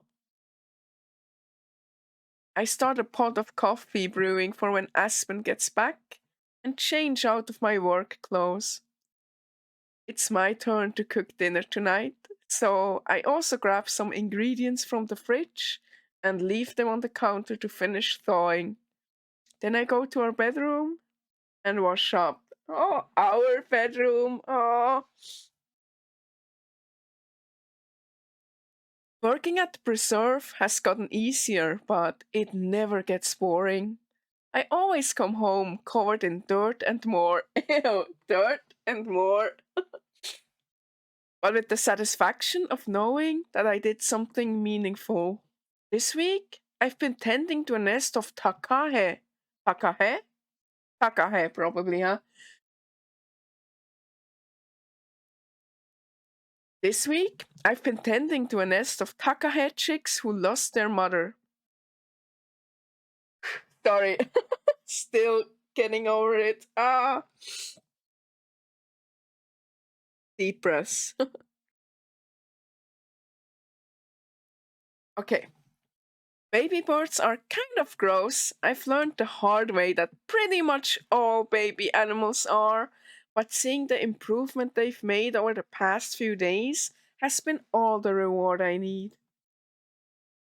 From the kitchen, I can hear Happy's collar sliding across the tile as he stands up, a sure sign that Aspen is home. I go out to greet her just as the front door opens. Hey, you. Hello, love. Aww. I wait for the animals to all have their turn saying hello before I walk over to Aspen, putting my arms around her. How was your day? Aww. Oh, the usual. I'm almost done reading this manuscript that came in a few weeks ago. It's a little rough around the edges, but I'd like to see more. She's working as a publisher? I'm at the Bell House tomorrow, so I'll finish it up on break or when I get back. What about you? The usual. Fed some birds, chased some lizards, trimmed some plants. I'm gonna start on dinner next. Coffee should be ready soon too. Thank you. You're the best. Aww, they are so cute. I try. Aww. Aww.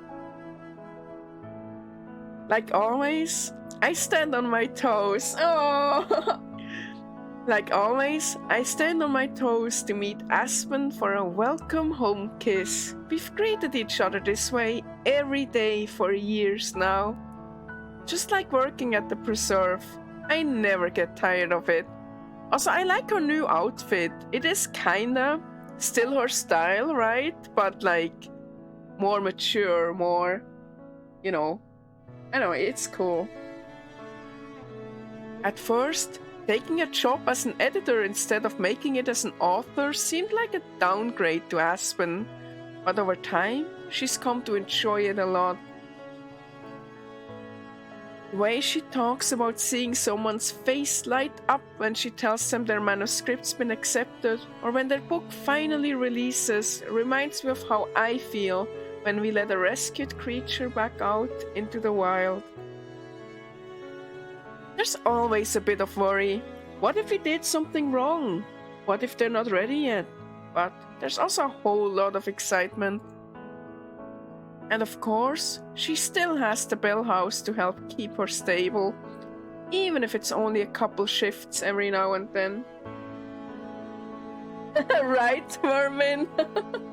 Now I get to decide how anxious the other authors will be. Our home, our pets, our jobs, our lives. As much as I love the excitement, I love the comfortable familiarity just as much, if not more. In the end, I settled into life as a regular human pretty quickly. Both of us still have goals and dreams, things we'd like to do and see. But we're working towards them one step at a time and enjoying the journey along the way. I don't spend time wondering or worrying about just how many days or years I might have left, because I'm too busy living every single one of them. Oh, I love that. Like, big mood, big relate. Oh, same. She really just like me. Hey, achieve Aspen's comfy ending. Oh shit, that was good. So, the achievements kind of spoiled something, as in I know there's 2 endings per route. So I'm really curious. A, how to achieve the other ending for Aspen, and B, what it is. Because the achievement says, achieve Aspen's wild ending versus the comfy one. Like, I don't remember that many decisions. I wonder how we could, like, get that. The only decision I remember is if we push Silver or not. So I wonder if we don't push Silver, if she wouldn't have a relationship with Miho and if like things would go differently. The flowers. Yeah, sure, Oeon.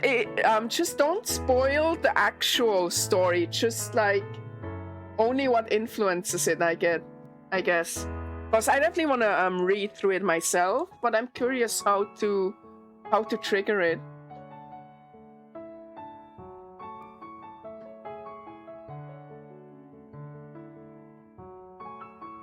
Like, we also had a chance to, like, say no to her, right? But I thought that would just trigger the Juliet route. Oh, yeah, the flower. I forgot about the flower.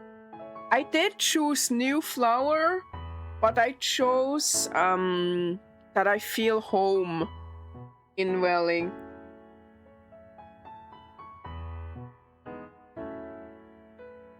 So yeah, I guess next Please Be Happy stream, we're gonna read the other Aspen ending and maybe start the Juliet route. Oh, I'm still like emotional. That was so good. It was really, really good.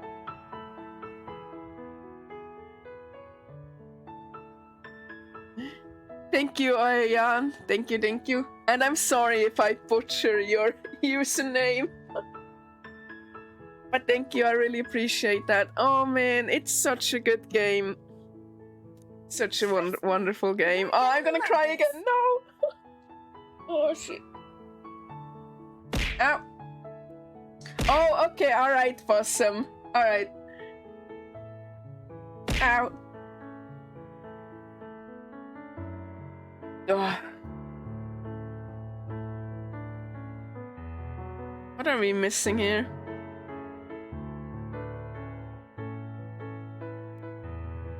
Two more here.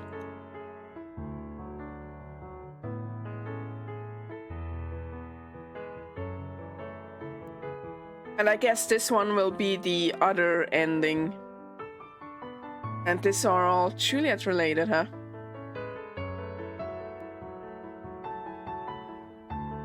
Oh, I guess those two are if we do the fisherman instead of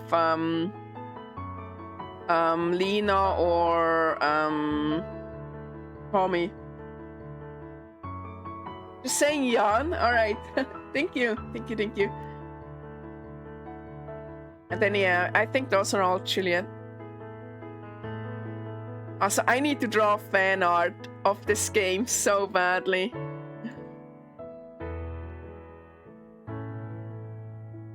That's like a really pretty Aspen, like with her hair down. It's really, really pretty.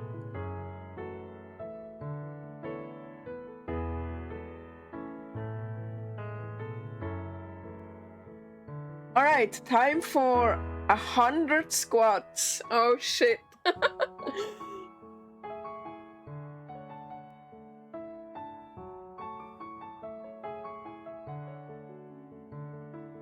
Your avatar is a pic of Aspen? Oh my god. Yeah, my Twitter DMs, they're like a mess. I get so many spam bots. So I'll make sure to look for it. Thank you for telling me, otherwise I probably wouldn't have seen. I'll check as soon as I'm finished with the stream. Also, thank you for the first time chat. Thank you. I appreciate it. Alright, I think I'm finished crying. Oh, I love this game. It is so good. It's so good. Alright, let me start the squats. Thank you, Cheesy, for the cheers, for triggering the 69. And thank you, Miho, for triggering the 31 additional ones.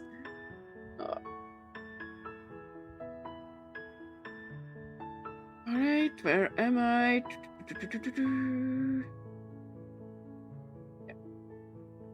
Oh, my tail. My tail!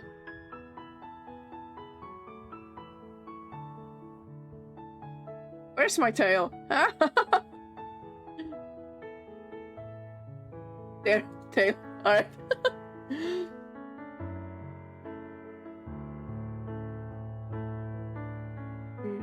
The music is really, really good too.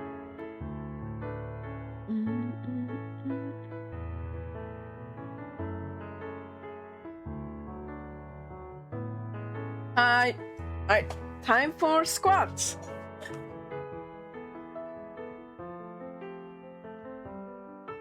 Yeah, man, I can't wait to blast it all over my Twitter how much I love this game and draw a lot of fan art. Because it really deserves more recognition. It is so good. So good. And yeah, I can't wait to play Juliet's route. Because I'm really curious about that too.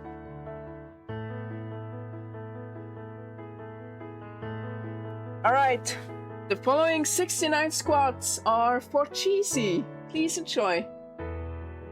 Oh, Possum, that would be amazing. 1, 2, 3, 4, 5, 6, 7. Thank you. 8, 9. At least that will get me 10 over the crying, right? 11, 12, 13, 14, 15, 16, 17, 18, 19, 20, 21, 22, 23, 24, 25, 26, 27, 28. My thighs are hurting already. 29, 30, 31, 32, 33, 34, 35, 36, 37, 38, 39, 40. God. 41, 42. I want to cry again instead. That was more fun. 43, 44, 45, 46, 47, 48, 49, 50, 51, 52, 53, 54, 55. Thank you, leg. 56, 57, 58, 59. Need to hydrate for a second.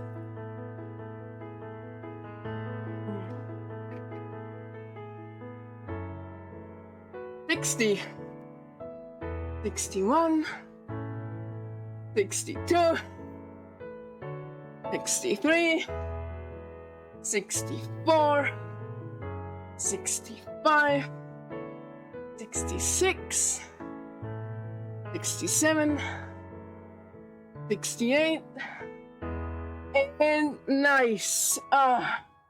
Okay. All right. Cheering squats done. And my legs are killing me. Cheesy. All right. The next 31 are for Miho.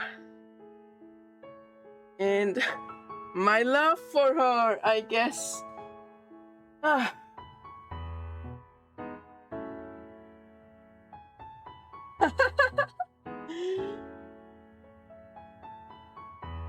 $31, $30, $29, $28, $27, $26, $25, $24, $23, $22, $21. I will die. $20.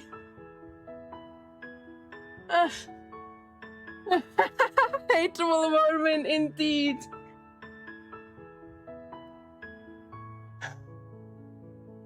Oh god. 19, 18, 17, 16, 15, 14,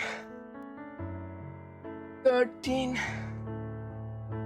12, 11. Cheesy. All the squeering, all the cheering, squeering. What the hell? My brain is giving up. All the cheering triggers the squats.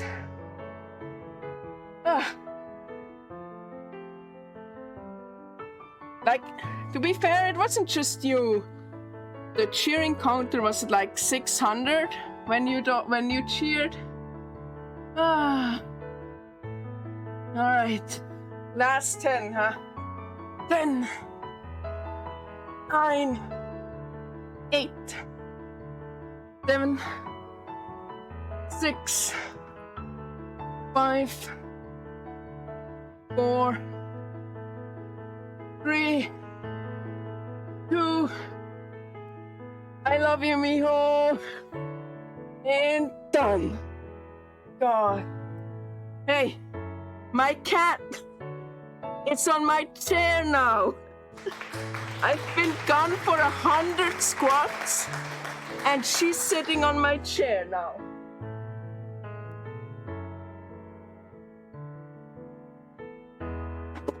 So rude. So rude.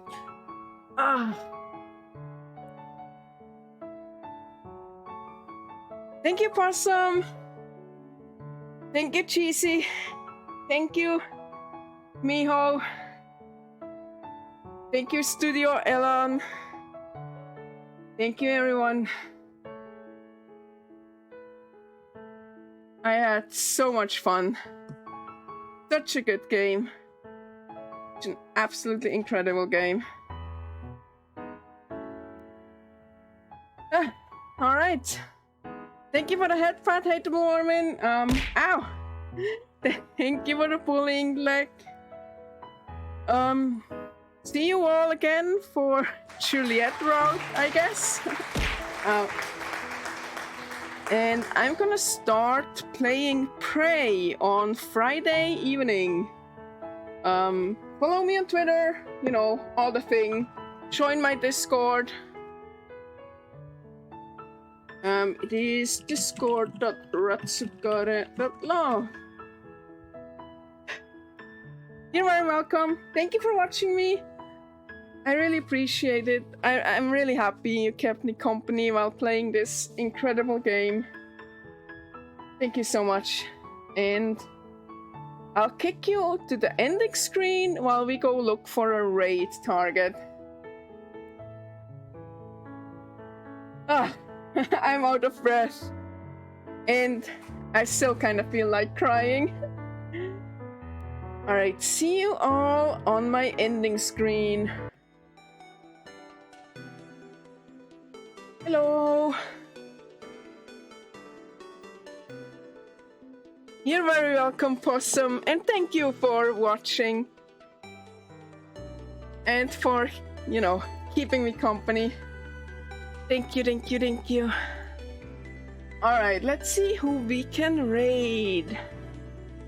Oh, it's the cooldown stretching. I probably should, huh?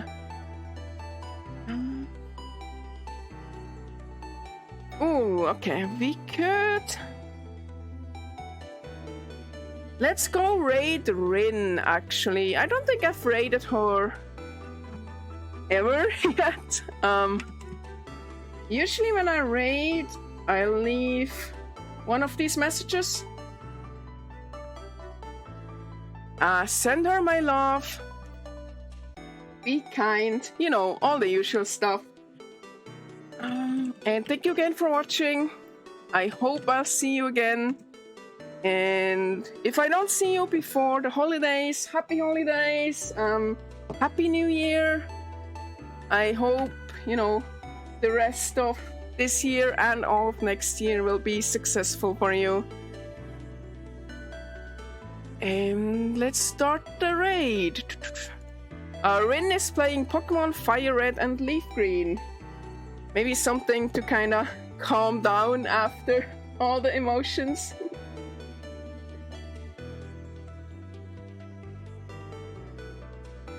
And yeah, I know I keep saying it over and over again, but thank you, seriously.